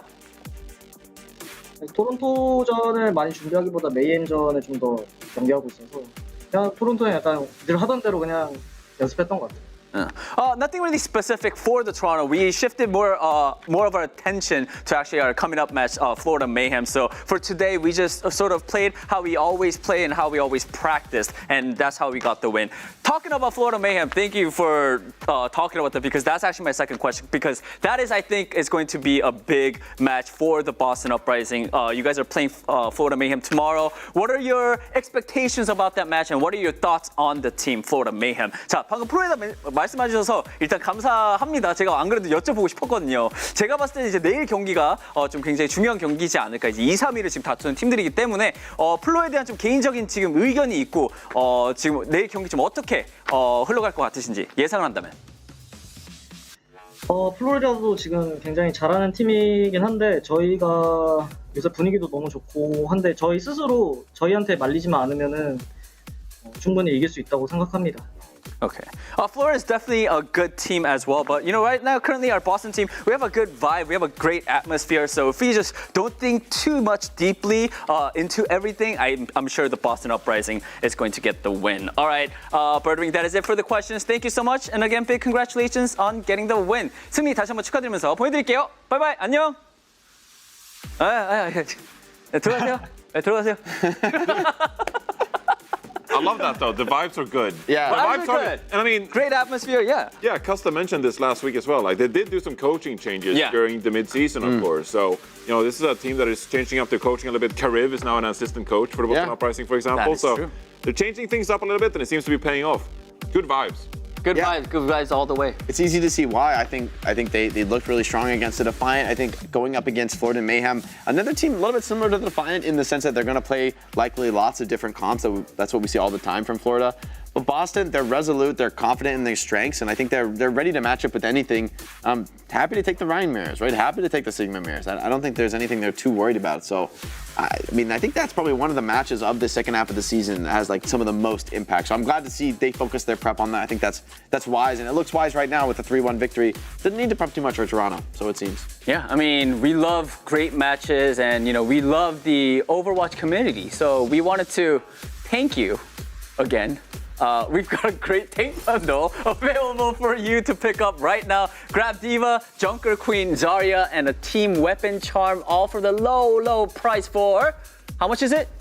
350 league tokens. Nice. No, you guys just memorize it all. It's available until August 10th, so get it while you can. You can't expect us to save you when you say thank you. I sort of stopped and then looked at the camera, but I didn't hear anything. I just saw Johnny. I could see from the corner of my eye just Johnny just glaring at me. We're sorry. We need Zoe to get back. Come on, Danny. Enough with these pounds, Danny. Come on. Tomorrow, so he might be back. Ooh. All right, let's move on. Let's move on to our final match. You guys are seeing right dramatic. Now. Hey, that was so dramatic.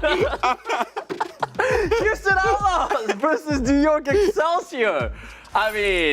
Listen. All right, I gotta be honest, Jake. I know you're a Houston fan, but things aren't looking too good right now. No, they're not.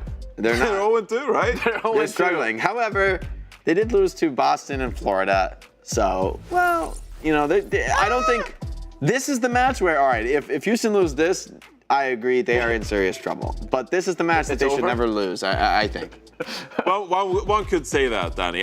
This is a Houston Outlaws team that we expect a lot from. And, sure enough, there's, some bumps in the road. Maybe you lose to, 2 of the 3 best teams in the league. That could happen. Totally understandable. Also, they went, all in on the Echo composition. So maybe they've made some adjustments to the compositions. But New York Excelsior is definitely a team they should beat. So even though they're 0-2 to start, this New York Excelsior roster, despite the fact that they've been looking pretty good with the, OG coming into this lineup themselves, this should be an uphill battle for the Excelsior. Yeah, New York, they're resurgent. They look great. Psycho on the Tracer, Fitz and Shockwave on DPS. There's so many things to be excited about on New York. But Houston should just be a pound-for-pound better team. The question is, how much is that really worth right now? With Houston struggling, is that kind of affecting their team chemistry, their confidence? Did it get down to the root, or is it just something on the surface that can be fixed, that can be solved for Houston? That's what this match is going to show, I think. Right. All those questions are going to be answered right now after we take a look at our predictions. And for this one, I went with Houston Outlaws. I think I went 3-1 Houston victory. Sure, like Johnny and Jake said, they did have some bumps in the road last week they lost 2 matches, but they're still the Outlaws. Maybe they were trying new stuff and now they know what they shouldn't do and what they should do. It's still, I still have my money on the Houston Outlaws. Yeah, I think, it's pretty clear Houston are the favorite here, so of course I'm going to pred them. I got them 3-0, because I got to show you guys up. I got to be one more putting Houston, if I did the same 3-1, it wouldn't be enough, so yeah, I got them 3-0. Yeah, I got the Houston Outlaws as well in this one, and it's, if I'm trying to create a scenario in which New York Excelsior win, it's going to be quite difficult. I feel like the Houston Outlaws will have to slip up and do something massively wrong more than anything. New York Excelsior, they have been punching upwards. They got a 5-5 record. Yeah. A 5-5 record, you're in the mix. That's nothing to neglect if you're looking at the Excelsior's performance so far this year. So they got a few standout players, but pound for pound, Outlaws roster should just be better than Excelsior. 100%. We all predicted Houston Outlaws. I'm wondering what the chat thinks. It's Houston. 87-13. Chad is also starting to doubt Houston, I think, because I think this would have been an even more lopsided vote. No, because remember last week when they first played, when we had the chat prediction, I think it was way higher. Yeah, it's starting to go down little by little. So I think people are starting to see. I mean, these are cracks showing. I think it's fair to say for Houston. Ultimately, I think you guys are right, maybe Johnny, that maybe they went a little too all in on the Echo comp. Even though Pelican's a monster on the Echo, some maps I think it is great. I think you should keep running it. But in some places, that Tracer Sombra is just too strong. Teams like Boston and Atlanta have proven that. It's too effective, it's too consistent, it's too hard to play against. The constant threat of that EMP, it makes you paranoid, it kind of messes up your typical game plans on the other team. It's just a constant threat. Yeah, if I remember correctly, I think that Houston Outlaws played more Echo than any other team. Yeah, they were like pretty much locking it in for those 2 games and it didn't go great. I think that tells the story, yeah. Yeah, but I think it's a great tool. You know, we go to Nimbani. Okay, I think it's potentially a huge strength for them. I can't, but not to hear that. Like, it feels like the last couple of weeks you've injected more like New York accent into your speech. I don't feel like I'm trying to do that. I feel like I hear it every other word. If you want more New York accent, we have a catch up there that's gonna help you out. Oh yeah, Mitch you going to Nimbani? Matt, yeah, Matt's I know. from New York. Matt, show him how it's done. I'm walking to Nimbani. Matt, show him how it's done. I feel like I thought for a second you were gonna say Mitch had a New York accent. No, Mitch has been he's been losing his Australian. Feels like every week he's becoming less and less. I tell you, I got family staying over at the moment, so it came back in a snap. Thank you very much. Dude, you have a hairdo right now that is like I have 2 kids and I do not sleep. Yeah. Whoa! All over the place. Whoa! Yeah, there you go. Bro, there you go. Let me tell you. back. Let me tell you, bro. It's rough out there for dads. You know what I mean? We be juggling. You know what I mean? I'm gonna come and look after another child straight after those 2. It's kind of wild. I mean, who else is in this 2 box? Oh, My brother in Christ. Oh, I was like, what? It was like you have another child. Can I say? You're looking great after the nose job, Matt. That's done one. I mean, well, it was all inside of my nose, so my nose doesn't look any different.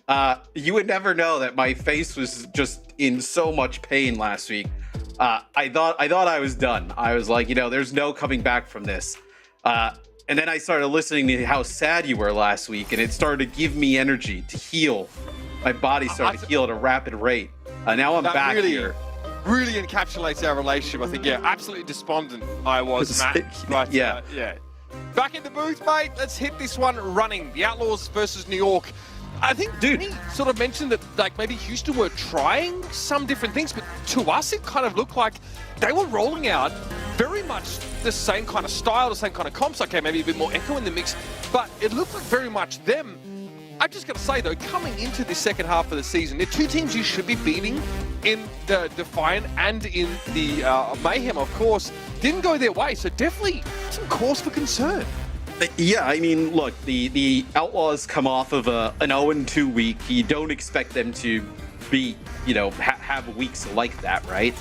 Where they go 0-2. We knew how good this team is, right? Up there with the Atlanta Reign, now the Boston Uprising, right? Proving to be a really strong team, right? Where, last week they end up losing to Boston in Florida, right? 3-0, 3-1. So didn't have a great week, but New York, maybe this is a bounce back, but New York has also been playing a little bit better lately as well, Mitch. Yeah, Kellen, I've been really impressed with, of course. They've been refreshed a little bit. Psycho and OG, having some pretty big impact over the last 2 games. Psycho especially has looked fantastic in the Tracer role. This is not out of the ordinary for Houston to bring Happy onto a map like Ruins on the Widowmaker. New York, the onus is going to be on them to answer this. They have a much more standard setup. Yeah, but a lot that New York can do to really make this, Widowmaker's life difficult, as you see the Immortality field they're used to try and keep Happy alive. Now you have that Winston dive composition with the Sombra Tracer in the mix. You can put a lot of pressure on Happy. It's actually the Outlaws who take the point first, because New York, they just keep diving in so deep after him, not actually able to come up with the kills, and then the Outlaws actually just stood on the point and took it. So eventually New York get what they came for. They take Happy down, but in the meantime, like you mentioned, Houston had already sort of capped the point there, using Fearless as, I guess, someone that demands some attention in the front line here. And you notice that Kellen is trying to ignore him as much as humanly possible. Burn through his shield there, head back, grab the Mega. That's hacked, by the way, of no Sombra on the side of the Outlaws, and New York now are in the lead. Yeah, and the Outlaws stay with this right now. I mean, you haven't really lost Fearless or really kind of had a whole team wipe, so not a real big opportunity to change. But they'll be happy actually going over to the Ashe there, and if he gets taken out instantly, that's a hack that comes down on him, and Fitz finishes him off. Now, interesting though, Shu and Violet forced the Primal Rage out of Kellen, but Happy is finding no success playing these mid to long range hit scan heroes. He's gonna have to switch. You would also think that if the Outlaws knew New York was going to come out on something like this is a composition that the Outlaws should feel pretty good about, like, mirroring, right? You know, being able to put Fearless on the Winston, and, you know, maybe you do it with the Ana and the Brig, maybe you do it, you know, having a Kariko in the mix, or like a Lucio, but there's definitely options. Pelican's left here. Dangerous. Yep. No way he's getting out of that one alive. New York looking very good so far. And it's a little sloppy from Houston. Maybe some awkwardness when it comes to composition, but surely they're hoping to get some value out of this Annihilation. It's unclear how they're going to do that right now with Houston cut down to just the one player, and yet Fearless goes for the Annihilation regardless. Very ham-fisted approach from Houston here. I mean, you imagine it's a switch, right? From Fearless here. You're probably just using the Annihilation because what? You wouldn't want to die, then have to use it again or just give it up, right? They could have switched way earlier if you were going to do that. So just pop that Annihilation, try and get it out. But CMP could be big, 90% already. Oh, this ult cycle has already been building up the entire course of the round while Houston were frankly dithering on their way to the point. So even if they switch here, Matt, which they do, it's just too late in the day. 3 players down for Houston. Yes, they can use their flankers to contest, but New York have been very solid. Now it's just a matter of sticking the landing. I mean, this has been a bit of a shock here for round number 1. That'll be New York taking it. Where, I mean, Houston just looked so all over the place. I mean, the composition obviously was not great. Didn't do them any favors, but just really slow to switch. Even when they did it there at the end, they didn't have enough time, right? Ultimates galore there for, you know, NYXL. We'll see how this goes into this next round, but I'm definitely a little bit more worried about Houston than I was you know, maybe 5 minutes ago. Yeah, there's maybe a case to be made for just sort of discarding what happened in that previous round. You can chalk it up to Houston being too reluctant to switch there. You know, the whole idea that Fearless doesn't switch off Ramatra earlier because he wants the Annihilation and then uses it in a 1 versus 4, I think was a bit of a head scratcher for me.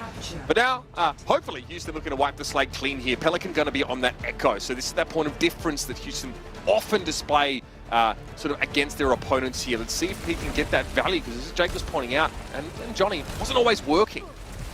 Yeah, and Echo sometimes struggles against, like, Sombra Tracer, right? Where, you know, the hack gets the Echo out of the sky, Tracer pretty good, and right there, that is a hack, and then it's going to be Fitz taking Pelican out. So, right away, already some struggles with that Echo.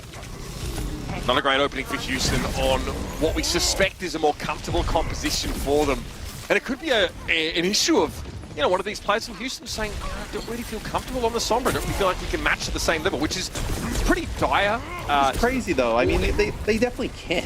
It's not like they can't, right? I mean, the thing that's interesting here, though, is typically when... Oh, that's a nice biotic grenade there from Creative. It hits actually Happy and Pelican. Not able to finish him off, but you know, if you're the Outlaws, right, typically we see Pelican on the, you know, whether it be the... He really plays the Tracer and Happy plays the Sombra, so you're kind of committed to this composition, because if you wanted to switch off of it, I mean, Pelican can play the Sombra, but it's not the ideal lineup or setup you would have in terms of who's playing what. That's that curse that afflicts so many Ana players. It's so often. Shu is caught reloading when Fearless is down too low, and by the time he's able to start healing him back up again, the follow-up from New York came far too quick to contend with. This is looking very dodgy right now. EMP comes in from Fitz, and that's going to make it hard for Fearless to achieve his aims here. Psycho able to get the health pack, but not before he gets burnt down by Pelican. The sticky bombs had already sealed his fate long before he picked that top up. Nice pulse here from Happy now. Houston starting to put it together, but again, it comes a little late in the round. Yeah, they'll flip. So, you know, 65% there from New York right off the rip. That's pretty good. We'll see, though, if they're able to flip it back, because you're looking through, right? They have no nano, no EMP, no rally, right? So no big, like, ultimates they could kind of throw in to win a fight right away. So the Outlaws could easily start to chain some of these fights together and get up in terms of percentage, probably even above New York. Happy knows a big part of gaining this percentage is trying to keep this pressure on towards the back line. Maybe Kellen gets caught out, gets hit with a body grenade. There's a big opening and opportunity there, at least a Primal Rage to be forced, which we've seen none this round so far. Both teams have absolutely tracked those. And a duplicate on the horizon, but this is what Happy was trying to do when we saw him on camera earlier. Find a way to eliminate one of these backliners, one of these flankers, put a player advantage on the board.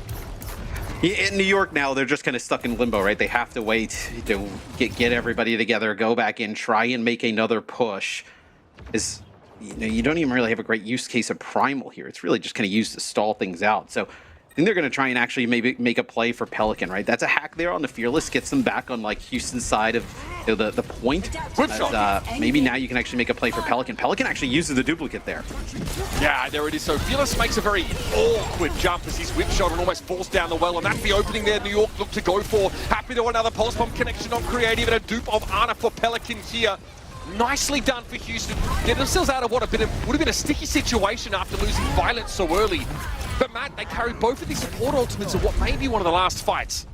Yeah, I mean, this obviously looks way better now for the Outlaws. Like, once they were able to get control of the point, they seem to really given New York no options to get in and make a play. But, you know, Fitz does have EMP. You just go for, like, an EMP here on a Fearless, maybe? Oh, no, he has the benefits of that. No Look at how far he's pushed out these supports.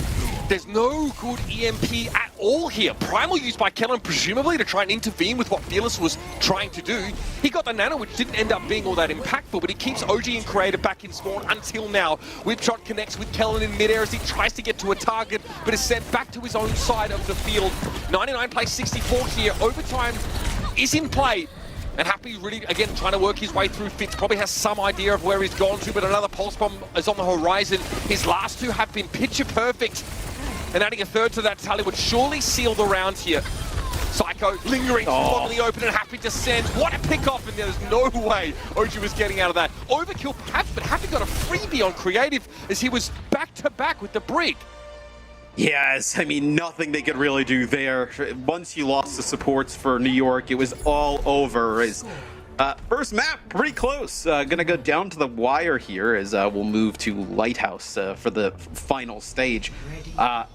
I think we'll have to see how New York maybe adjusts. So it looks like, yeah, they're gonna make a little bit of a change. So Psycho will actually play the Echo, and I imagine Fitz will end up just playing the Tracer. So it looks like potentially we're gonna get a mirror matchup. I mean, probably the best map of this set for Echo. There's less of that expanse that you need to cross. You have to play pretty close to that sort of left side or sort of the side room, you know, on well. But here, obviously, you can play between the platforms pretty comfortably. So I can feel like it's time to try and match this. So we've seen this happen on occasion. Matt, the Echo versus Echo head-to-head is quite volatile. Yeah, the pickups happen in a blink of an eye. Yeah, so looks like both teams trying to maintain some semblance of high ground control here for their supports. You want to keep the Ana up on the high ground, give the best vantage point to kind of heal that Echo, and then also the best protection in terms of getting dove. You really have to have eyes in the back of your head, though, if you're one of these Echoes. The moment you commit on like a tank, for example, try and get a big focusing beam, that can be when the enemy Echo tries to sort of third-party you in a way and find an instant kill. Point not capped quite yet here. Houston obviously have some players in position, but it's going to be Pelican going down to Fitz. He gets a little bit too close to the ground. This now means that Psycho can play with a little bit more abandon. Doesn't have to worry about sticky bomb focusing beam combo as he tries to pick a target of his own. Great start from New York. Yeah, so they get control of the point. Now they get control of the Outlaws' high ground, and this is where Kellen can really start to make an impact, right? Holding this high ground, they're dropping down, being able to put down some damage, get them pretty weak before they start to make it even a case to take the point back. And then he provides a great sightline. Look at this. I mean, for where Creative can be able to heal. Fearless can't dance that shield very effectively, but it is going to be the 1v1. Pelican wins out against Psycho. Focusing beam finds its mark, and this is scary for Kelvin. He doesn't get the primal in time, so no chance to stall this point out any further. Houston beeline for that point and flip now at 31% for New York. Yeah, they end up giving the nano over to Pelican. Makes that focusing beam even more impactful, as that is Happy with a double kill with the pulse bomb, and then also takes himself out with that. He was quite deep. You can see where he was on the map, but the Echo with obviously the focusing beam with how much damage it does, like ramps, right, as players get weak with that nano boost becomes extremely deadly. Well, it just becomes impossible to play your health pool, because it's almost exponential, I guess, the rate at which it disappears once an Echo has that beam on you. So hard to predict. A lot of the times tanks like to, really gain the numbers and know how long they can stay around, and Echo complicates the map a lot. Happy, great pick though. I'm sorry, okay. Was waiting on the point there for Psycho, who was engaged in that Echo duel once more. That is not a great fight for New York, man. They end up having to use the Primal there from Kellen, and then Creative actually ends up using the Nano there on the OG just to probably keep the Brig alive. But obviously doesn't really benefit anybody. I mean, you were never close to kind of taking the point back. So pretty rough fight there for New York. And there's no EMP power play for New York to play around at this time. Almost like a quasi-guaranteed fight if they can catch the Outlaws together. They've got to get it done the same way Houston have been doing so in the last couple of maps. Look at the damage from one clip from Happy. That's putting so much pressure on your healing resources that are stuck pulse bomb. It means it's a foregone conclusion. Creative is now down. Fitz doesn't last much longer either without that extra healing. It's going to be a duped Brig here for Psycho, and not even a chance to make that rally happen. He drops like a pin. Even before the pulse bomb comes out, right? Just the amount of damage that Happy put down, right? Basically almost kills OG, forces OG to pop rally, and then basically does enough damage to kill Creative. Nobody's going to be able to make it to the point, so they're a rough route in one. The Outlaws end up bouncing back. I think we're starting to see why Trace's spread at mid-range was looked at pretty closely by the balancing team, because her ability to play from what is relatively a safe distance, like we saw from Happy, and do so much damage is pretty fearsome indeed. So I guess, Matt, we can disregard what we saw in that first, even though we're going to see replays of it because we're going to run it back a little bit. But coming out the Ramatra Rush comp, maybe a misread of New York. It's a blooper though that Houston are able to smooth over. Yeah, as we'll take a look at some of the round one highlights. This is, I know if you just don't watch the highlights after this, you would think New York won and everything is great, but no, not the case. Is after round one, really it was all Outlaws, and I think that the Outlaws, you probably have to go back and look at some of these comps, right, where you come out and play that Ramatra with the Widowmaker here at the start on Ruins. I imagine a lot of other teams are going to start, playing that Winston-based composition if they don't already, but specifically for the Outlaws, if they continue to come out on that, where just did not look good against that. But once they were able to get on the Echo, things started to look pretty good. Yeah, I do wonder if New York are having a discussion of, hey, maybe Fitz on Sombra in that third round might have been the ticket. He was doing a pretty good job, at least early in the round, on like shutting down Pelican, hacking him, forcing him to the ground. This was obviously the sleep dart. Nicely done. Normally you expect that from sticking a Brig and she shield bashes in. Not the case that time around. Iconvola coming up in our second map of the series of the Outlaws. Stumble through the first map and get it on the board. Stick around for more of our last match of the day coming up.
If anything, the competitiveness of this first map should be a credit to your New York Excelsior, who at 5-5 have definitely shown themselves to be stalwarts in this league. But the Houston Outlaws, a little bit of flair, a little bit of pizzazz, get over the line on Ilios after a brutal start. Just a little bit of everything there, you know, a little bit of Houstonable action there, round number 1, and the Outlaws start to bounce back as, look, we expect great things from this team, right? You know, not to obviously, you know, have 0-2 weeks like last week, obviously kind of, you know, live up to the hype, really be the team that challenges the Atlanta Reign, in the entire league, right? You kind of look like east to west. It really seems like the Outlaws have the best roster and the best you know, crop of talent to be able to do so. Just got to live up to the hype. And then for New York, I've honestly been pleasantly surprised with like how they've played recently. I know 5-5, really nice play out of like Kellen, and you know, nice things out of Psycho in the support line. So obviously since adding OG, I think if you're New York, right, keeping this series close, keeping it competitive, you know, maybe going 4 or 5 maps, like I think that is you know, may not result in a win in terms of your standings and whatnot, but it would be a little bit of a moral dub. Oh, absolutely. And also in terms of New York setting their sights towards the postseason potentially, and what is really going to be a titanic battle to get into those playoffs. You know, they really want to take as much away from this game as humanly possible. And if that's going to be really nailing down the fundamentals of the Sombra Tracer setup, then so be it. If that's the way to go, then it makes perfect sense. Houston, unsurprisingly, a few teams are picking this up. Matt, this Echo on defense, usually just for point A, can be extremely impactful with the amount of cover that sort of clock tower provides. Yeah, I was going to say, it's really good here on point A because of the clock tower, but as you move towards the, you know, the later stages of the map, right, you know, stage 3, just think of the inside, there's not really, you know, a great opportunity for Echo. And then, you know, in the second stage, the castle, right, you can just access that high ground so easy, but you know, here, there's no real access to the skybox that Echo can control, and being able to play around some of this cover is awesome. All right, Pelican here on the spy check plan. Fitz will be afoot. I believe that. Slow going here for New York, but really just trying to get through the choke to set up here. Not taking too much poke in doing so, which is a good sign. Bionic Grenade on Kellen, though, probably constitutes as the aforementioned, so this will slow things up just a little bit as Creative looks to get him back into the fray. So you're doing a nice job here building up towards Nano, right? Potentially, but you have to figure out a way to kind of get through this choke, right? As looks like Fearless just controlling it at the moment. Nice bubble there, actually kind of puts Creative in a really tough spot. Yeah, he had to push up and push into it there. Yeah. He's able to do so just in time, though, because once again, the classic Sombra and Echo interaction occurs. Fitz on the right end of it here, and with Fearless as low as he is, playing from inside the hunting lodge, New York have a lot of space to work with. It's a matter of just closing the door. Oh, and they decide to go for it, right? And an EMP there as soon as they see Fearless gets low, but he actually gets hit with a nano boost. Fearless does well, able to emerge, burns forth, in fact, with that nano. Take down Creative first and foremost, Psycho falls soon after. New York really feeling like they had it there, 2 ticks to work with. Houston bounced back after losing Pelican in the best way possible. Oh, I mean, an awesome nano there from Shu right onto Fearless. As Fearless, he got hit with the Bionic Grenade, the bubble is there, trying to protect him for a little bit. Fitz kind of all in, sends it, goes with the EMP, trying to finish him off. But the nano just keeps him alive, and then he's able to do big damage after that. Pelican trying to intercept Kellen, but the bubble is up, and it's a big problem for Echo to get through that. Nano here, onto OG. Ray Boss is in the vicinity, and going to pop the rally from us straight away, so able to play aggressively, build that one up here. Pelican, though, if he gets a moment with Kellen, it could be all over. It's going to have to be a primal rage for both Winstons here. Fearless boxed in somewhat, but eventually Kellen's going to be able to be brought down in a trade for Violet, which I think you take every day of the week. Over the top here, very hard for Creative to track Fearless right now, and he is going to fall as a result. Pelican with the dupe here. This is a 9-second rally? That is brutal. I mean, he barely gets the rally, right? He was pretty low there and then ends up getting it. Pops it, gives himself the extra health, but another hold there for the Houston Outlaws as Fearless has been doing such a great job of separating the support line from the rest of the team, right? Kellen was in there in the back lane. It felt like for ages trying to make something happen, but nobody else able to get near him there with how good Fearless has been, and he just got deleted by that EMP. They had to go for him, no doubt about it.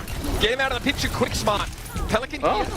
Not quite hacked. Fitz not able to sort of connect here, and he's able to bring Kellen down. The trade is good. Nano on the Echo serves up what the Outlaws were looking for, but losing Violet early in this fight once more. This time to a pulse bomb from Psycho, but it's enough time for Fearless to get back into the fight. It's a 4 versus 4 for the next couple of moments here. Briggleby slow returning, but it's a huge opening. What a sleep! The connection though, not quite there. Fitz is able to translocate out after Shu thought he had him dead to rights.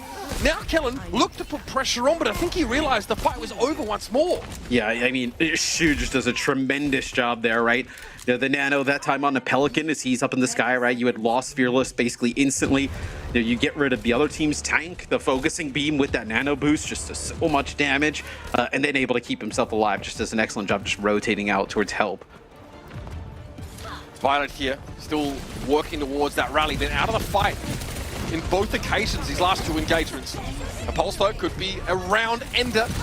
Creative able to deftly sidestep that one, but Fitz starting to force him in the backline. Perhaps a sleep dart there, involvement on the kill feed from Shu. And there's a duplicate now available for Pelican. He's looking for a backline. Okay, takes the Ana at relatively long range here. Adding extra healing to the mix could be huge. Bite a grenade, a little bit maladroit on the landing, no connection there. But again, more resources for Fearless, can't be wrong. I think he's just trying to figure out how to build the Nano the fastest as he's putting down a little bit of damage. And does he get it? Oh no, it does not get the Nano off there as looks like he falls. It'll be Violet end up using a rally here as Primal Rage from Fearless knocks Creative off, gets OG out of the mix as well. Now doubles back towards the point. Yeah, this may well be it. Kellen able to find Violet with that Primal, but has no teammates remaining. The environmental kill from Fearless, the importance of that can't be overstated. The fight was a deadlock at that point, and he breaks it right on open with the Primal. Extra value for Fearless and the Outlaws as they hold off the Excelsior on point A. Well, look, I mean, they got 96%, pretty close, right? Just, you know, not able to actually take the point. I mean, yeah, there's just some brutal... It really started off well for New York, right? I feel like they made all their progress like really early on, and then after that, every fight was just played perfectly by the Outlaws. Didn't let them get anything else. Yeah, even a couple of those fights where like Violet dies to like a pulse bomb, they lose a player early. Fearless like got nuked at the start of that previous fight with the EMP. But New York's inability to transition those first picks into fight wins is really glaring on that attack there. Because if Fearless is down, then Shu gives Pelican a nano boost. He gets to play ultra aggressive and at least secure a kill that basically can't be traded because he's got that dupe available too. Well, I mean, that's what I was gonna say. It felt like every time that New York got the first kill after that, like an EMP and just a really fast kill onto like Fearless, for instance, right? It was traded pretty much instantly. Like the kill was just swapped right out, right? Pelican's able to get a kill really easily. Somebody else comes up with a pick, right? Maybe it's Happy, but that's kind of what it felt like, is that even where the Outlaws, you lose a player first, it was answered so fast. I think there's something to be said about the virtual player advantage that Duplicate gives you, right? Having basically a 6th player in situations where you start a fight short-handed, huge in terms of evening things up, making it very, very hard. Okay, Happy? Back spawn with you. None of this shenanigans. Everybody loves the opportunity to play Life Weaver like in the spawn, but nobody wants to make him further than the just spawn room. Yeah, feeling like much horticulturists today. Clearly, the Outlaws. Kellen hacked here, playing from within his own bubble, so able to back away, get topped up. But the Outlaws they are very far advanced already. Happy preempts that shield bash instantly, just blinks on back. He's OG out in the open, but eventually Psycho is able to generate a kill here. The Outlaws aren't playing the Echo, so they don't have that upfront burst potential. They're banking on an EMP to end the map. It's like, it's a really nice first fight win there for New York, because it didn't really look good at the beginning, right? A few players got low. They were kind of getting attacked from both sides of that central pillar, but they're able to kind of like withstand it, get everybody healed back up, right? You see Creative almost at a nano already, and then able to take it. Yeah, they want to start to get this old cycle happening. Nano Winston's and Primal fight. This is where they want to be starting. Again, that EMP, we are encroaching rapidly upon that. And the question is, do we just catch Kellen inside this and secure that insta-kill the enemy Winston? How much of a concern is the Echo here? Yeah, okay, so Pelican knows he can get everything. Psycho caught by the hack, Kellen too, but it's going to be a nano boost. They forgot to catch the backline inside that EMP clearly. and it's not going to give anything up to the Outlaws. A late nano for Fearless, though, is pretty big. He can charge forward now. Look at the space he's created, forcing OG and Creative inside the hunting lodge again, and P is there with the follow-up. He finds both backliners just as the Outlaws lost theirs, but Psycho is de facto healing right now with this duplicate of Ana. Yeah, and he actually gets the nano pretty fast and gives it over to Kellen. His biotic grenade there on the Fearless as Fearless gets really low as right away it was both supports traded out for both teams, right? Those players just died pretty much instantly. It's going to be a second tick there as it's going to be a rally here from OG as he's trying to get back on the point.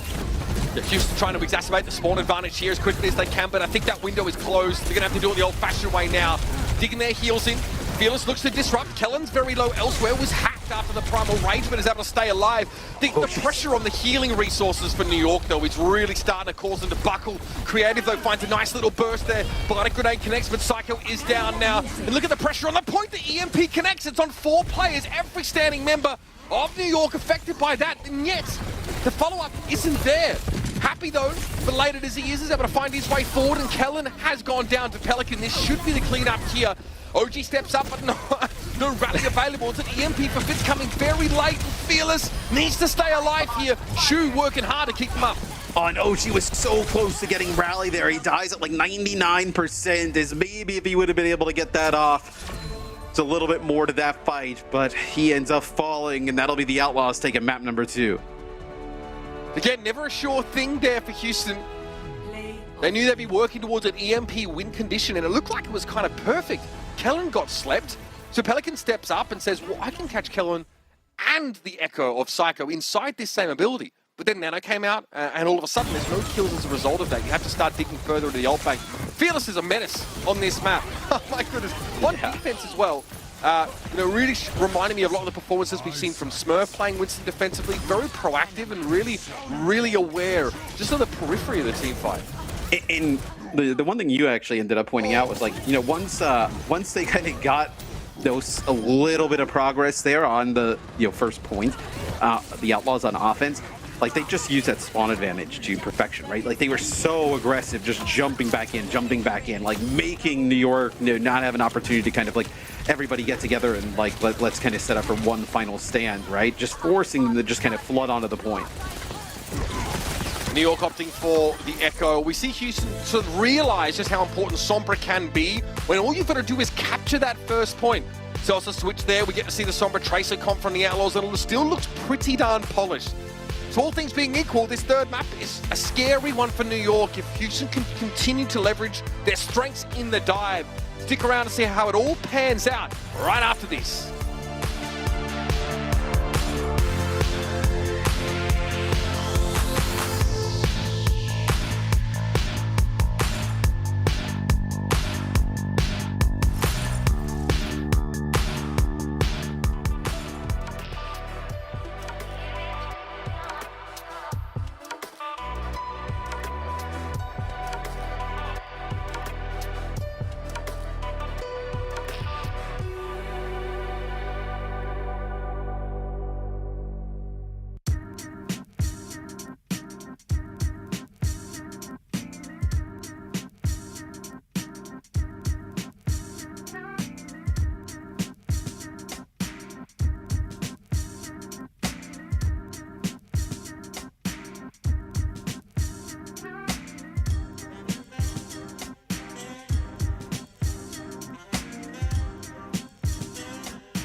see you drop. Get down in the car. One time, give it all. Bust it open hard.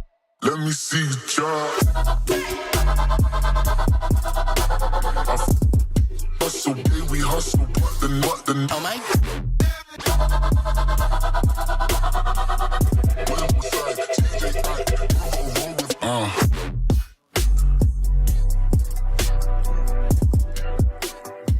The New York Excelsior have their backs to the wall. Probably a situation they're somewhat familiar with so far this season. It is just that the dive comp from Houston is a little too hard for them to contend with, just perhaps on a level of fundamentals here. They're close. Houston are already, I mean, the Houston flow. They're a really natural team. They've got someone like Fearless who could just decide to find 2 kills on backliners with a primal rage, and all of a sudden, all of your expectations for how these fights should play out go straight out the window. Yeah, I mean, look, New York have these tools too, Matt, but yeah, we're not seeing it. No, I would say New York's they've been close, you know, in these maps, right? Obviously, you see the 2-1 there on Ilios.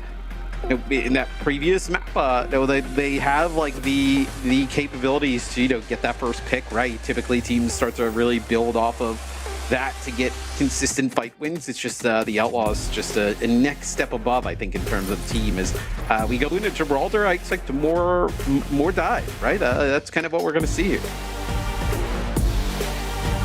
Definitely should form part of your expectations for how the game will play out on Watchpoint Gibraltar. On occasion, teams have dabbled in the Widow, but far more robust. I think it's agreed to go with the Sombra Tracer setup. Echo not an option here. The expanses are simply too long, too wide. And even against Arnie, you're very vulnerable out there, so Houston won't be making that little tweak here. For New York, maybe some TP play here just to get that bridge control, maybe contest that a little bit with Kellen, but we're going to see these fundamentals of this dive comps played out for you once more. Yeah, if you're the Outlaws, right, you're starting to hit a little bit of a stride here, getting a little bit of a groove, no reason to kind of move off of this, right?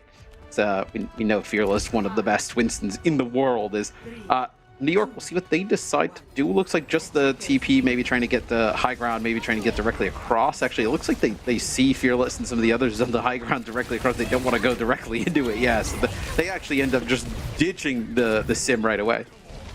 This means that Kellen has to, you know, go towards this side building before they start to contest the bridge. Some of the Outlaws are confident enough to leave mostly Violet in there, just holding that room down. Fitz really got quite a tickling there on the low ground from Fearless. Maybe caught him trying to sneak through the web. A decent start here. You see Kellen really just trying to put himself, you know, where he thinks the action's going to be, but it's a little bit hard to predict here. I wouldn't say that Fearless is exactly a flowchart Winston. Well, you know, what they do here, the Outlaws, right, is they had actually Pelican on one side of the cart, right, contesting it. Kellen's putting pressure on him. They get him off of the payload so they can keep it moving. And then Fearless just drops down once Pelican's gone and keeps it contested. So just a nice job just swapping players in and out there for the Outlaws to just make this, you know, push just a painful process for New York. Keeping the cart basically right where it needs to be, in that underpass where New York are least favored to win these fights and have to kind of fire on 2 fronts here. Happy, yeah, no incentive to let this cart come up the ramp at all. Shu helping keep him topped up quite comfortably. Happy hacked there briefly, but Fitz is going to have to get out once more. This does allow Kellen to start to tickle up there on that high ground. Fearless trying to keep him away. There's a nano already built here for almost both Arnas. Shu first, though. Yes, it's going to be a nano boost there coming in on the Fearless. Is a nice job by OG to get out. For a second there, I thought he was actually going to get caught, like where Fearless would have body blocked him, right? Get stuck in that staircase, especially, you know, blocking the line of sight from Creative. But OG kind of gets out of the way. So nano boost doesn't really get anything. This is going to be an EMP though. As oh man, I mean, Creative just nothing he can really do about that, right? It's an instant kill for Pelican. The damage amp afforded by the hack is more than enough for him to find that kill. Happy finding OG with the pulse bomb really is the cherry on top there. Fearless, gotta give him credit, right? We saw him get nanoed, but he sort of sees New York sort of folding back and realizes that was kind of the plan all along. So he doesn't commit with that extra jump and actually, you know, just really plays around his high ground. Houston's so positional here and how they value this spot that Fitz is in. Yeah, if he would have boxed in OG, I think probably would have went for that kill, but then once started to move back with the rest of his team, he decided to just leave it as, oh, actually, that's it looks like Kellen was actually slept, and it's going to be Fitz from the opposite side with that EMP, maybe using trying to kill it as like bait. to be able to pick up some kills off of that. Yeah, both teams lose their backlines ultimately. I don't know what happened with Happy. He must have broke some serious ankles on the New York side of things because he finds both kills there. But the payload's not moving. I mean, you're barely getting the cart through the tunnel here, as you know, you're going to be down to under a minute. You know, you've used some of your big ultimates, like with you know, your Nano and your EMP here for New York. It's a rough spot to be in. Shu in trouble here. Mini should be comfortably scooped up though, and Violet's rally will be instrumental in keeping the Ana in the fight. Awkward position for Ojin here. Able to eventually find his way back to his team, albeit airmail. Fearless looks to keep New York inside that server room. This card, like you said, has just ground slowly up the slope, but we don't see New York in a strong position yet. They have no natural high ground. They have to emerge here from this small choke in order to contest the card. Kellen, yeah, knows he needs to re-establish some sort of high ground. And you have a few players here, as that actually is going to be a big pulse bomb, but that's going to be a nice EMP on the other side of things, where Pelican connects with 3. And that's going to be the nano boost here on the Fearless, as he could probably go deep into the server room if he wants, but you just don't have a lot to work with here for New York, and you're down below 10 seconds. Fearless hacked. Yeah, he's done. Look, Shu had to nano there. He actually couldn't heal Fearless or anybody inside the server room because Kellen just threw a dome down right in front of him. That's a big pick off for Pelican though. Oh no! Dude, Creative dies with the nano right there too, and then I'm like, oh man, that's so unfortunate. They're not gonna be able to use nano. Little did they think they would just not run to the car.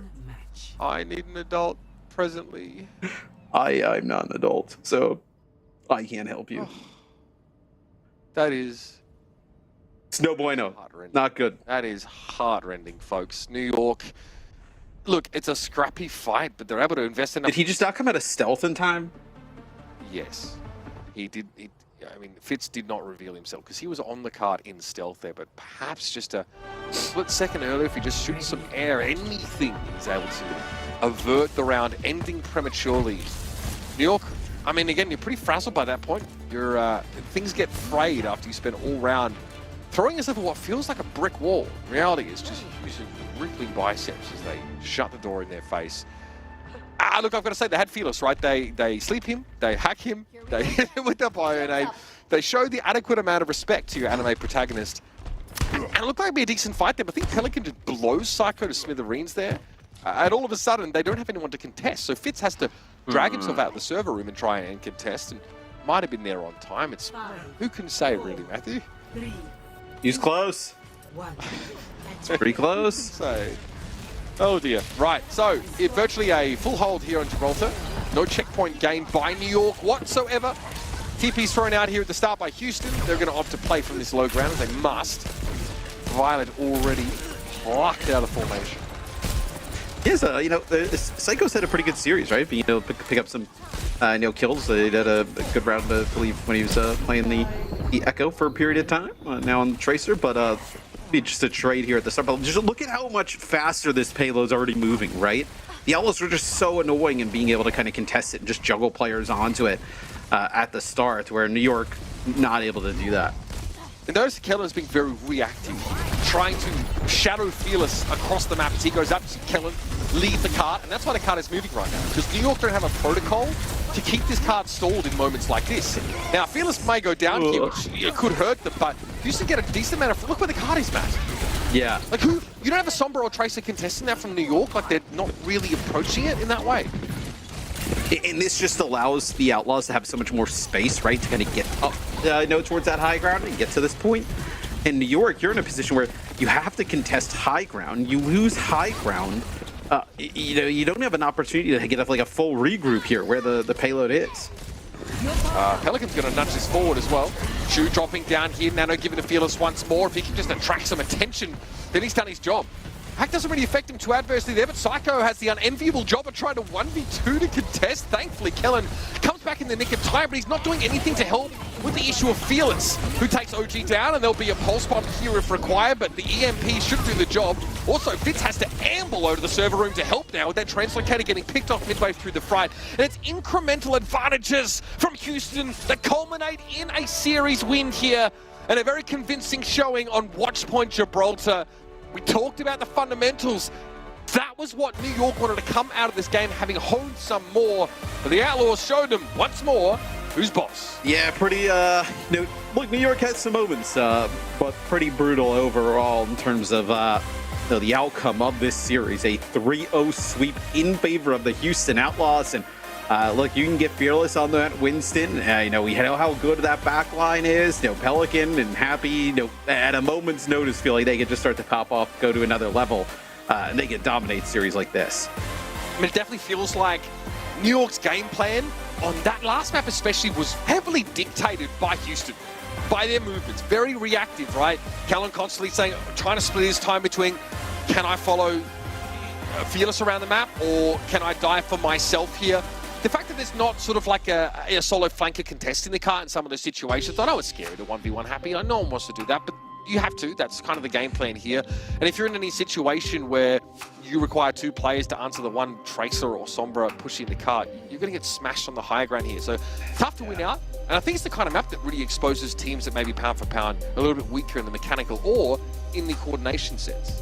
Yeah, really just a rough time on Gibraltar, I would say, and then pretty rough, I think, on Eichenwald as well. Although I think definitely closer than Gibraltar. But look, I mean, New York sits at 5-6, not a terrible record to look at, as the Outlaws get a bounce back win today. Yeah, no doubt about it. Let's look about player of the match here, Matthew. Quite a few candidates, as always, on the side of the Outlaws, but it's going to go to Happy this time around, holding it down on the Tracer in a big way. This map was exemplary from Happy. Multiple pulse bomb sticks here.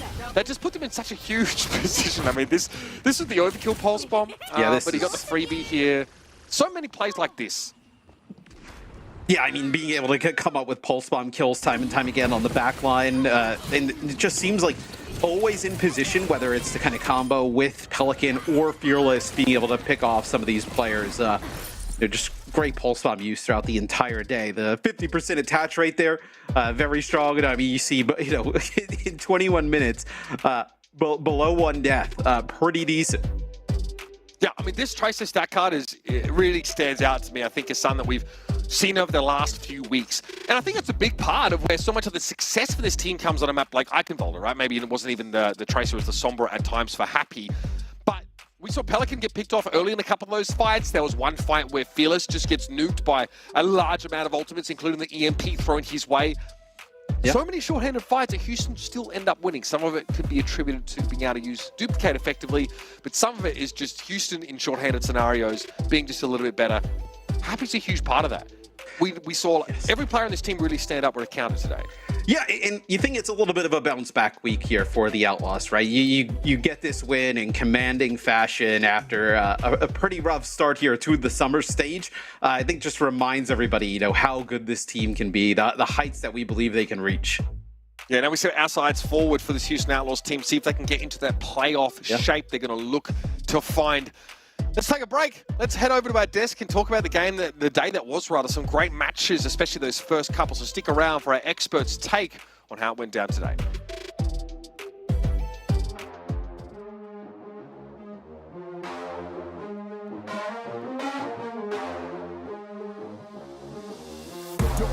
Yo, crank that volume, turn it way up. Get your weapon, get your blade out. Damage, then you gon' pay up. Yo, crank that volume, turn it way up. Get your weapon, get your blade out. Damage, then you gon' pay up. Yo, crank that volume, turn it way up. Get your weapon, get your blade out. Damage, then you gon' pay up. Yo, crank that volume, turn it way up. Turn it way up. Turn it way up. Crank that volume, turn it way up. Way up.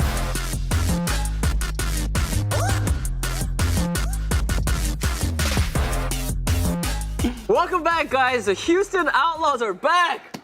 Getting a clean 3-0 victory against the New York Excelsior. They're back. I'm feeling good about this one. We'll take those. We'll take those. Absolutely. You feeling good? Yeah. How come? As a Houston fan. What do you mean? That's what I wanted to hear. Nice. I just wanted it to be said. Oh, like it was such a surprise. Open. You're so shocked.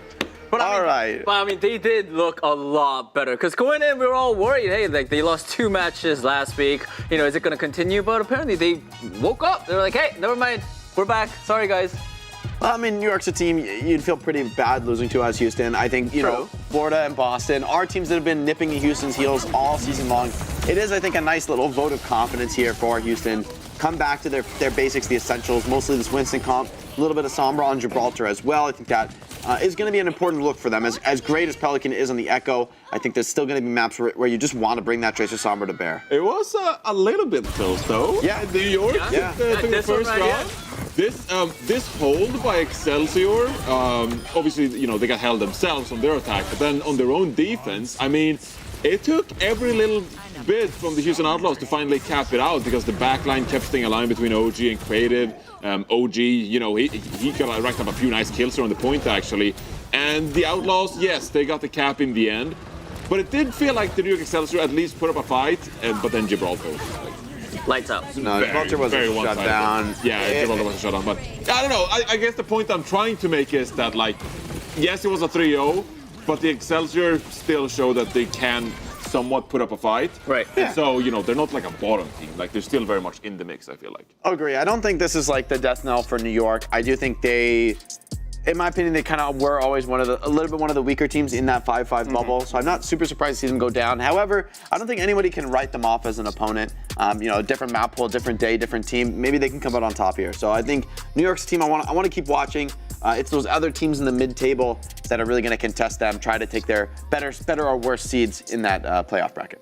Right, I mean, yeah, I also definitely agree. I think New York Excelsior, of course, like they did get the loss today against Houston Outlaws, but you know, it's not all doom and gloom for them, right? They had some signs of life, and now they just need to do a better job and then get more wins. Yeah, I mean, when you look at the standings as well, there are so many teams like kind of in that mix. I mean, you got the Toronto Defiant, the Vancouver Titans, San Francisco Shock. Like there are quite a few teams that are kind of similarly placed to the New York Excelsior. And those are the teams, if New York makes it to the play-in, the knockout bracket, those are the teams you'll be facing, right? So if they can just like step up their game a little bit, they are definitely like capable of taking wins from those teams and advancing far in the knockout bracket. And suddenly, you're like 2-3 matches away from the playoffs, right? So quickly things... It's a lot of hopium. Well, a lot of hopium. Yes, Jake, it is. But it is a lot of hopium. But yeah, there's a chance. There's a chance, New York fans. There's a chance. They've been so miserable for so long. New York fans, they've been through the gauntlets the last couple of years, okay? It's been we always talk about New York as this big franchise, like 2018, Jonak, whoa, amazing reputation. But like, they've been struggling for the past 2-3 years, and so now I'm giving them a little bit of hopium. If the hopium because the Excelsior fans deserve it. They deserve it. They're a good group of fans, I'm sure but New York they fans deserve the appreciate hopium. it. Thank you, Johnny. But I mean, hey, it was the Houston Outlaws getting the win, so we gotta talk to the players. Post-match interview. We got the best Winston, Fearless, on the line. Hi, Fearless. 안녕. Hi. Hi. All right. I gotta start this off by saying, last week, things were a little bit tough, to be honest, for Houston Outlaws, but you guys came back strong. So, what changes did you guys make coming into week 2? 자, 오늘 승리 축하드리면서, 솔직히 말해서 저번 주는 솔직히 좀 힘든 한 주였잖아요. 휴스턴 팬이나 휴스턴 선수들에게. 하지만 오늘 또 굉장히 좋은 모습을 보여주셨기 때문에 이번 주에 좀 들어오면서 좀 어떤 변화가 좀 있었나요? 저희가 일단 좀 오래 쉬기도 했고 그래서 좀 많이 다들 손도 안 풀리고 막 그랬었던 것 같은데 다시 다들 열심히 집중하고 연습도 더 많이 하면서 그래가지고 더 잘해져서 오늘 이겼던 것 같습니다. I think we just got the win because we were, just a lot more warmed up. Compared to last week, we came off and we had to play a game straight from a very long break, so not everyone was sort of warmed up enough. I think that was a huge factor. So coming into this week, we just focused more on our game. We got more practice. We got a lot more warmed up, and I think that it really showed in our match day against New York Excelsior. And also another question for you is, now that you are the soul tank of the Houston Outlaws, how are you feeling? Is there more pressure on you because you have to sort of play other heroes as well? 자, 두 번째 질문은 이제 그 가고이 선수 나간 후에 이제 은퇴를 한 다음에 이제 피어레스 선수가 이제 유일한 탱커인데 팀에서 좀 이런 거에 대해서 좀 어떠신가요? 좀 더 부담감을 느끼시나요? 아니면 좀 괜찮으신가요? 생각보다 좀 부담감을 느끼는 편이에요. 왜냐하면 제가 서브 탱커 영웅들을 많이 해보지를 않았기 때문에 특히 또 서킷로야 시그마 같은 경우는 네, 부담되더라고요. 그런 거 안 해봐가지고. 네, 그렇습니다. Okay, 알겠습니다. I'm gonna be honest, there is some burden that I do feel because I haven't spent a lot of time on Flex Tank heroes, especially nowadays because we're seeing Circuit Royale and there is a need for Sigma. To be honest, I do sort of feel the burden right now for the team. But hey, you're a great tank player. You don't have to feel burdened because I believe in you, Fearless. 자, 뭐 부담감 별로 가지실 필요 없다고 저는 생각합니다. 개인적으로 워낙 잘하시는 선수이기 때문에. Fearless fighting. 파이팅! Fighting. All right, thank you. Bye. Bye. Great to hear from Fearless. I mean, it is a tough role to take. As an expert main tank player to play, especially that Sigma on Circuit Royale. We've seen how punishing that can be. So, props to Fearless for picking up the reins there, and I have faith in him. I think he's an incredibly talented player. I said this in a joking way, but he's a very smart player. So I don't worry about him playing other heroes as well. I don't know why. I'm really enjoying fantasizing what happens if there's a shift in meta for the playoffs, and suddenly it's like Sigma all the time, or like Zarya all the time, and Fearless is like, oh no, we're the promised franchise, and Fearless playing Zarya all the playoffs or something. Yeah, well, anything's possible, man. He has to make it work. Yeah. He's the only tank. Yeah. That's the risk you take with rosters, and sometimes stuff happens. You can't always prepare for it all. True. I mean, hey, we had some great matches today. Of course, this one, we had 2 other matches that happened today. So if you guys don't remember it, here's the scores right now. San Francisco Shock beat LA Valiant 3-2. Boston Uprising getting the win against Defiant 3-1. And of course, the last match was Outlaws getting the win 3 Overwatch against New York Excelsior. The Valiant, they almost had it there. They did. A clean rate of acceleration throughout the day. Or isn't it 2-1-0? Acceleration? Because it's 2. Oh, accelerate. We finished the matches faster. At the time. Okay. I was talking about like match. How very observant of you, Jake. You know what that means? That means the jerk is equal to 0. I'm gonna set that for you guys. It's a deep joke. Let's not go into it. Yeah. All right, guys, let's talk about the best of the days because we had some great moments. Who are we starting with first? I think I'm going first. I actually really love this best of the day. This is from Hydron from Toronto Defiant. Him playing a little bit of Mission Impossible on Midtown. His translocator gets caught, so he's like, oh, look, what are we gonna do? And Birdwing's just salivating, trying to get that kill. And then he hides in the corner. It just sneaks out. That's the way. Birdwing's confused. I've been there so much on Sombra. And here's a POV on Hydron. Let's see how it went down. This was so Goes good. in, hides, and he just goes to the room next. Okay, on the left. Hey, it's tricky, man. That Sombra game, trying to get uncloaked with no TP, the adrenaline pumping. Yeah. All right, I got the next play. And look, okay, I need to make a PSA here, okay? We've done, throughout the history of Overwatch League, okay, we've done a lot of like memes about bad players, bad plays, Memp, Assassin, calling E-Sick and all that stuff, okay? I think it was last week, Jake, you highlighted a Memp from the Vegas Eternal. Oh, yeah. Okay, but we can't only be rude to, bad teams when they're making mistakes. We need to be fair. We need to be fair and square over here. What did you have? So the reigning MVP, Proper, I'm gonna call you out. I'm gonna call you out, Proper. What was this? What was this, buddy? We're taking a fight and you blizzard the wall? Come on, buddy. You're the reigning MVP and we do this? All right, buddy. I'm just saying, fair is fair, and if Proper messes up, he needs to be highlighted in Best of the Day as much as Dove or I don't care. Something about Control Center. It's in the water there. It's just it's the same water. It's just the same map. It was the same map. That's true. Wow, that is a crazy coincidence. They play the same map.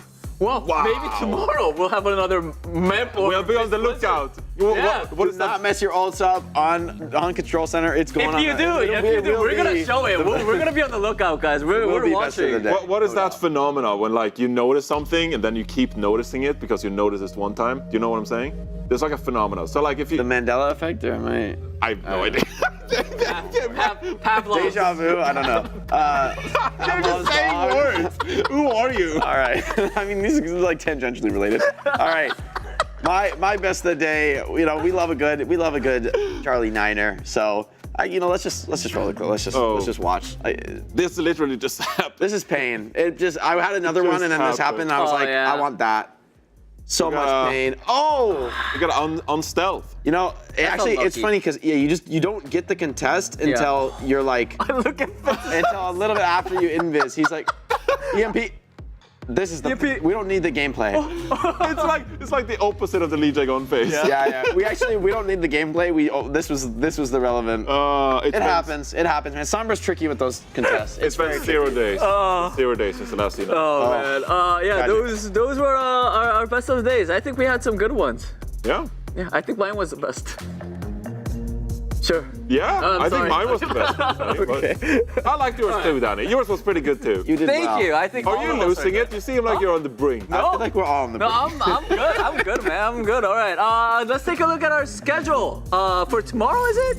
There you go. For the APAC region, O2 Blast 4 matches. O2 Blast Inferno, Charge versus Panthera, Spark versus Dynasty, and Shanghai Dragons. Guangzhou Charge Poker Face. with sorry to interrupt you, Danny. Guangzhou Charge with a tank change. Piggy booted off the team and instead they picked up Gaga, the Chinese tank player, to play some tank for Guangzhou Charge. Didn't work out when they got 3-0'd by Sol Infernal, but now they're taking on Panthera. Maybe they can get their first win with Gaga as the tank. Yeah, Infernal, a tougher test. I think now Charge maybe a little bit better shot in this game. Could be interesting though. You know, this is where the pressure's on, right? You've made a change, things should be better, and now you're up against an opponent you should always beat. You know, a contenders team, right? So like maybe that's more pressure, right? Infernal's like, okay, whatever, it can be a throwaway. This is the one you got to win. Also, Seoul Dynasty with Vindime. No longer in the shock. Vindime's on Seoul Dynasty, Danny. A lot of changes in the APAC region. Exciting. Who will make it?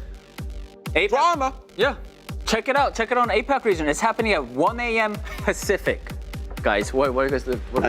Johnny's drama. And guys, if your bedtime is at 8 p.m. and you don't want to miss a single match of Overwatch League East, don't worry, we've got you covered. Tune in tomorrow at 9 a.m. PT for Charge versus Panthera on the morning recall. There you go. So you could either wake up at 1 a.m. and just watch the whole thing, or you could sleep and watch that specific match. Yeah, you know you're getting old when I'm like, yeah, 8 p.m. bedtime? That sounds nice, man. Like, good, I'm trying to get there. Like, let's go. Do you actually sleep at 8 p.m.? No. I think Jaws does. I respect. I think he sleeps at 7 p.m. I think. 7? I don't know. Or like The sun is up in Los Angeles at 7 p.m. He wakes up at 4 a.m. Wow. He's like a I respect grandpa. that. Man's on the UK schedule. Yeah, it's still jet lag, bro. It's jet lag. It's only been like a couple years. All right, let's take a look at our West Region schedule for tomorrow. We got some great matches. Boston Uprising versus Okay, Mayhem. all right, okay. Also, Spitfire versus Shock, and Rain versus Outlaws. Ooh. Spitfire versus Shock, huh? No, okay. No. Uprising Mayhem though. Come on, this one is like number 3, right? If you win this for these two teams, this is a spot in the top 3. I think we can say it's not mathematical, obviously, but like within reason with how they've been performing, whoever wins, you're like almost locked in for top 3. The loser can still probably get top 3, but it's gonna be like fighting hard for it. Has a chance to fall behind teams like the Outlaws. So this match has so much implications. Mentally, you know, I think for Boston and Mayhem, they should be really thinking we're punching our ticket straight to the grand final, straight to the tournament. I mean, that's just so much riding on this. All right, exciting stuff coming tomorrow, Saturday. That's gonna wrap for today, everybody. Thank you so much for tuning in. We have a lot more exciting matches coming up tomorrow. So, guys, have a good night. We will see you all tomorrow. Bye-bye. Drama. Jerk? What?